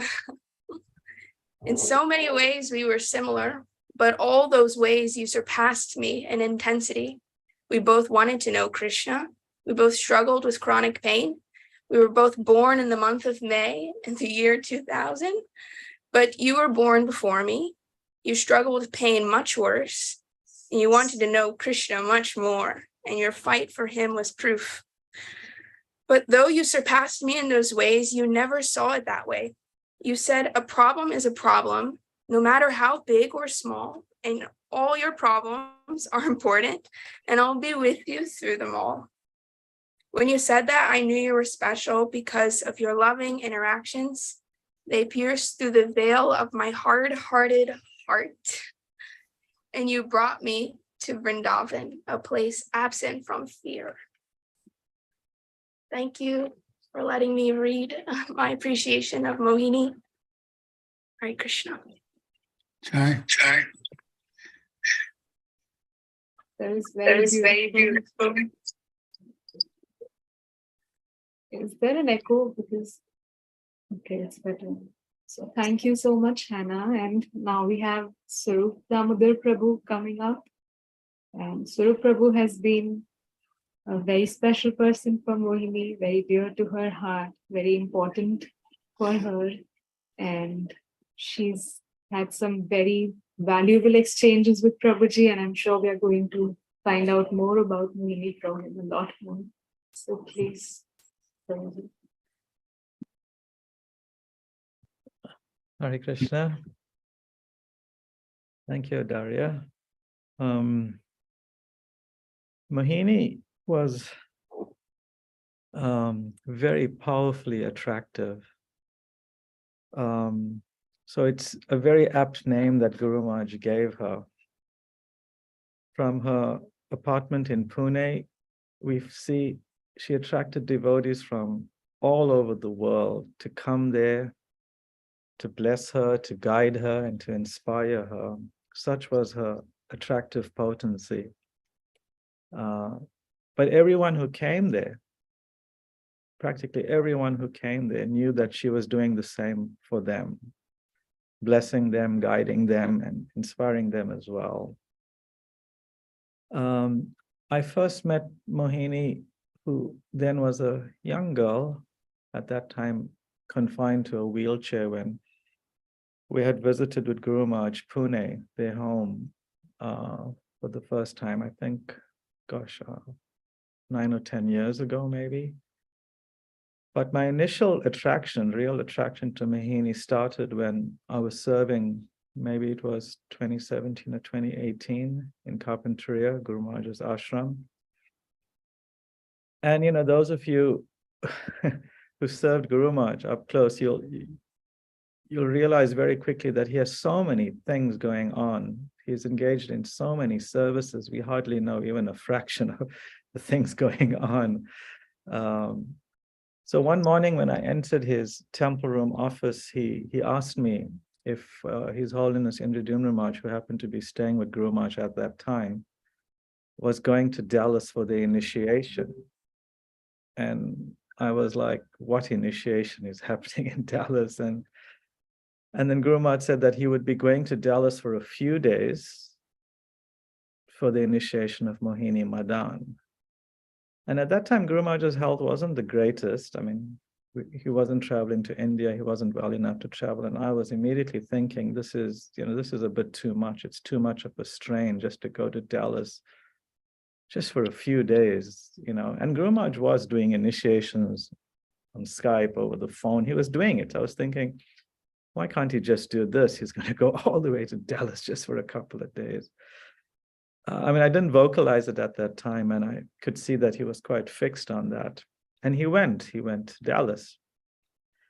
And I remember he advertised the initiation the live streaming, inviting everyone for what he called the historic initiation of Mohini Madan. And from that time, I began to get a little glimpse of what a special position this young girl had in Guru Maharaj's heart, a very special position. And then shortly after the initiation in Dallas, Guru Maharaj was interviewed about that whole experience. And Guru Maharaj said the most amazing thing that deeply touched my heart, and I think everyone's hearts who read that interview. Guru Maharaj spoke about his relationship with Mohini, and he said something like that he could not imagine having more love for a disciple.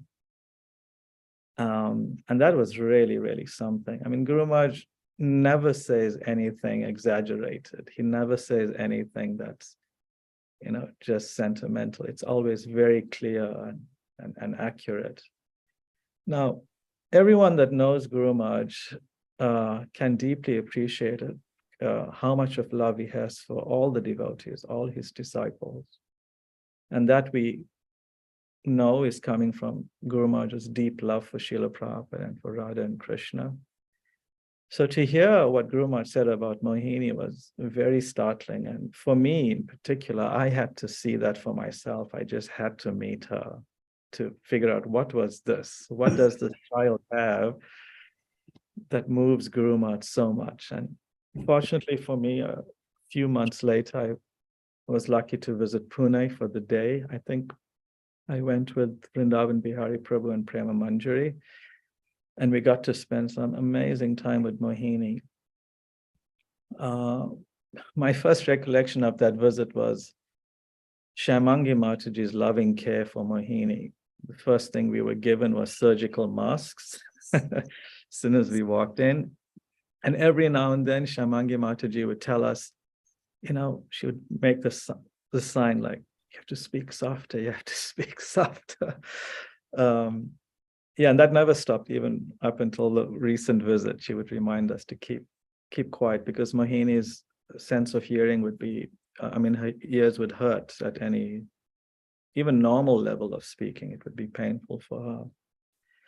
Anyway, that visit was really, really groundbreaking for me. And I got so much of it, and I got a clearer understanding of how special this young child was. And on the drive back to Bombay from Pune, I immediately wrote Guru Maharaj and thanked him for bringing Mohini into our lives. And I expressed to him that I now better understand why he would have made such a statement about Mohini. Because to know Mohini is to love Mohini. And as I learned more and more about her, my affection for her grew so much more. And since that time, 2018, when I first visited them in Pune, whenever we would travel to India, visiting Mohini was a definite part of our itinerary. It just had to be. Out of her mercy, she wouldn't have it any other way, but it was really for us. It was really for us. And we would often video call and speak, and sometimes, I don't know how she did it, but sometimes it would be for hours. And she was so thirsty to hear from us about various devotees, about our little experiences with the senior Vaishnavas, about Guru Maharaj, about Tamal Krishna Maharaj, about Bhakti Churu Maharaj, about Indradyumna Maharaj. And she really, really loved Srila Prabhupada. Some of the things she would express to me about Prabhupada was just so amazing that I felt embarrassed that I don't have anywhere near that love of Prabhupada that she has. And I just want to quickly read something that she wrote on Facebook some time ago in a letter to Srila Prabhupada. She writes, quote, Srila Prabhupada, please make me a miracle of yours. Let me be all that you desire me to be. And to start with, please let me be surrendered completely to your lotus feet. Why should any material thing matter when I am in your direct or indirect association always? Please take away all my material attachments, all my shortcomings, all that is stopping me from being your pure devotee, a devotee who has nothing but pure, limitless love for you, and who knows nothing but pure, unalloyed devotion to you, and who has no goal but pure, uninterrupted, unmotivated devotional service to you. Unquote. So she loved Prabhupada so much. And of course, as we've heard from so many speakers, she loved Guru Maharaj so much. And that is, from all of us, definitely not a sentimental expression. I personally witnessed her love for her spiritual master. Just like one Srila Prabhupada, when guiding His Grace Jananivas Prabhu in the process of worshipping the Shalagram Shila, told Jananivas Prabhu that love is found in the details.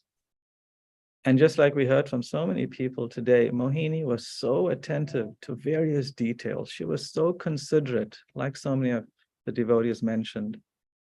When Guru Maharaj returned to India last year, late last year, Mohini and Adarya made so many little thoughtful arrangements to welcome Guru Maharaj. Like others have mentioned, they arranged his office table photo frames,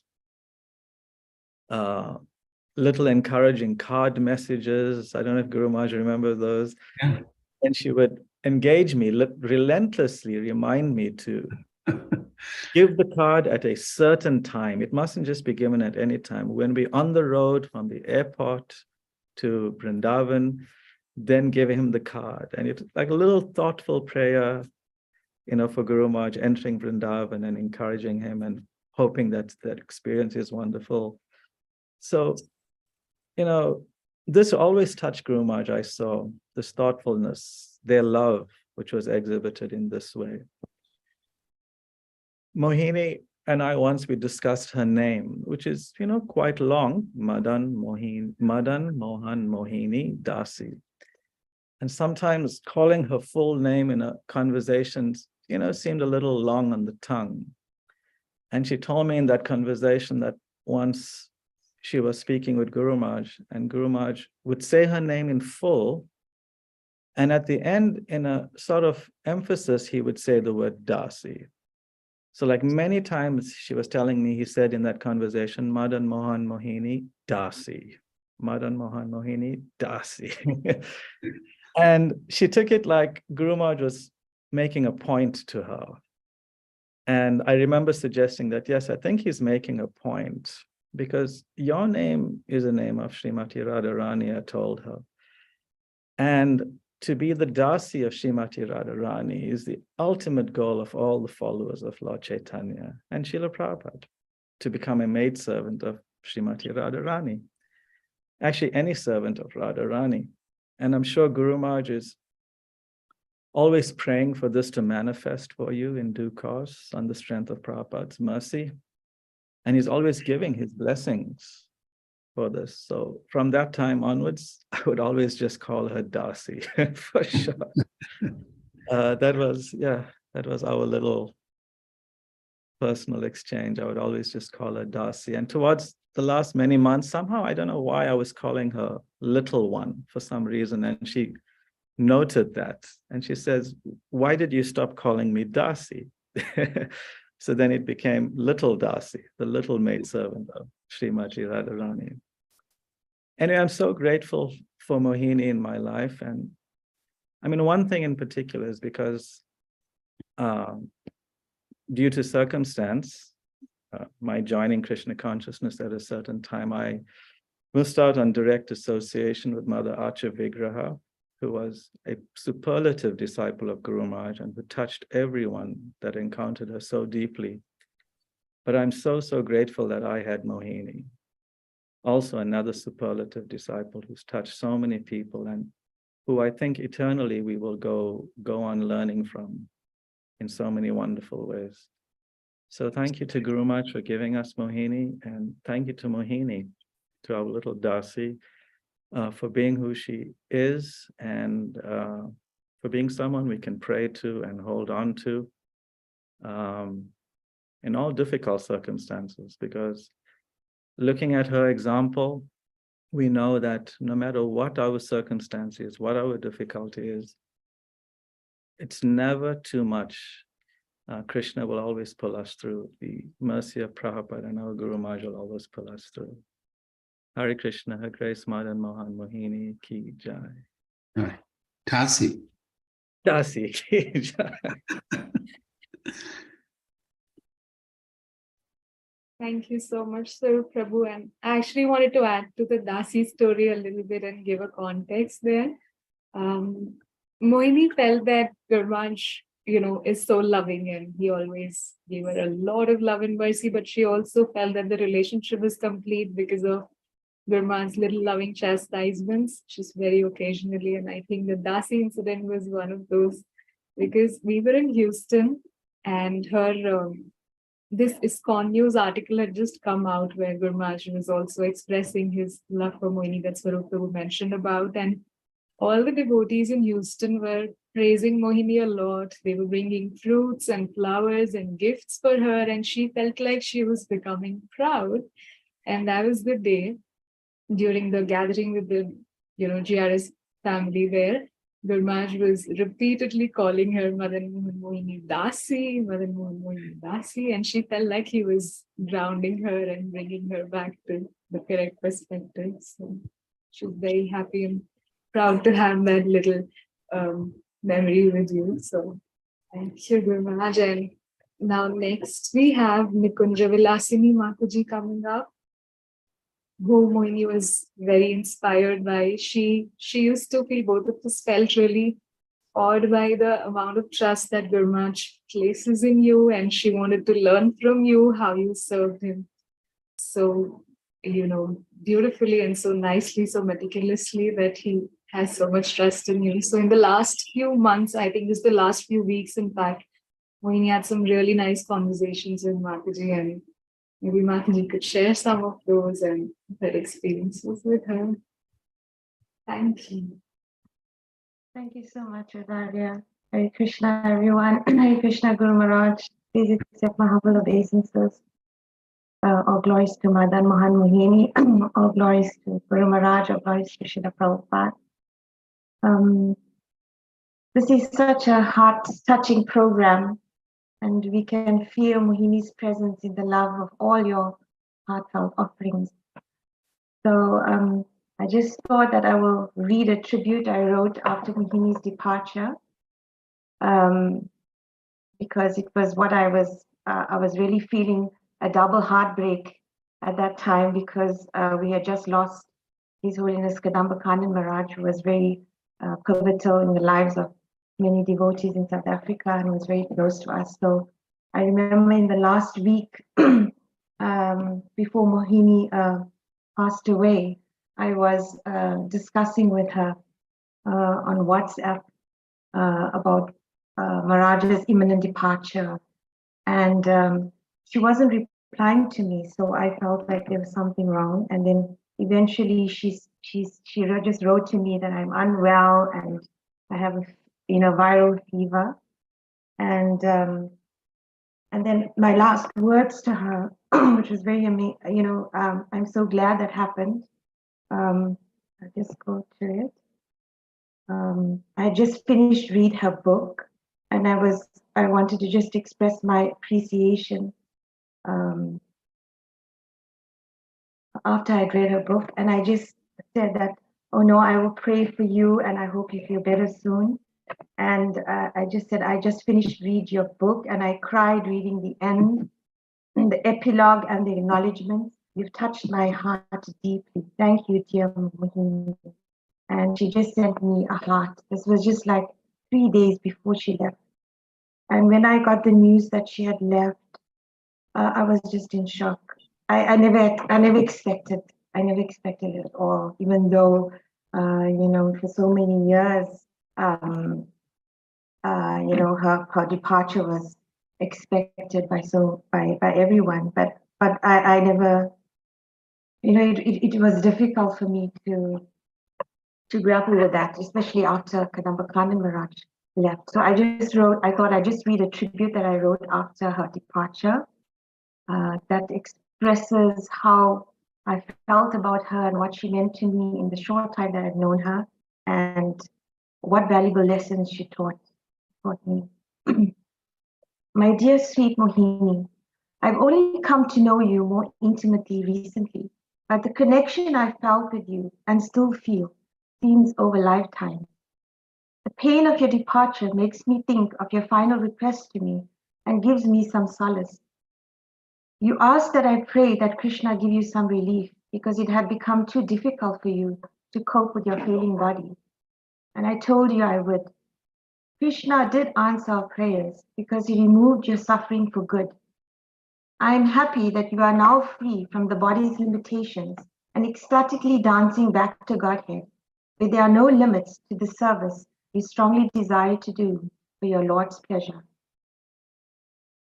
Still, while you were with us, confined to your wheelchair and to your room that permeated Vrindavan, you did so much.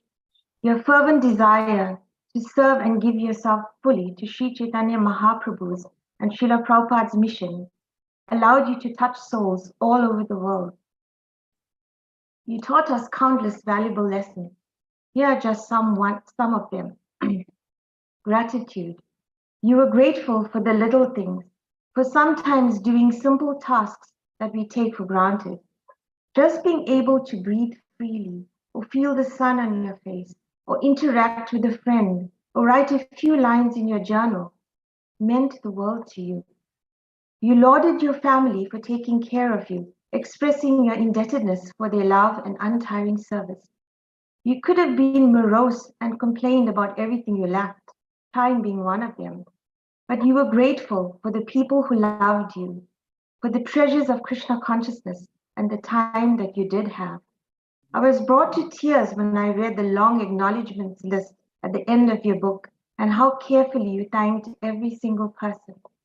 Gratitude made you happy, and it can make us too. A zest for life and service. Anyone who knew you knows being bound to a wheelchair couldn't stop the fire in your heart to serve. Whether it was distributing Srila Prabhupada's books on your wheelchair and with your oxygen equipment, and thus winning first place in the book marathon in Pune, speaking on YouTube and social media, recording songs, or writing in your journal, you gave yourself completely. You said to me, quote, "It is my great good fortune to be able to serve any soul or any devotee in ISKCON in any way ever. I am here for that, although I may forget it sometimes." Unquote. In your last days, when you became too tired of fighting anymore, you wrote, "I have the zest for life like any other girl, so it's hard. It's a task to tone down my overambitious and overenthusiastic self, but it's okay. As I've said so many times in my book, it's okay is a big part of my self-talk. The brilliant fire in your heart to serve did not die, even though your body was dying. You relished to serve, to give people the spiritual panacea for their disease. But towards the end, you felt it okay to let go of what you wanted to do and achieve. It was okay to leave your life in the hands of Krishna. Enthusiasm and determination to serve gave your life meaning, and letting go of what you couldn't control made you peaceful. And I hope someday we can experience that too.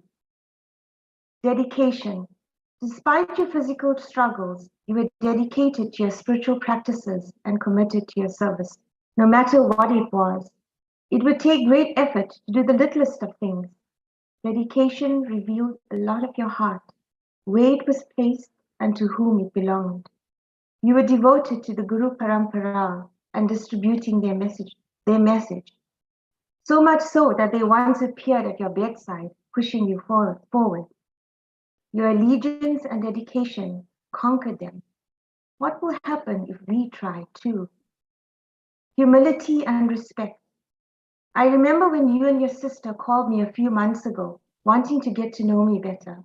I felt honored and flattered that you both had taken the time and energy for me.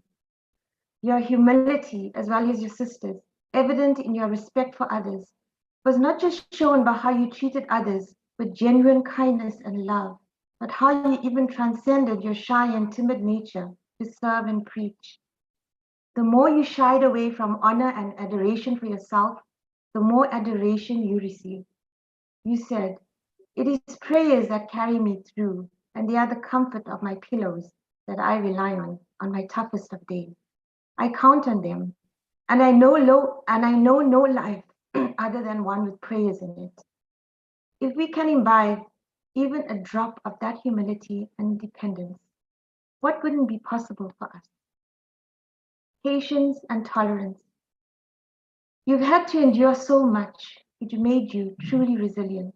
You wrote to me that you felt like you were in a train station, like everyone else. And you were once very focused, making sure that your luggage was packed, that you were all set to board the train, say goodbye to your family and loved ones, and with one pointed focus, were just waiting for the train. But then you realized that since your train wasn't coming soon, staring at the railway tracks wasn't going to make the train come faster. So you wanted to keep busy and occupied in other things. After all, you said, there is more life than death. We can't imagine what it is like to wait for death, but we can understand that we are living in illusion when we think that our train won't come. Your patience and tolerance speak for themselves. Imagine if we had 1 ounce of yours. We would be more content from conquering our impatience and intolerance than conquering kingdoms and winning accolades. Non-enviousness. It is said that we are in this world because of the seed of that pollutes our hearts. But you were pure. You befriended everyone. You saw only the good in everyone. You magnified their good qualities and talents. You often praised me, even though I lack so much. You had no resentment for anyone, thinking that they were more fortunate than you, neither for the fate that had befallen you. You celebrated others' victories, and so they celebrated yours. Your pure, non-envious heart endeared so many to you, and if we try to imbibe your mood of appreciation for others, we can be non-envious too. Courage. Facing death takes courage. That doesn't mean there is no fear. You expressed that you were afraid, but you will deal with it when the time came. And when you peacefully left, I understood that the Lord and your guides, your guardian angels, removed all fear. Your radiant, beautiful face, decorated with tilak and tulsi and maha paraphernalia, revealed that you did not see Yamaraj or his servant. You proved that to be brave, to be a hero, doesn't mean that you're not afraid. It means to act in the face of fear. Without fear, there cannot be courage. If we face our fears as you did, we can become true heroes. Optimism. You always saw the bright side of things, the silver lining, as they say. You wore a genuine smile amid your difficulty. Of course, there must have been excruciating circumstances and unbearable tests. But you not only withstood them, but saw the good that came out of them. One entry in your journal demonstrates this. Quote, "This month has been going well so far. I am grateful that I haven't fallen into the deep well of unending exhaustion." Unquote. It makes my complaints look petty and my annoyance at small things silly. If I live life with your kind of optimism, seeing the big picture of things, I will always have a similar smile on my face. Veneration for the Vaishnavas. You always wholeheartedly celebrated the appearance or disappearance of our previous Acharya, especially the modern day saints within our movement. Whether it was for Jayananda Prabhu, Tamal Krishna Goswami, Vishnu Jan Swami, Archa Vigraha Dasi, or Raja Leela, your hero and friend, you were so excited to share what you've learned from these exalted personalities. Your admiration for them infected us, and it made us see that you had genuine love and veneration for them. You had no other motive besides glorifying them and inspiring others. You showed us the secret of success on our spiritual journey, that the glorious Vaishnavas pave our paths to the spiritual world. Without their grace, we can't do anything. So now we have the good fortune of celebrating and observing your disappearance day, the destination you attained, what we only read of in the books. Now we will be praying to you, dear Mohini, not for you. compassion. Whether you were distributing books or giving talks or writing in your journal, it was all done with the sincere desire to help others. You wrote to me. Your words, "You are leaving a legacy," were music to my ears. I really want to. It matters so much to me. It mattered to you to share what you graciously received. You knew that people could only be happy when they turned to Krishna. Such was your compassion. Compassion brought you the joy of sharing the treasure house of Mahaprabhu's love to others. And it can for us too. Mohini, I'm overjoyed to inform you that you've left that legacy you so desired, just like Rajalila and others. Guru Bhakti. Everyone knows of your love for Tamal Krishna Maharaj, even though you didn't meet him personally. You also love Bhakticharu Swami and Giriraj Swami, whom you took initiation from. You endeared so many senior Vaishnavas to you, who would give you their time and association. They could see that you had the potential to reach great heights in devotion, and so they continued fanning the sparks until they grew into a beautiful fire. Till the end, you wanted to serve our Guru Maharaj, looking for opportunities to proofread his books or help in whatever way you could. Just 1 week before your departure, you reported to me your progress with the Kindle book you were proofreading. You were overjoyed and deeply grateful for the service. You took service to the spiritual master as your life and soul. You pleased our Guru Maharaj, connected us all, just by your pure, sincere desire and effort. And so it's not surprising that he called you, constantly prayed for you, sang for you at your funeral, and expressed his love for you. Such is the glory of Guru Bhakti. It traverses the layers of this material world and takes us far beyond to the land of ever-increasing bliss. We are guaranteed a similar destination if we have your kind of Guru Nishtha and Bhakti. Authenticity. You were true to yourself. You didn't try to be someone else. You admitted your struggles, both internal and external. You weren't that stereotypical devotee. You were real. You didn't want to be put on a pedestal. You wanted people to understand and acknowledge where you were coming from, that it was hard despite all your efforts.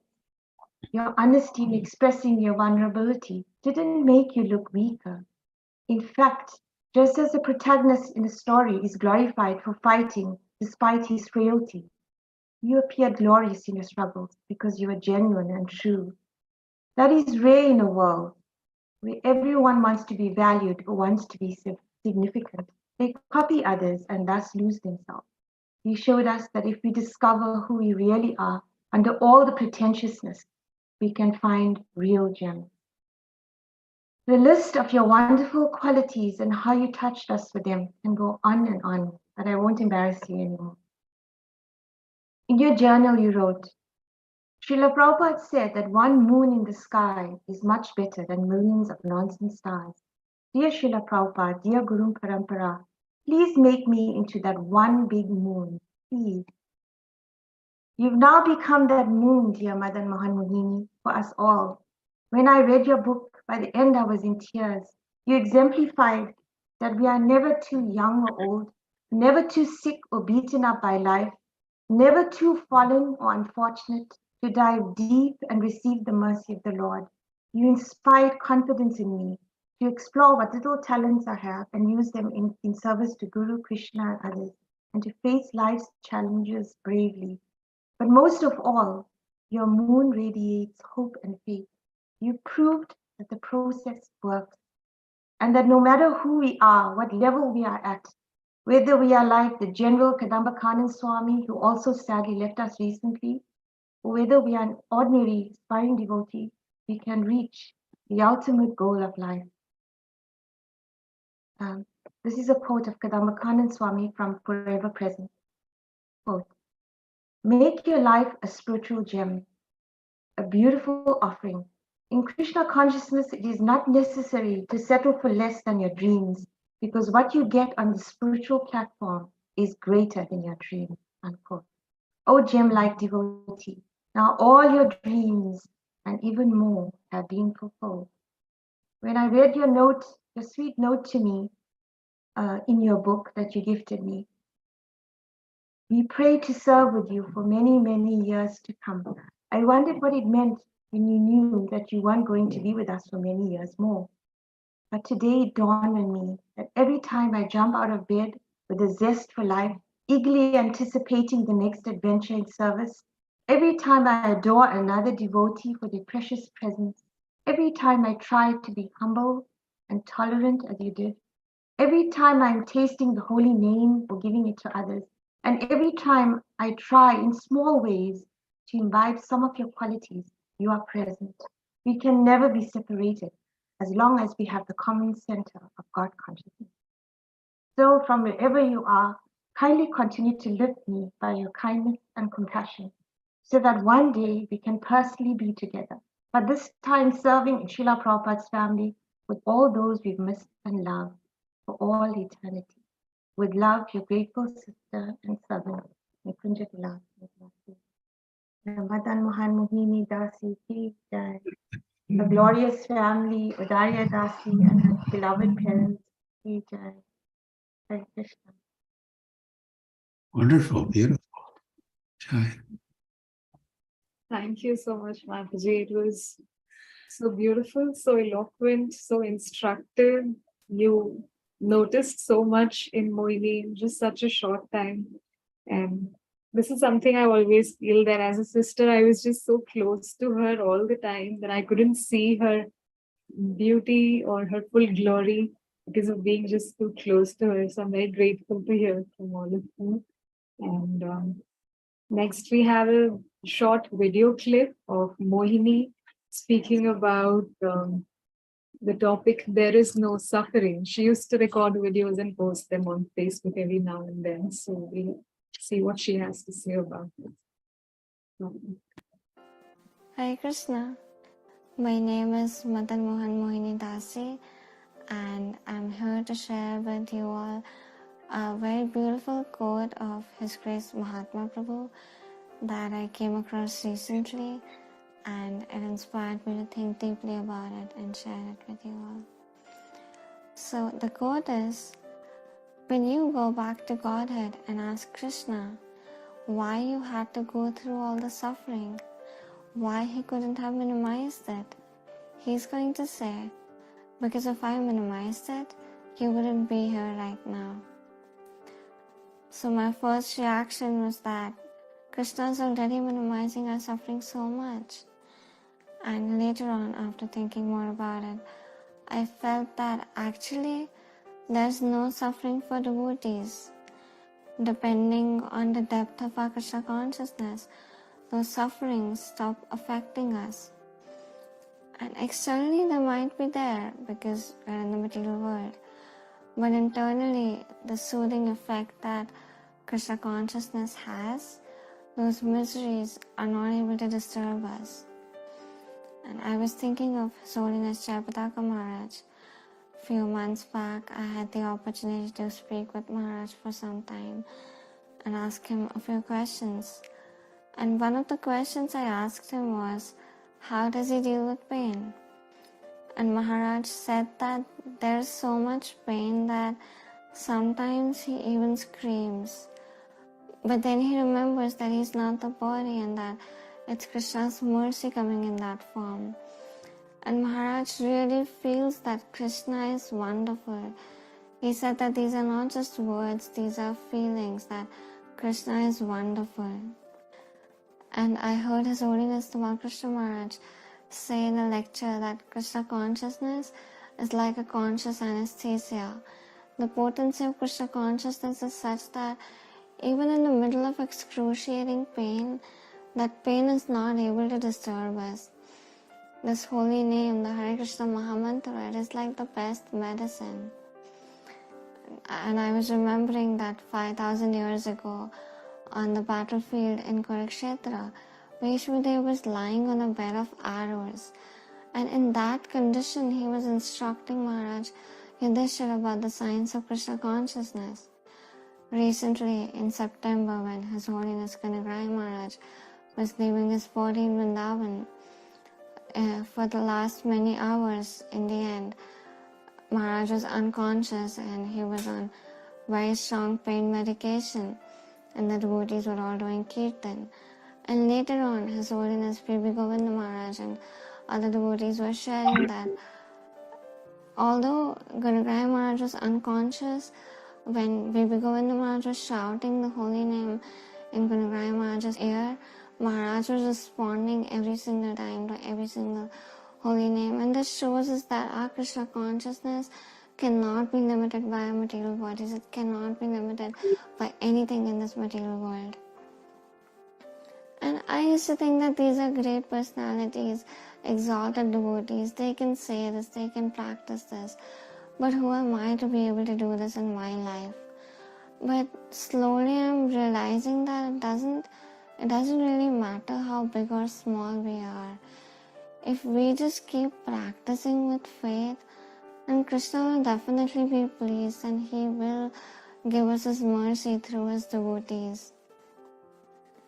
And it's Kartik month right now, and something very important that we learned from the Damodar Leela is when Madheshwara was trying to bind Lord Damodar with ropes to the wooden grinding mortar, and no matter how many ropes she added, every time it was 2 fingers too short. And those 2 fingers too short represent endeavor and mercy, our endeavor and Krishna's mercy. And Madheshwara was able to bind Lord Damodar not with those ropes but with her love. So we just have to try to develop that love and keep practicing.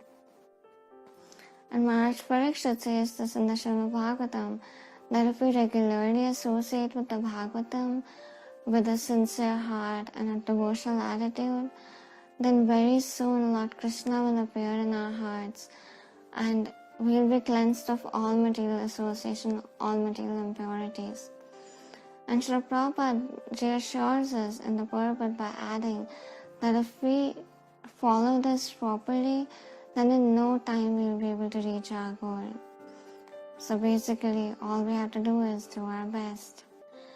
So I pray that all of you please give me your blessings, that I may be able to practice my Krishna consciousness nicely, and I pray the same for you.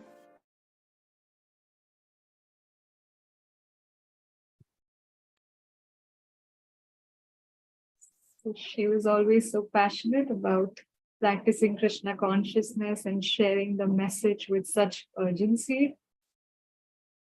Always refreshing to hear her preach. And now we have Shama Priya coming up, and Shama Priya has been arranging the whole technical, of course, with so many other devotees, but she's really expressing her love for Mohini through this service, being in the background and just making all these arrangements so expertly. So thank you, Shama Priya, and we are looking forward to hearing more. Hare Krishna, again. Am I audible? Yes, thank you so much for encouraging me. It's a service that we could do for Madana-mohana-mohini, whatever little we could do. So I'll start my offering that I wrote for her. So, dearest Madana-mohana-mohini, it is very difficult to encapsulate all that you have done for me in an offering of 5 minutes, but I'll try. You were the first devotee I knew in our GRS Sangha, and I was frantically messaging every admin of the Japa Sangha group. You replied to me and gave me a lot of time. You took interest in me and heard how I got connected to Guru Maharaj. And I could see you would do this with each and every soul you met. You treated everyone you met with utmost care and love. And then you were the one who gave me lectures of Guru Maharaj. Then I would share with you what I like, and based on that you would tell me more pastimes. Later also, there were numerous times when I would turn to you for advice, and you would guide me on how to develop my relationship with Guru Maharaj. Those little advices and things that your little voice notes, I have kept very safely in my heart also, and I would always try to follow your words. You were the one who introduced us to Srila Gurudev, many of us. You introduced us to Tamal Krishna Goswami Maharaj, his quotes, his lectures, his pastimes, and your love for him became some of my most cherished topics in Krishna consciousness. I would tell devotees about you and him and about your love for him. And this is how Tamal Krishna Maharaj entered the life of so many other devotees. That's how contagious your love was. Anyone who would come across your love for him, they would also develop their own loving relationship with Gurudev. I might never understand the depths of your love for Srila Gurudev, but I just got a little glimpse when I visited your home in Pune.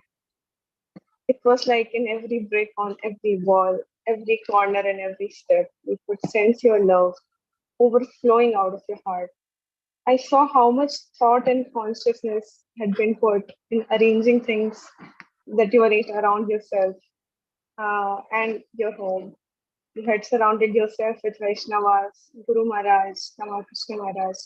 You even had a replica model of Tamal Krishna Maharaj's Mayapur Samadhi. And that replica itself, that model of Samadhi would teach me so much.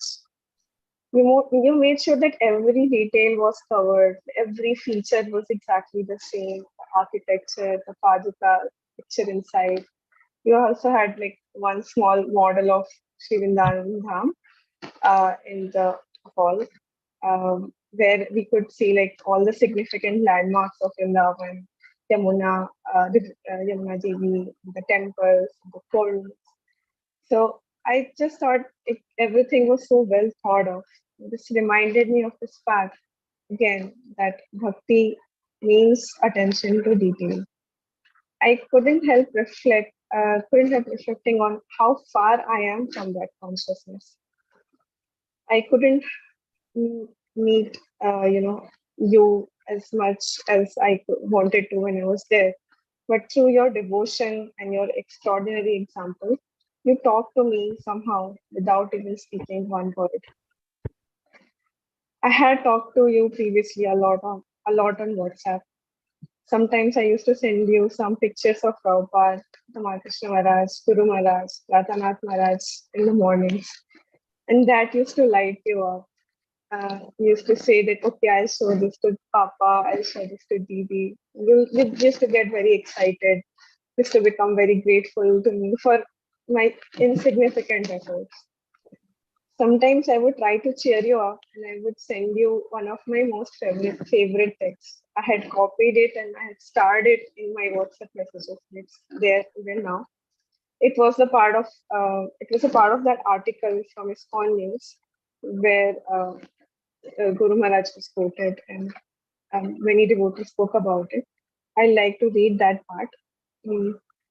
It quotes Guru Maharaj, and he says, I never imagined I would feel so attached to a disciple as I am to Madana-mohana-mohini dasi. But my attachment to her and her Krishna consciousness have made me detached from my body and from anything outside the transcendental loving service of the Lord. I have been inspired to want to be a better servant, to take more shelter of the holy names and the deities so I can better serve her and with her Srila Prabhupada and Tamal Krishna Goswami and their lords, and ultimately all living entities.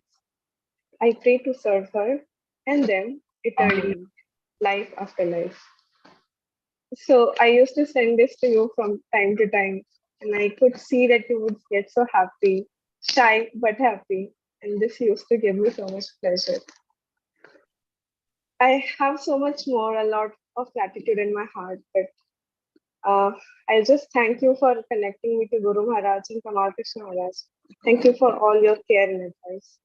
When you departed, it was at first very difficult for all of us. But then I saw your final rites. It was live, the ceremony. And I saw how peaceful and beautiful you were. Your eyes looked like one of the Ashta Sakhis of Mayapur. So bright and inquisitive and, playful. And my sorrow just disappeared. I could feel that you must be so happy now. You were finally going out of all your bodily limitations. And I could imagine you joining your Shilagurudeva back. You must be jumping and dancing and loud and chanting. And this is the image that I have in my mind. Gives me so much happiness. I wish we can meet again sometime, and there I can continue my small services for you. Your servant, Shama Priya Das. Hi. Wonderful. Thank you, Shama Priya. It was very beautiful. And now we have Rupanubha Prabhu coming up next.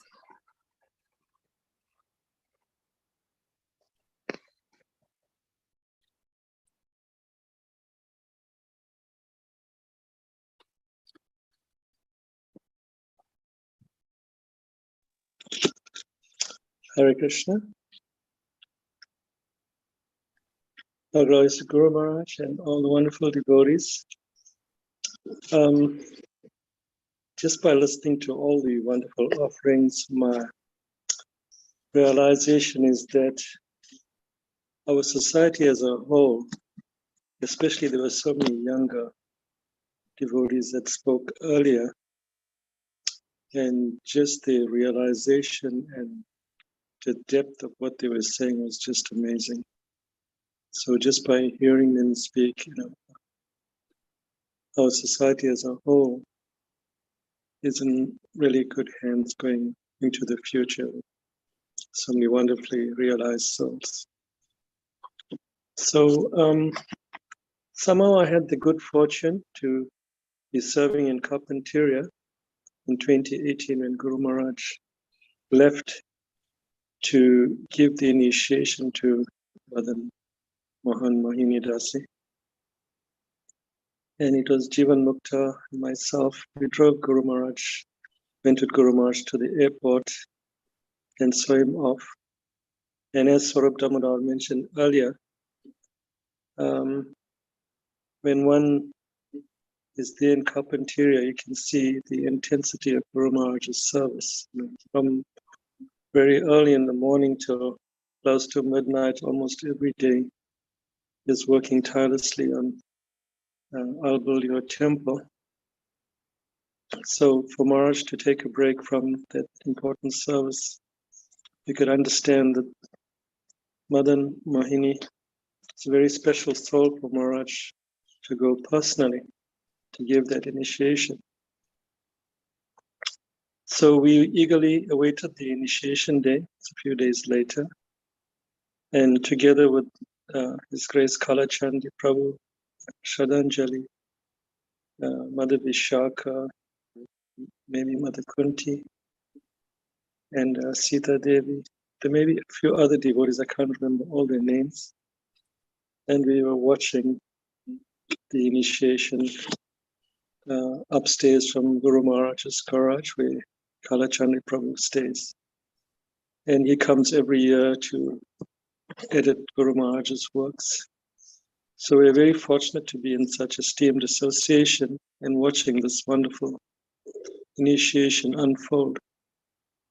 So in my mind, there are two iconic photographs or moments that stay stuck in my mind. And one is the picture of Guru Maharaj feeding Mother Archer Vigraha those drops of water from the spoon into her mouth. It's on the back of one of the Vyasa Puja books. It's a very famous picture. And the other one is Guru Maharaj pushing the wheelchair of Madana-mohini dasi. It is one of the sweetest and most loving exchanges that one can experience and see. And just by that alone, we can imagine the depth of love that Guru Maharaj has had for his wonderful disciple. The next part is His Grace Raghunath Bhatta Prabhu and Pundarik Vijayanidhi Prabhu from South Africa. A few years back, they went on pilgrimage to India and they made the special endeavor to visit Her Grace Madana-mohana-mohini. And on the way, I think they did get lost a bit. And they were inquiring from local people, and somehow they were finding out, who is this person you're going to visit? And the local people were quite amazed that devotees from South Africa, traveling from halfway around the world to visit the person in Pune. It's a very far away place. And they were amazed, that these devotees made such a great endeavor to visit the god sister in Pune. And even when the devotees, local devotees, did find out, they were quite amazed that these devotees made such a great endeavor to visit Mohini Dasi.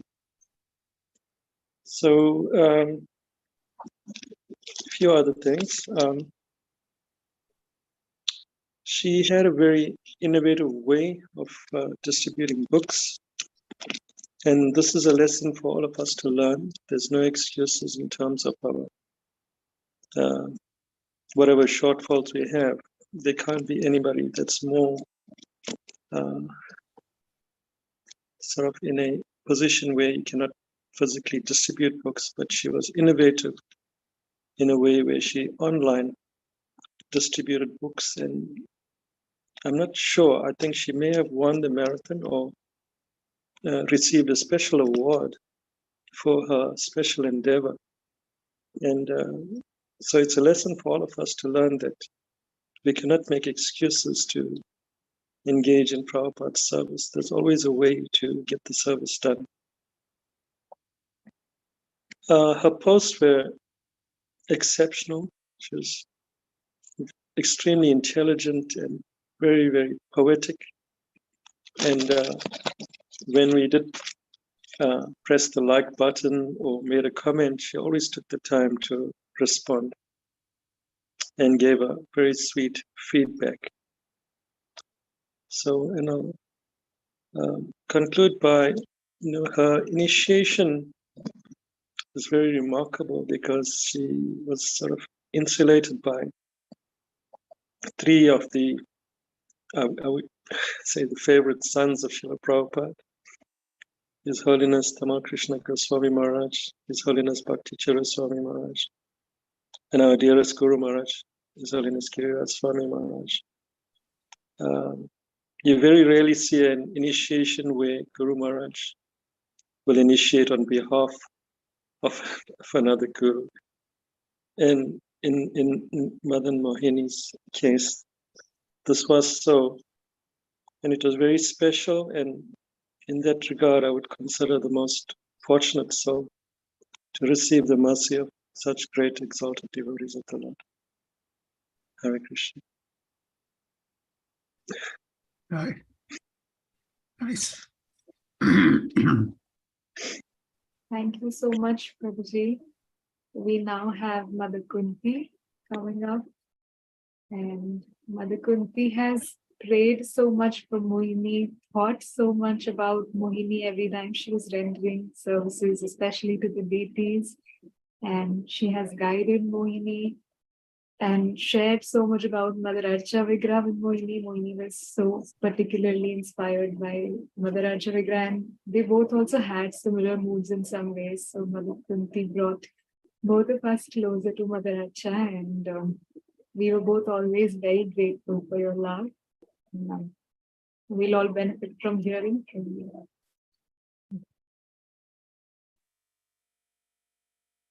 Hare Krishna.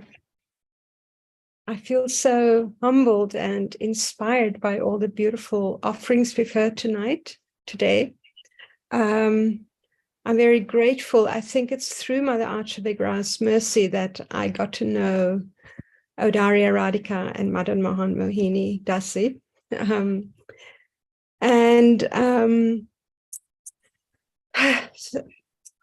I think for the next few months, I just want to hear these videos over and over and over again to learn from Mohini. I feel like sitting down in front of her and just asking her questions.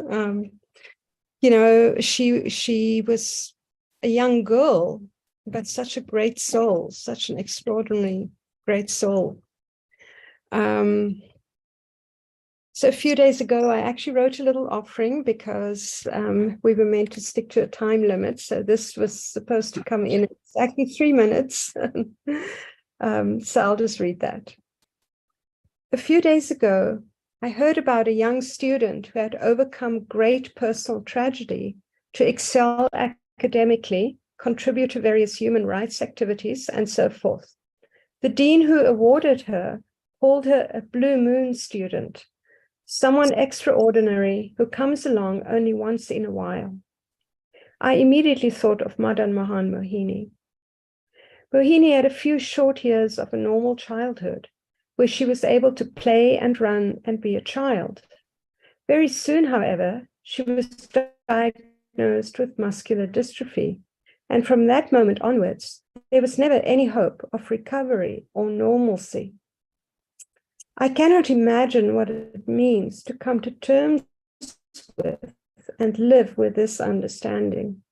Madana-mohana-mohini had to live not only with the increase in physical discomfort and pain, but with the knowledge that there is only one way in which the suffering ends, and that is in passing.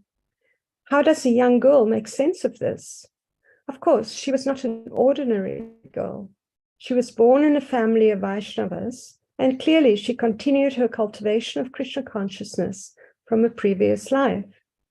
And there was the mercy of the Guru or Gurus. In her case, her special connection with Srila Tamal Krishna Goswami Maharaj, whom she never met but felt deeply and eternally connected with, and her relationship with Guru Maharaj, who so lovingly brought her into the Guru Parampara and guided her with infinite love.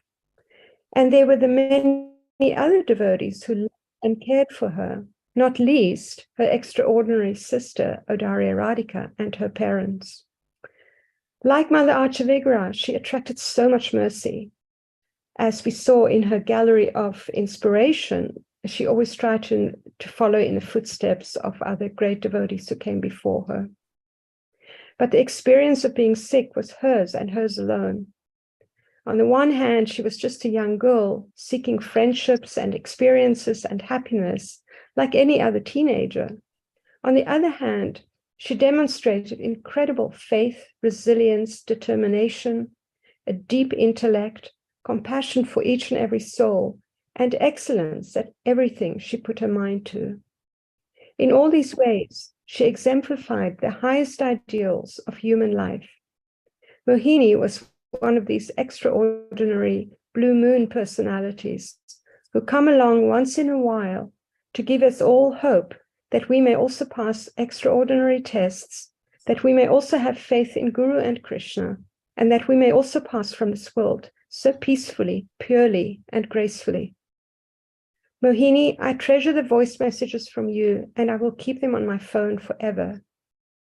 I feel I did not serve you enough or adequately, and I wish to offer more service to you.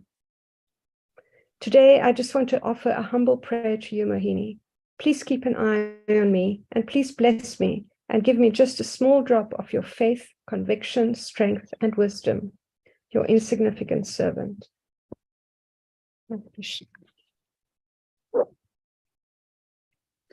Joy.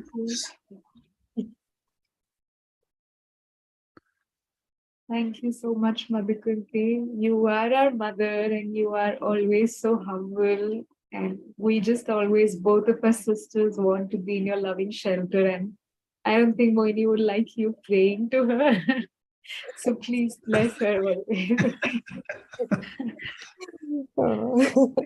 Thank you so much. And now we have Krishna Kirtan Prabhu coming next.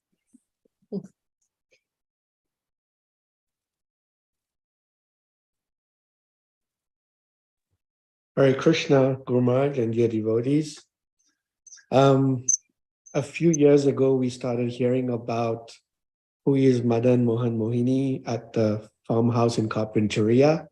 Kunti Devi sometime would talk about who she was, who she is.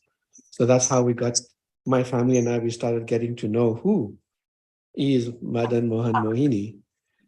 And I thought I will, for the sake of time, I'll really narrate a small exchange I had with her in 2018, since a few of you spoke about 2018.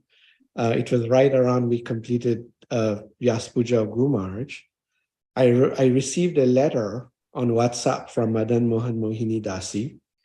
And I thought I'll read it to you because that exemplifies her mood of appreciating others, encouraging others, and always finding and expressing the good qualities of devotees. So I'll read her letter to me, how she is commenting on an offering that was made on the Vyas Puja occasion. Hare Krishna, Krishna Kirtan Prabhuji. Please accept my humble obeisances. All glories to Srila Prabhupada and all glories to Guru Maharaj. Happy Vyas Puja. This is Madana-mohana-mohini Dasi. I just heard the wonderful offerings of you, your wife, and your daughter, Radhika. They were very nice. I especially like three things Radhika mentioned in her offering. First, what she said about the picture of Krishna in Guru Maharaj's room. And he said, that's the picture of Krishna he thinks of when he closes his eyes. That was very special. Is it possible for you to click a photo of that picture and send it to me? I'm really looking forward to seeing him. Second, she said that Guru Maharaj once shared with her a verse from Srimad Bhagavatam, the prayer of Maharaj Prithu, Srimad Bhagavatam 4:20-31. It reminded me that Guru Maharaj had shared that same verse with me in 2 different emails. It was nice to be reminded of that. It is very beautiful prayer. Third, it's really sweet how he lets Radhe licks him all over the place and shares prasadam with her. Thank you, Radhika, for sharing all. Your family is so special, fortunate, inspiring, and advanced. I hope to meet you all soon. And then I responded to her and I said, Hare Krishna Madana-mohana-mohini Prabhu. Guru Maharaj just came to take prasad. He told me that Radhika spoke well, and I then mentioned your comments to Guru Maharaj. Guru Maharaj wanted to hear them. So I read your letter to him. He was very happy. And then she replied back, Madana-mohana-mohini replied back, said, wow, somehow, I don't know why, when I was writing that message, I had this thought of you reading it to him. Amazing, right? So there was this small exchange I had. So yeah, Madana-mohana-mohini Prabhu Dasi is very kind to a lot of people. He has that ability to make distant relationships, even if she hasn't met the person in person. And lastly, I was very fortunate the day before she left this world, I was driving Guru Maharaj to ISKCON Laguna Beach for an evening kirtan program. When we approached the car, somehow there was a video conversation of Madana-mohana-mohini and her sister with Guru Maharaj. I was exiting the car, but I could hear the very soft, sweet voice of Madana-mohana-mohini speaking to Guru Maharaj that night, our night. It was the morning there. And then I did hear Guru Maharaj say, yes, I will pray for you. So that little conversation reminded me how Madana-mohana-mohini Dasi reminded us all that, yes, this material body is full of suffering. It will cease to exist one day. So it was a very important lesson that she brought to me even that night, the day before she left. So I thank you all. Thank you for giving me this opportunity, and thank you, Adaya Radhika, also for being so kind and always encouraging us in serving Guru Maharaj here. Hare Krishna. Thank you so much, Prabhu, for sharing this conversation you had with Mohini. And I'm just thinking of, first of all, how difficult it used to be for her to, write letters, but she used to really love doing that. And it shows us the value of expression, of love, and communicating and expressing and developing these relationships, investing so much. And it's true that some of her deepest relationships are with people that she never met. And she just, like, someone even mentioned before, she just brought the whole world together in this little room of hers. And so many precious memories she collected and has left behind for all of us. Thank you for sharing this. And next we have a video from Kalachandji Prabhuji. Prabhuji and Shraddhanjali Mataji couldn't join today, but they sent us a video for the Pune Memorial a few months ago. So we could probably hear that again today. It's quite appropriate for the occasion.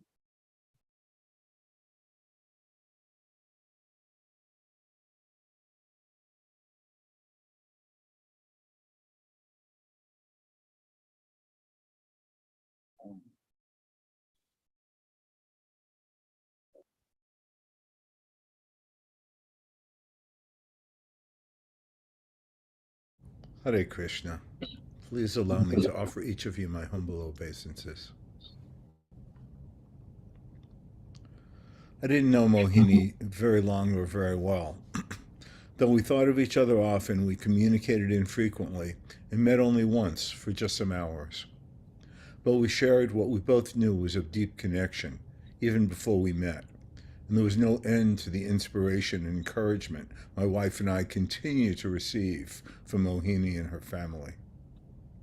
Our shared love was Srila Gurudev, the Guru in both our hearts, but from whom, for various reasons, neither of us received formal initiation. We both dreamed of him daily and trusted in our connections, and Mohini wanted to know everything we could tell her about him. Our whole family were his fruit, and she wanted all the nectar. But we also discussed our need for a spiritual master who could be both guru and a conduit to Gurudev. And I described how my relationship with Gurudev had thrived, actually deepened, been nourished by my disciplic relationship with His Holiness Giriraj Swami, Gurudev's godbrother and dearest friend, one of Srila Prabhupada's most beloved servants. So we were really happy when Mohini accepted shelter from Giriraj Swami, and we became god siblings. And now we have faith that she's together with Srila Gurudev, serving him in ways that she never could while shackled to this material realm. And through him serving our Guru Maharaj, and through them both serving Srila Prabhupada, who will bring us to the lotus feet of Srimati Radharani and into Krishna's embrace. Mohini and I also shared special relationships with our older siblings, 2 brothers, 2 sisters. When after many years I was reunited with my brother, one of the first things he said to me was that for our relationship to take hold, to deepen, to last, we should do service together. It's one of the most important instructions of my life. I've learned from experience how much it applies to all our relationships. Friendship, family, marriage, all flourish when devotional service, when Krishna is at the center. And they all endure, even in separation. Shraddhanjali and I are so inspired by Mohini's example. We're grateful for the short but beautiful and powerful time we shared. We offer her and her sister and parents our love and obeisances. All glories to Her Grace Madana-mohana-mohini Dasi. Jai.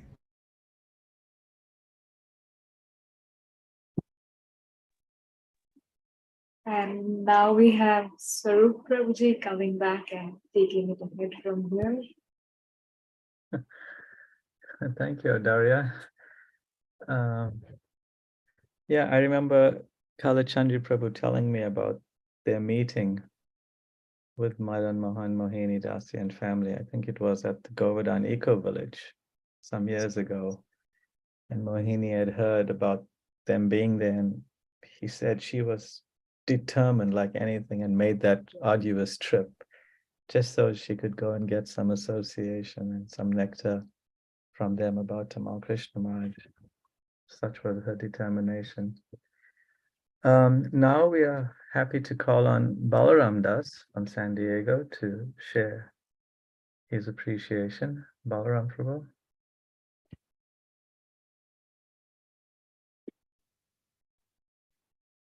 Hare Krishna, Guru Maharaj and devotees, please send my obeisances, all glories to Prabhupada. So yeah, I had the great fortune of meeting her one time in Pune. I was in Mumbai, and she found out I was there. There was one devotee from San Diego, California, going to school there. So this devotee told her I was in the area, and Mohini or Dasi, she reached out to me, and she said she would like to meet me. So, which was very kind and very kind, and yeah, of her to invite me to meet her. And so yeah, we went there to Pune, and we met her for some hours. It was a short stay in Pune, her and her family.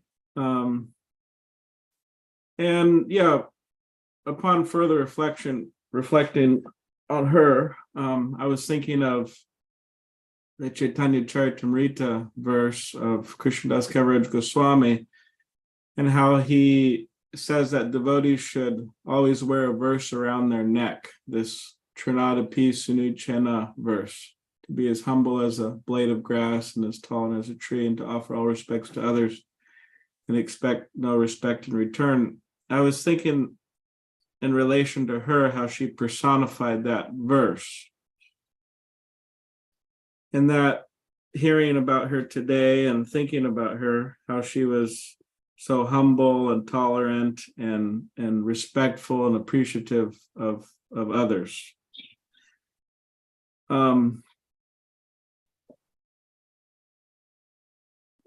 Just the idea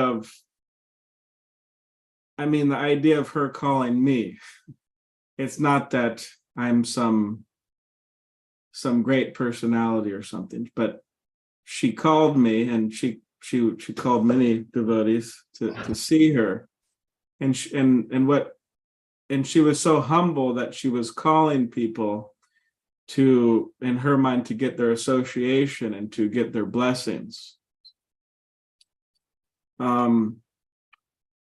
So it's a great example, and it's one that I will remember and try to follow, that I should always be seeking all the devotees' blessings. And yeah, I mean, when I visited her, I felt that it was actually her blessings upon me.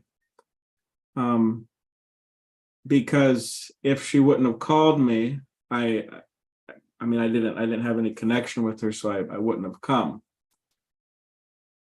And so I'm very happy that she called me, because I've had some experiences where I could have taken more advantage of the association of devotees in my life, but they left. They departed the world. So I felt it was very, very kind of her to call me, to have that, our little association. So yeah, that's all I have to say. Thank you very much. Hare Krishna. Hi, nice. Hare Krishna. Thank you, Balaram Prabhu. Yes, that was very nice. Now we have a few videos, 2 videos that we'd like to play. One is Mohini's message on the book launch of her book Twice as Bright. So we'll play that now. Hare Krishna, dear devotees, please accept my humble obeisances. All glories to Srila Prabhupada, all glories to all of you. My name is Madana-mohana-mohini Dasi. I am 22 years old, and today I am so happy and I feel greatly honored to present to you my first book, Twice as Bright, a young girl's journal of devotion. Becoming an author has been a long time dream for me, and writing has been something very close to my heart. And living a life like mine, where my genetic and progressive illness, muscular dystrophy, has been limiting me more and more and confining me to my bedroom, I've always had the desire to do something and be someone and contribute in some way. And I found writing as a place where I could pour my heart out. And this book, which is a journal that I wrote, keeping in mind all of you, where I attempt to honestly share with all of you my journey of wanting to be a nice devotee, but at the same time dealing with the struggles of living in this material world and those of a diseased body. And I hope that through this book I can connect with all of you. I've been very fortunate to be in a Krishna conscious environment and live in this Pune community for so many years. So many of you have personally encouraged me to write and encouraged me to be whoever I am today, and I'm really grateful for all of your love and blessings always. Even though we're not there at the launch of my book here personally, but I feel very blessed that it is happening in the presence of my dear spiritual master, His Holiness Giriraj Swami Maharaj, and all of you. And I can't wait for you to read my book, and I pray that for all that I have received in my entire life, being in such a beautiful Krishna conscious community of devotees that Srila Prabhupada has blessed us with, I pray that in return to all of that, through this book of mine, I can render some service. Thank you so much. Hare Krishna. Thank you for being here. All glories to Srila Prabhupada. All glories to the Guru Parampara. All glories to all of you. Hare Krishna.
I remember that occasion.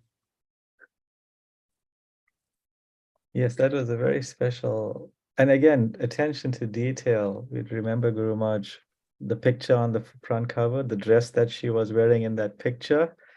She wore the same dress when she first offered you the book and that private book launch in her room. She was so meticulous about everything. And I remember that book, Guru Maharaj was always so proud and eager to announce it to the congregations where he was speaking at. They would promote his book, and then Guru Maharaj would promote Mohini's book. And they would get so nicely sold and by the eager devotees as well. And just as Guru Maharaj would write a personalized message in each of the books that were sold, his books that were sold, Mohini, even, she would have loved to have done the same thing, but she couldn't, of course, because of her weakness. But the book has her beautiful handwriting with that message, with the wonderful message to each and every reader in it. So she did basically the same thing in a sense in her beautiful handwriting. So now we'd like to call upon Odarya Radhika again, together with Shamangi Mataji and Parashuram Prabhu, to share with us some perspectives on Mohini's departure. Darya? Hare Krishna. So I wanted to first speak about the book and her writing journey, actually. And the dedication, I mean, the book's dedication actually starts with these words that it is dedicated to the beautiful smile of my spiritual master, because that is what actually inspired her to write this book. Actually, a few years ago, Gurmaj, told me that I should probably write about Mohini's journey, and maybe Gurmaj thought that Mohini wasn't so well because of her health, so he didn't.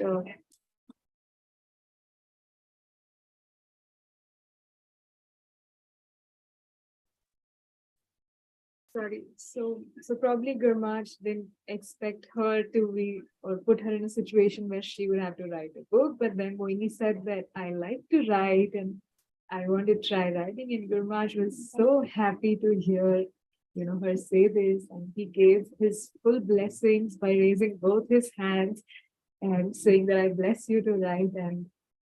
And that smile really inspired Mohini so much. She wanted to see the smile on Gurmaj's face when she would present the book. And that happened. Gurmaj made it such a special moment for her.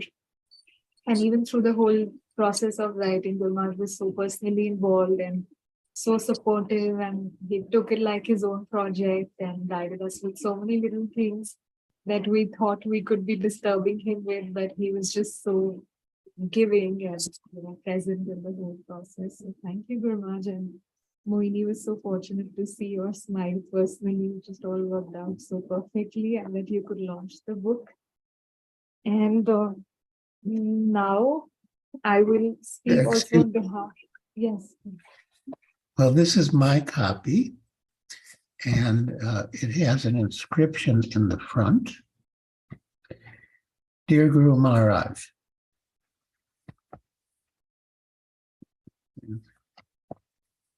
Dear Guru Maharaj, thank you for bringing us wherever we are today in our lives.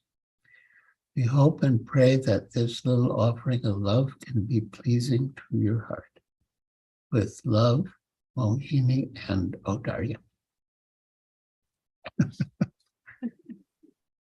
December 3rd, 2022.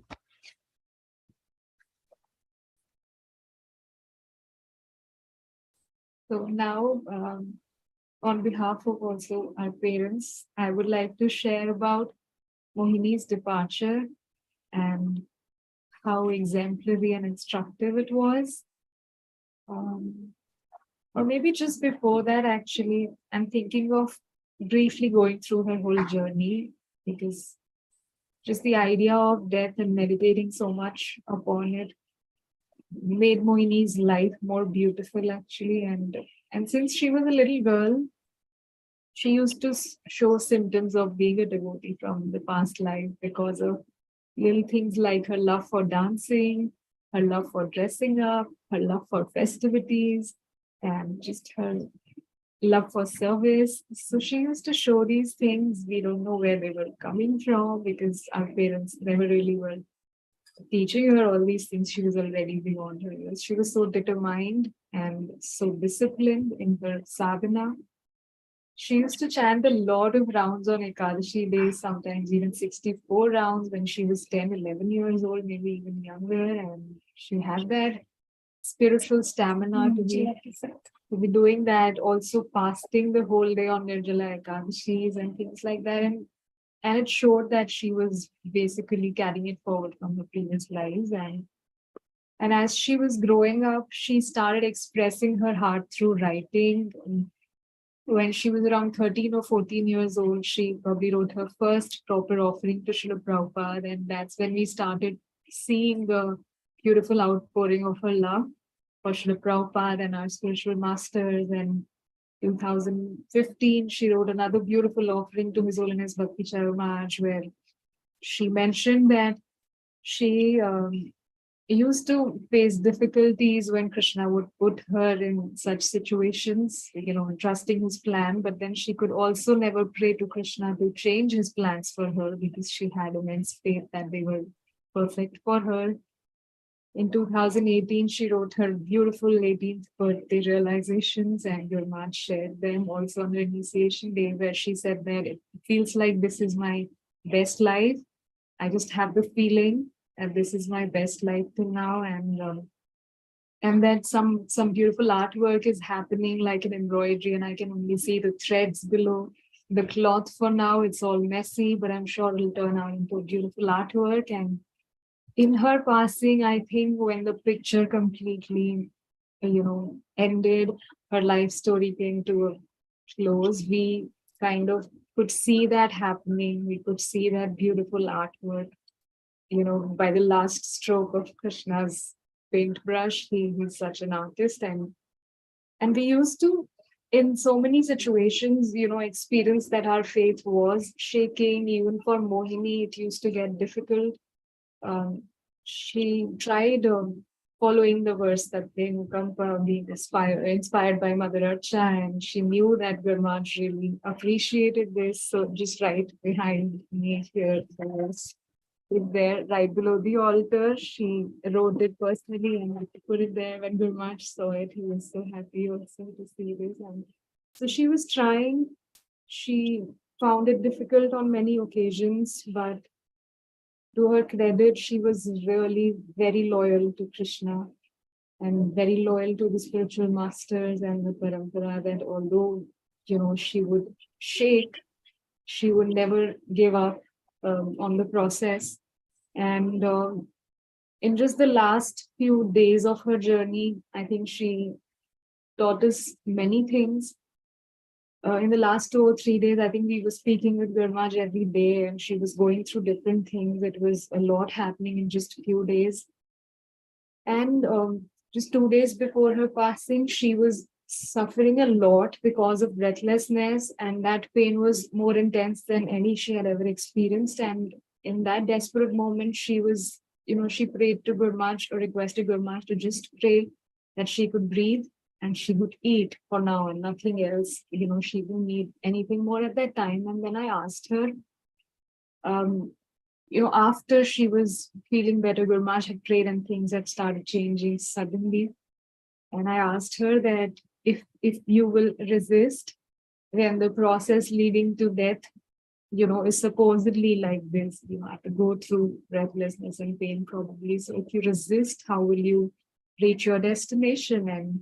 And she said that I was going through some thoughts in my mind, and I had these similar questions, which she said she would share in detail with me later, but that couldn't happen. But she did say that, don't worry, when the time comes, you will see a shift in my consciousness. Have faith in the process. Trust that Krishna and the spiritual masters will not give up on us. So even in the middle, in the midst of all that pain, she was very grounded and very anchored and very clear. As time was progressing and she was nearing the end, she was becoming more and more conscious, more aware, and more clear about her place in this world, in life and in death. And she was very graceful. She wanted to accept death when it would come, and she was preparing for it for years. She was facing her struggles and fears and insecurities very systematically in a meditative way. She taught us how to approach death, and she took it like a blessing in her life. She did not take long to adjust to the fact that, okay, this is what I have. This is the amount of time I have, or whatever amount, but it's short. And she practiced death as a meditation so many times, almost. She said that there wasn't a moment that she wasn't thinking of it. It was always looming over her. But she left, and she showed in that leaving in just the last few minutes that the process works. So about an hour or so before she had to leave, she was actually quite peaceful, listening to Kirtan the last 4 or 5 days constantly, and just very peaceful, meditative, hopeful also, but also surrendered. And in the last 1 or 2 hours, her heart rate had gone down a lot. So I was kind of giving her treatments, and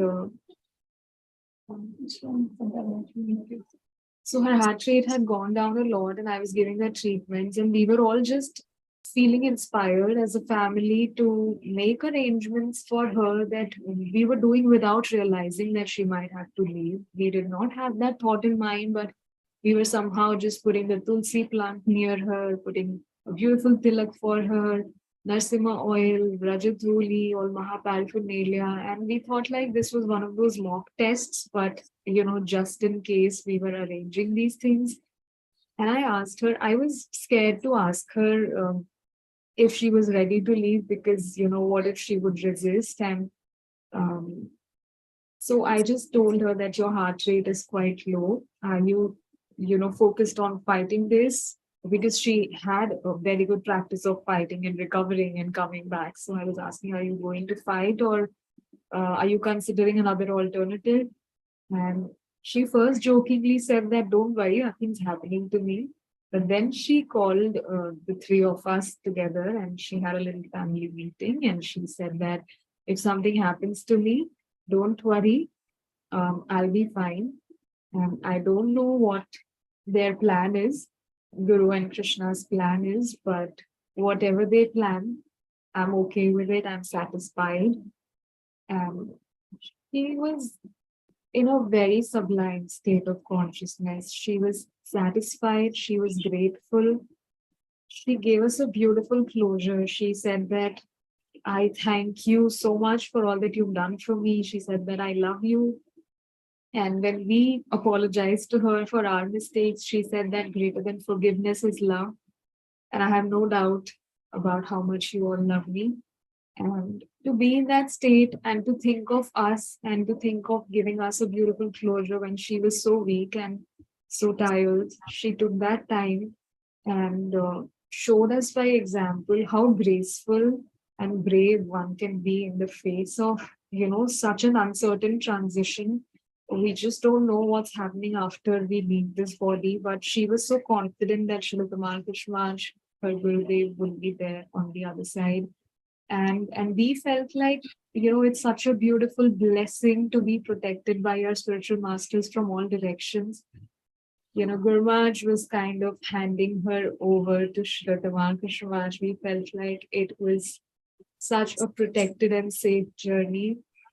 And they're always a team, when Mohini is with Guru Maharaj, Srila Gurudev is on the other side. When Mohini is with Srila Gurudev, Guru Maharaj is on the other side, and they're just always keeping her safe and sheltered. And we felt like Krishna also, we learned that Krishna takes care of the heart of the devotee. He plants desires to give us reason to live, to give us reason to strive. And then he either fulfills those desires or takes them away at the end to make the devotee feel completely satisfied. And that's how Mohini felt at the end. She said that not all desires can be fulfilled, but whatever I have received in this life, I feel complete and satisfied. And we saw that Krishna does truly take care of his devotee. His devotee never perishes. And she was afraid of the process leading up to death, but Krishna so beautifully reciprocated with her desire by not giving her pain or breathlessness. She left so smoothly, so peacefully, like our mother earlier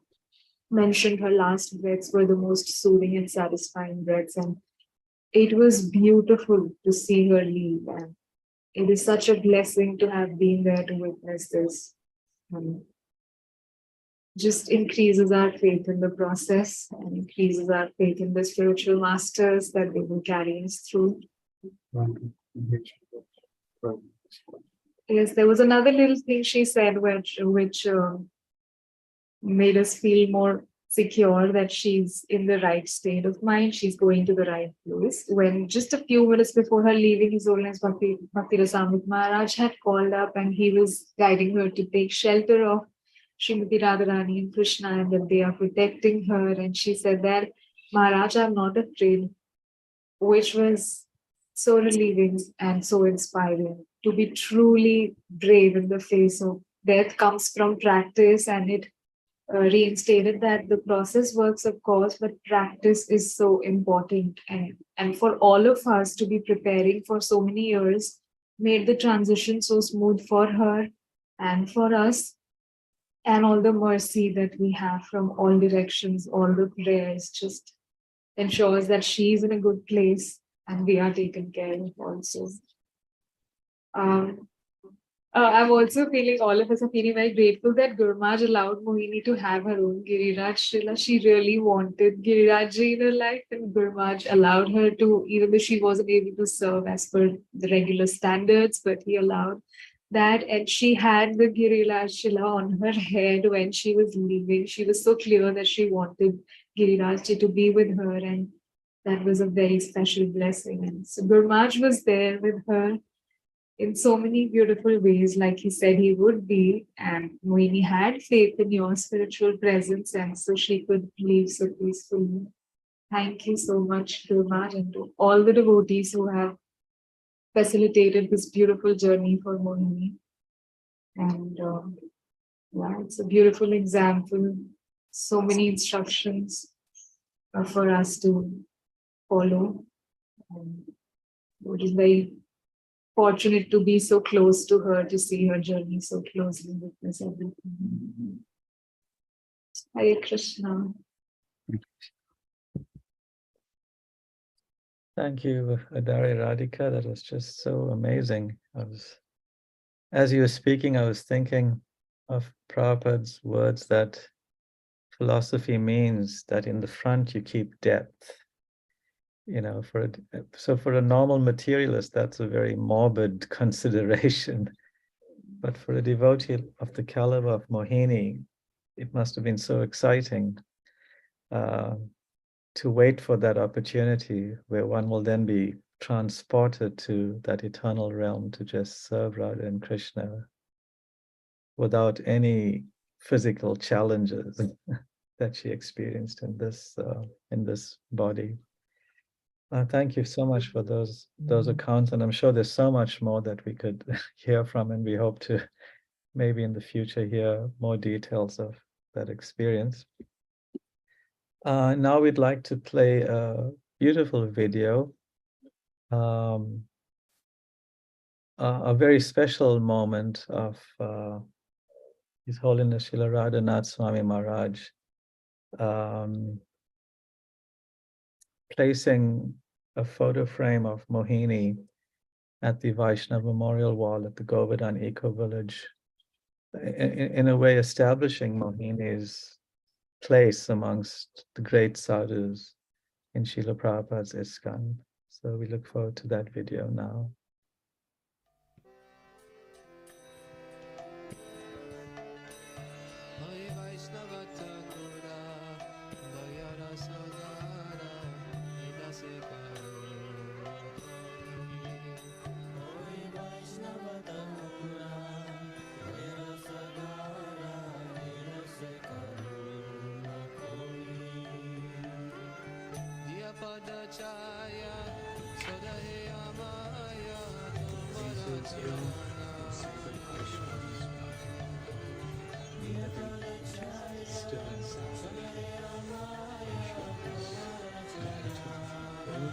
Live to die, love, die to live, and love to spread.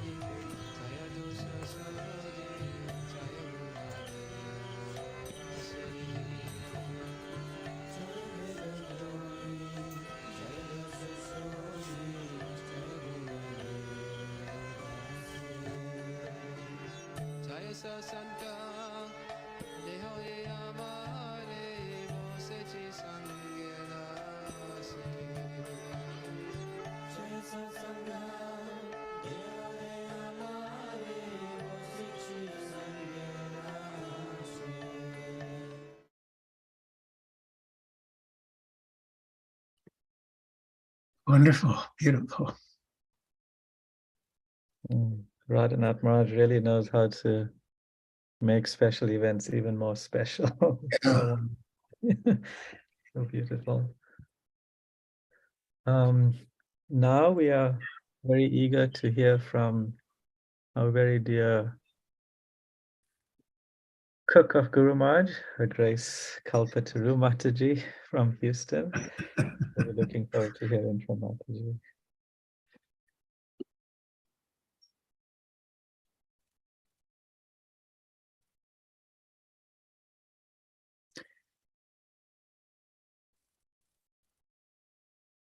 We can't hear her. Oh, okay. Yeah, I guess I had not unmuted. Sorry. So Hare Krishna, Vancha Kalpatarubhyascha, Kripa Sindhubhya Vacha Patitanam Pavanebhyo Vaishnavebhyo Namo Namah. Hare Krishna Guru Maharaj, please accept my humble obeisances. All glories to your divine grace. All glories to Srila Prabhupada.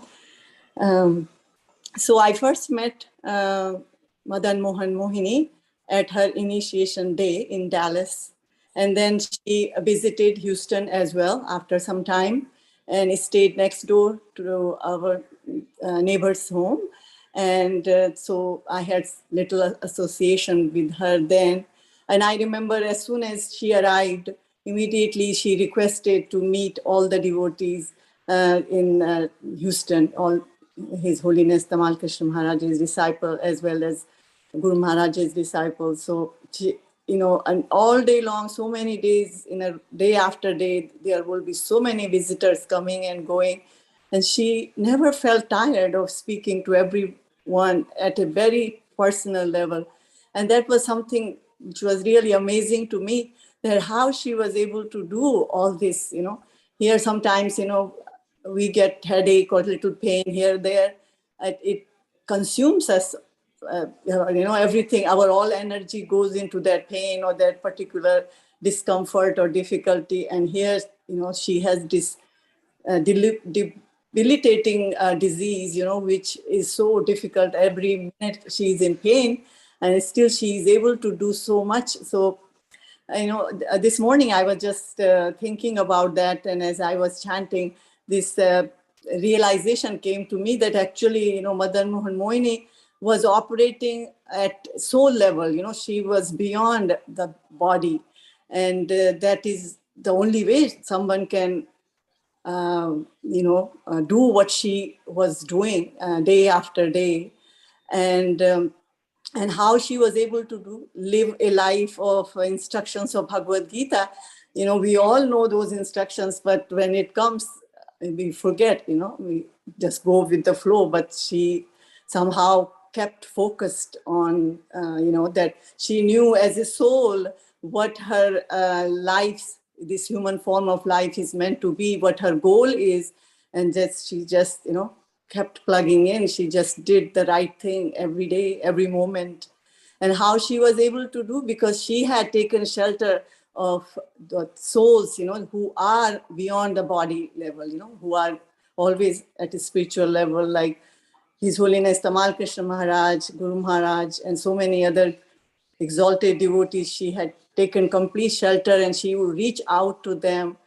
That also only happens if you are not like mental. Sometimes our bodies, our mind, our intelligence hold us back. But since she was always at that spiritual platform, she was able to do that. Of course, it's easy to say, but only she knows how she was able to do it. And I'm so grateful for so many things she taught me, and I can learn from her.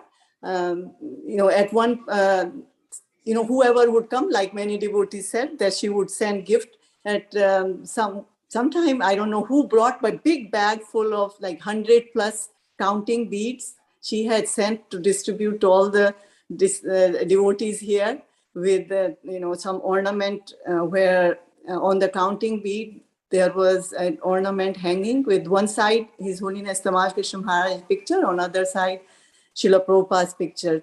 So still that is very dear to me, and it's so beautiful. She handmade all these, such a precious thing. And also I also cherished her reading. She would read, record, and send on a group, devotional books. For example, one time she started Padyavali, and then she moved on to the glorious life of Narottam Das Thakur, and where she would record, she was in so much difficulty, but she would find time, 10, 15, 20 minutes, depending on how she felt. She would record and then send it on that group, and we will, work. Unfortunately, I think her health went down, and then she stopped for a couple of years. But last year again, she started. So that was so special. And then I remember during Guru Maharaj's Vyas Puja, she made that children of Bombay, that area. She made that video, which was also, I thought, such a lovely thing, precious thing. She could think of all these creative things to serve everybody and be so kind to everybody. She's like I was saying, speaking to everybody at their level, because again, she was at soul level, so she could connect to people even she never met. And in my case, like she knew that I am into cooking, so she will ask in details how Guru Maharaj likes his meals, what I cook, and if I could send recipes to her, and her mother could, cook for Guru Maharaj when he visits. That was always, her one of her wish, which came true at the end. That she always dreamt that one day Guru Maharaj will go to Pune, stay with them, and they could serve the whole family. And I have sweet connection and communication, little bit with her mother also. And all of her family is actually, they are all special souls. Koti koti pranams to them. And they, I hope I remember her whenever I get a little, pride is the biggest enemy. So whenever I get proud, I hope and pray that I remember her, that, she did so much with such a humble mood, and I'm so insignificant. So I hope I remember. Thank you very much for giving me this opportunity. And like Kadamba Kahanand Maharaj said at his last, final lecture he gave, that soon we will all meet in the eternal festival of Lord Krishna. Hare Krishna. Thank you very much. Hare Krishna. Thank you very much, Kalpataru Mataji. That was really wonderful. Now we'll play another video of Mohini entitled, "We Are Not Our Problems." Hi, I'm Mohini.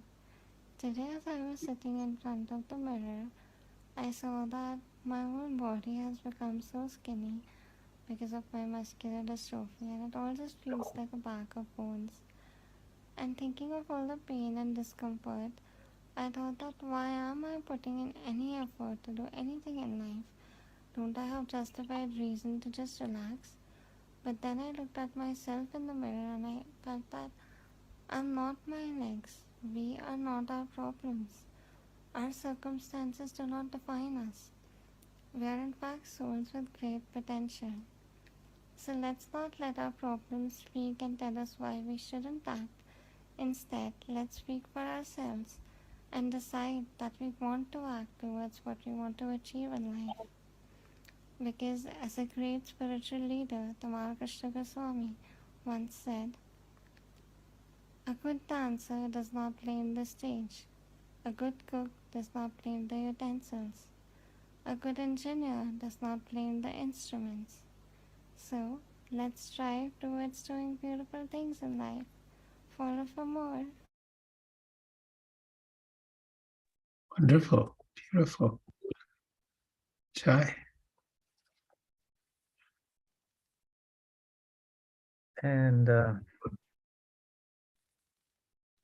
And now we have an offering from His Grace Raghunath Bhattaprabhu from Durban. He wrote an offering. He's not able to join, but we have requested Advaita Hari Prabhu to kindly share that with us. You can read that now, Advaita Hari Prabhu. Hare Krishna, Guru Maharaj, and Hare Krishna to all the devotees. My respectful, humble obeisances at all your lotus feet. I'm reading out the offering by His Grace Raghunath Bhattaprabhu from South Africa. Dear Madana-mohana-mohini Mataji, please accept my most humble obeisances. All glories to Giriraj Maharaj, all glories to Srila Prabhupada. Not so long ago, I was in Pune to visit you. Although I was at your residence, but due to circumstances, we could not personally. I thought I will perhaps meet you later this year when I return to India. I am sad and disappointed that chance has gone. I recall my first meeting with you a few years ago. I had made a determined effort to get to you from Vrindavan via Tirupati. We had a wonderful and endearing exchange. We actually had a chance to laugh about a few things during our conversation. It was fun and memorable. that your adorable parents and devoted sister were also very hospitable and accommodating. Their polite and caring demeanor made my visit very welcome.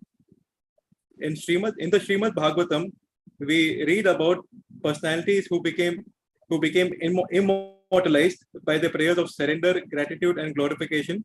These heroes and heroines, like the likes of Dhruva, Prahlad, Kunti, Draupadi, Gandhari, and others, have given insight into how to approach the Lord and how to appeal to the Lord for His mercy.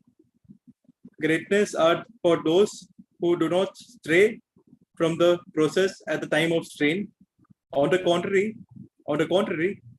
their surrender becomes stronger, their loyalty grows deeper, and their faith remains unwavering. You have shown these traits immensely in your character and practice. Our society and I also am amazed by your complete surrender and devotion to the process of bhakti. Your dedication and determination is truly remarkable.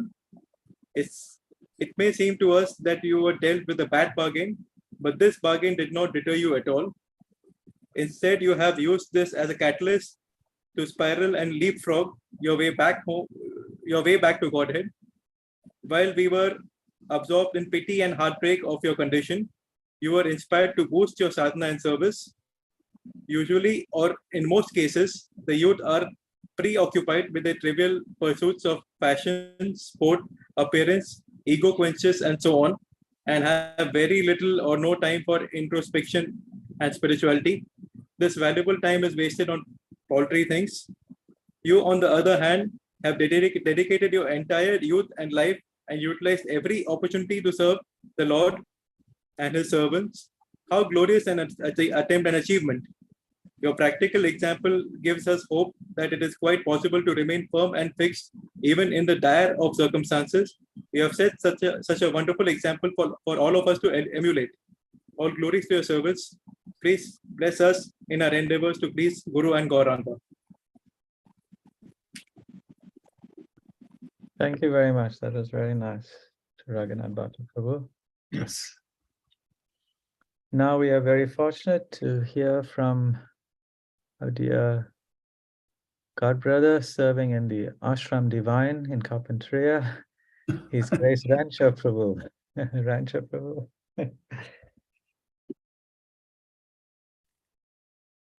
Please unmute, Rancha. Are you able to hear me now, Prabhu? Yes. Yes. Oh, okay. Hare Krishna. Thank you for that introduction, Prabhu. I feel so fortunate. I could hear all this glorification and I could see all the wonderful devotees. We feel so isolated in Australia down under. And when I come here, there's a connection. I just want to offer my obeisances to Guru Maharaj and to yourself and to all the wonderful God family. All the wonderful God family. So, Madana-mohana-mohini was an amazing personality. I'm still trying to comprehend how amazing she was. We first met in 2019 through the Ashram Divine. When she heard I was here, she would start messaging me.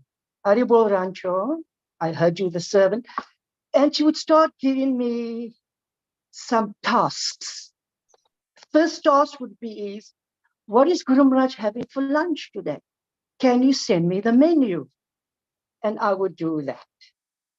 And then she'll say, please take a picture of his shoes and send me the picture of that. I would do that. And then she would say, when you make the bed tonight, I want to see slides of step by step, stage by stage. It was really building up to something. And then she would ask me for a few shots of inside the closet and what's on the table next to Guru Maharaj and how do I clean the breathing machine. And I kept thinking, oh, it's the spiritual masters in the chamber. It's so private and personal. Am I allowed to do it? But I felt how sincere she was. And then, as time went on, I realized how she had actually put me in my tracks. Making the bed is a very mechanical thing, but now I had to meditate on the sheet, removing the folds. I had to meditate on the next layer. She really made me concentrate on a simple task as making a bed for Guru Maharaj. So it really helped me to focus on that service. Looking at the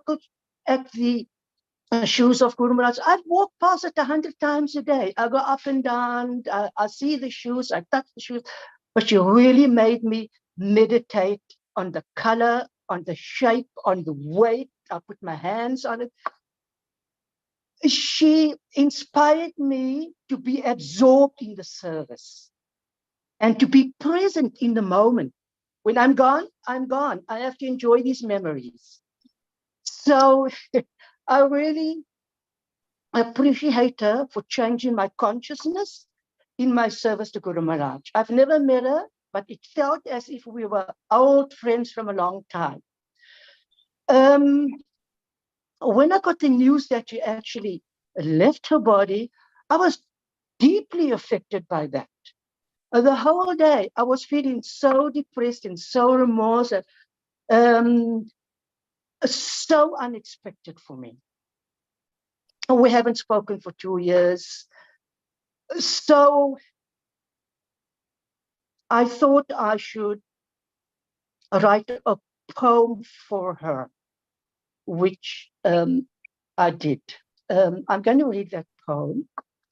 Dearest Madana-mohana-mohini, your devotion shone like precious gold. Though your time here was brief, your faith and love were never untold. With trials and tribulations in your way, your devotion to Krishna kept fears at bay.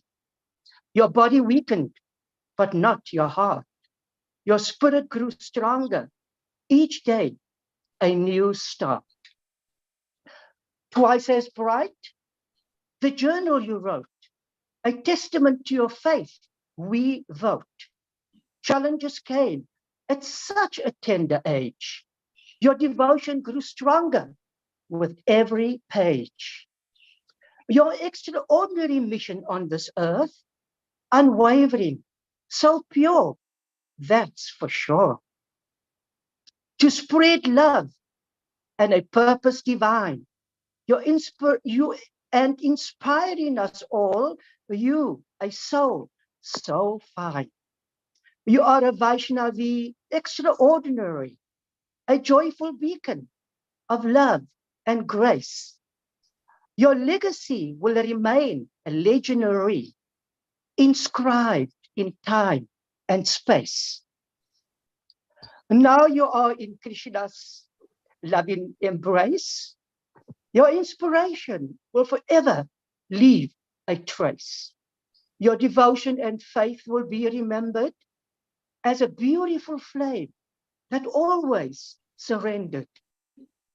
With your global waves of enthusiasm, a devotee of the Lord, you're a soul so noble. Your mission on this earth, now fulfilled, renewed faith in us, you have eternally installed. Hare Krishna. I offer my obeisances to her, and I pray at the lotus feet that in my service to Guru Maharaj, I remain present, and that I be aware of even removing the folds from the sheet at night when I make the bed. This is her mercy. I know she will help me. Hare Krishna. Thank you, everybody, for allowing me to share my poem. I feel blessed. Hare Krishna, Guru Maharaj. Hi, Hare Krishna. Thank Beautiful. you. Thank you so much, Rancho Prabhu. That was really wonderful. I Hare really Krishna. appreciated the point about being absorbed in what you were doing. Mm. Yeah, she was very attentive. And she wasn't just rushing around doing things. She took care and absorption in it all. So devotees, we have about 40 devotees on our Zoom call left, and there's others on the YouTube and the 2 Facebook pages. Thank you all so much for staying with us during this amazing, inspiring program. And now we are very keen and eager to hear from Guru Maharaj, whatever he may desire to share with us as we close out the program. Oh, I see there's a hand raised. Let me check. Shamachandra Prabhu.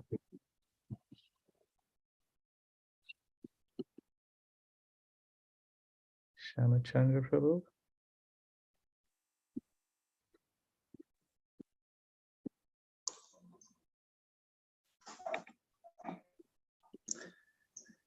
Hare Krishna.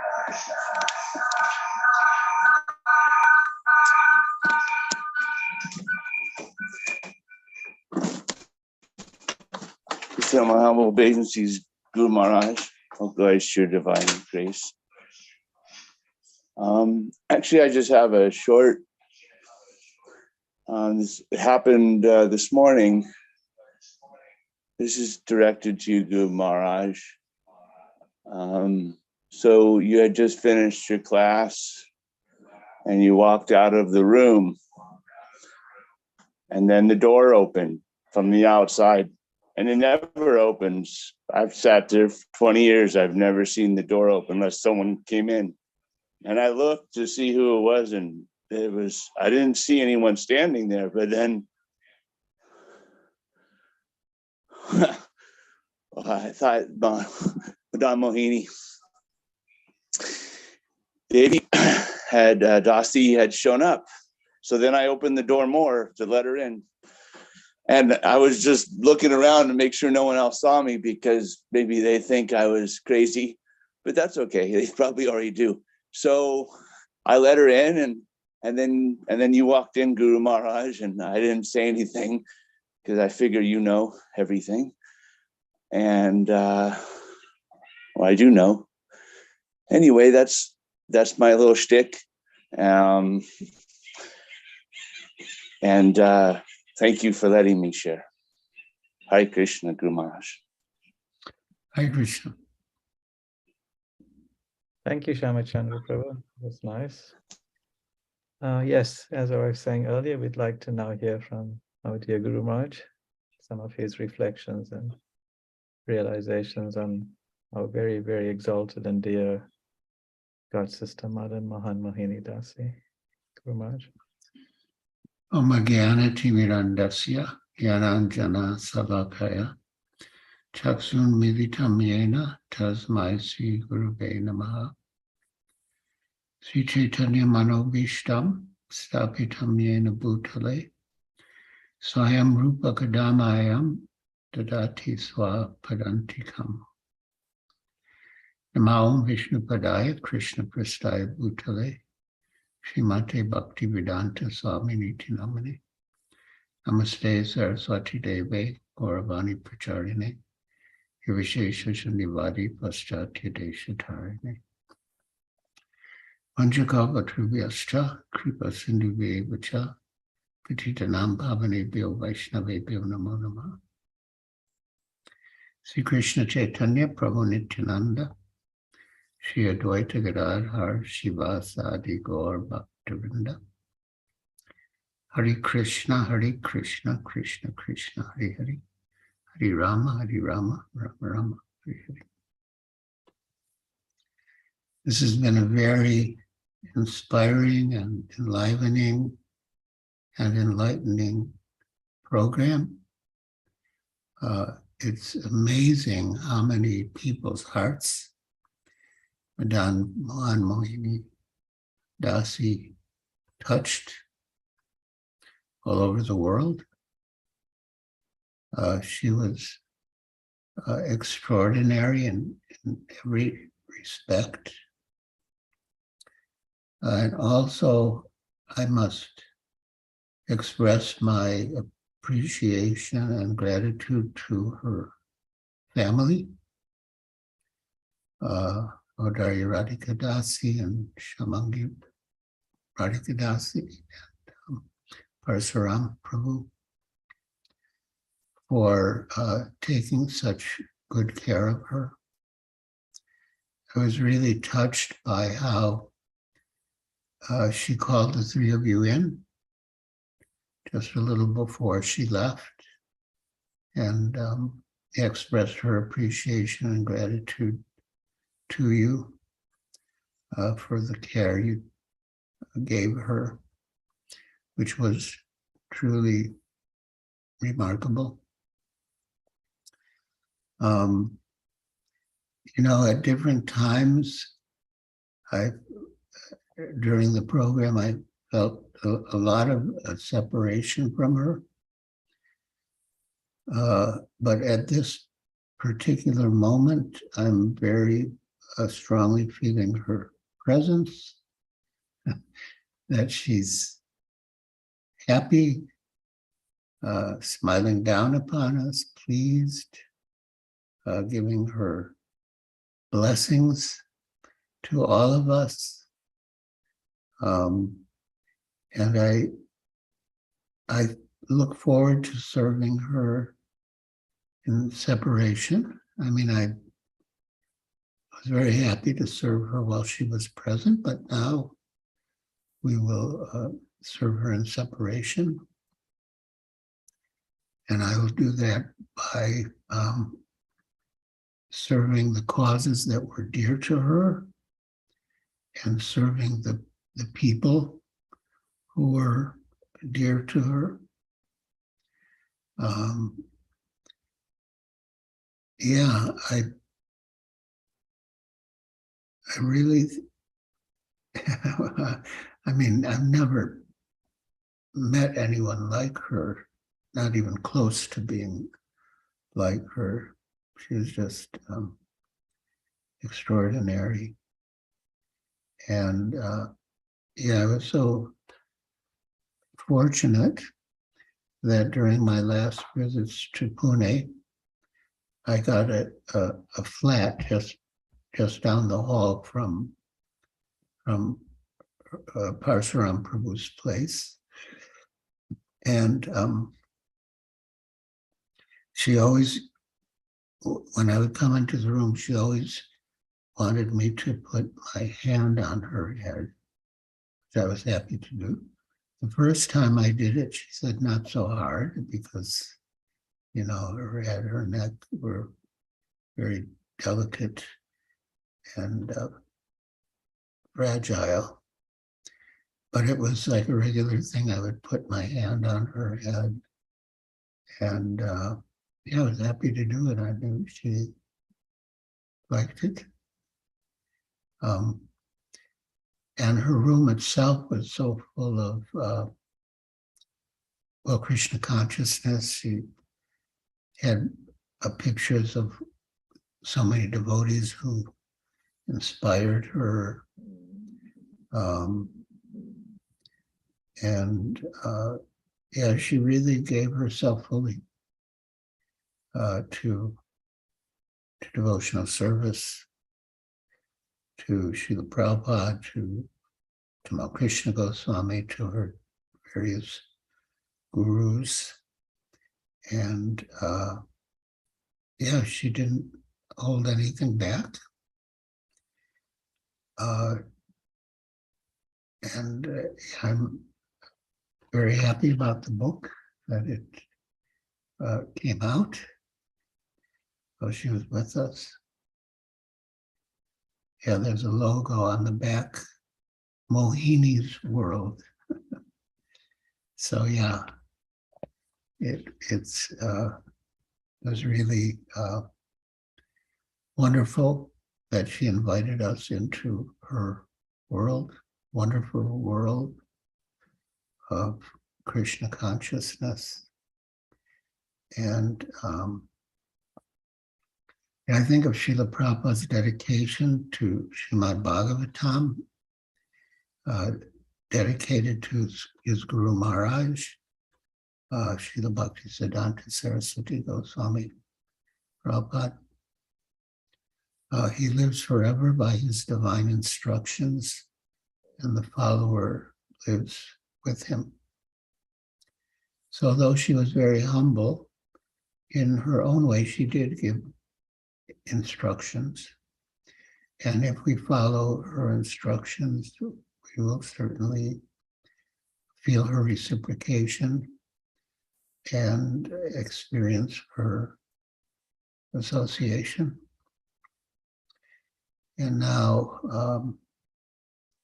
not sure exactly how or when it will happen, but I'm looking forward to our beloved Odarya Radhika Dasi's visit to America, so we can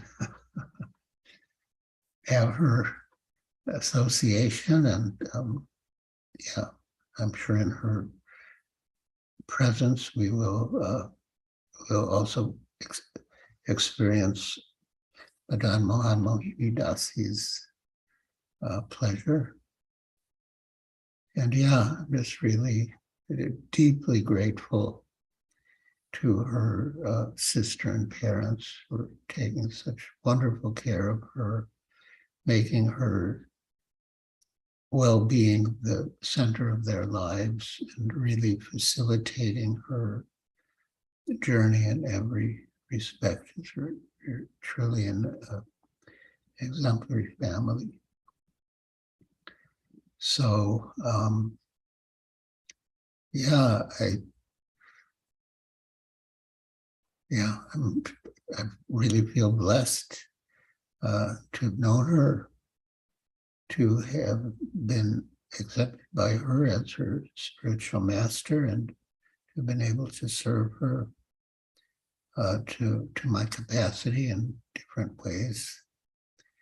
And yeah, I do feel her presence. I feel that she's pleased, beaming with happiness, and showering her blessings down upon all of us who have gathered for her to celebrate her. Yeah. So yeah, thank you very much.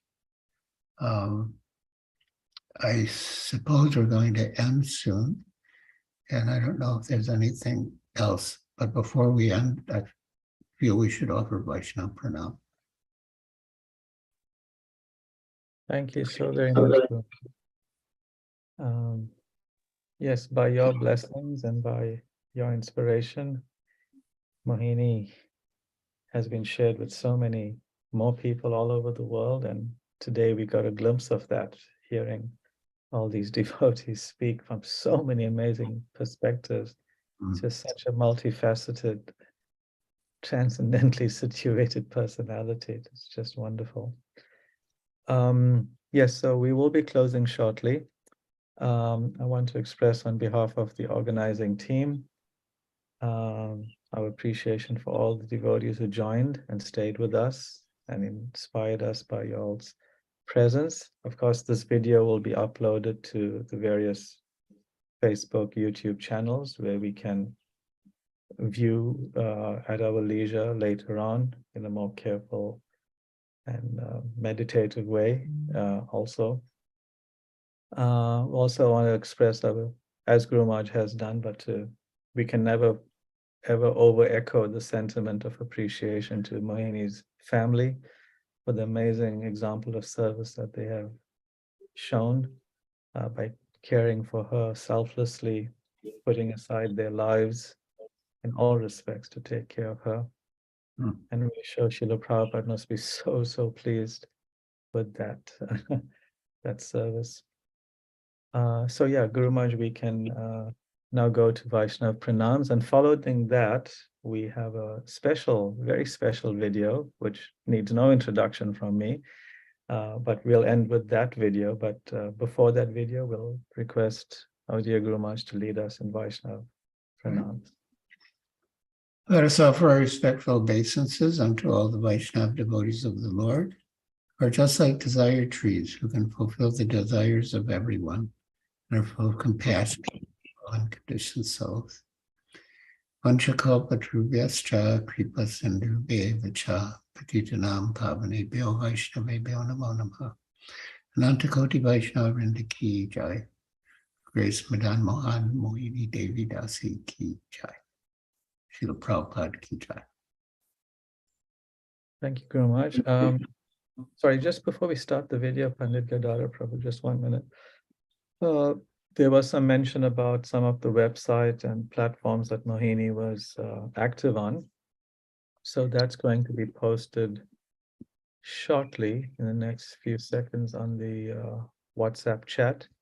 And we'll also be sharing it on the various WhatsApp, sorry, not the WhatsApp chat, on the Zoom chat. It'll be posted now. And in time, we will also post it on the various WhatsApp chat groups we have for the devotees. So please make a point of visiting those platforms, and you are sure to be inspired even further. Thank you very much. So we can proceed now to that beautiful closing video. Hare Krishna. All glories to Srila Prabhupada, all glories to Guru Maharaj, and all glories to Madana-mohana-mohini Dasi. Srila Prabhupada ki jai.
Shri Krishna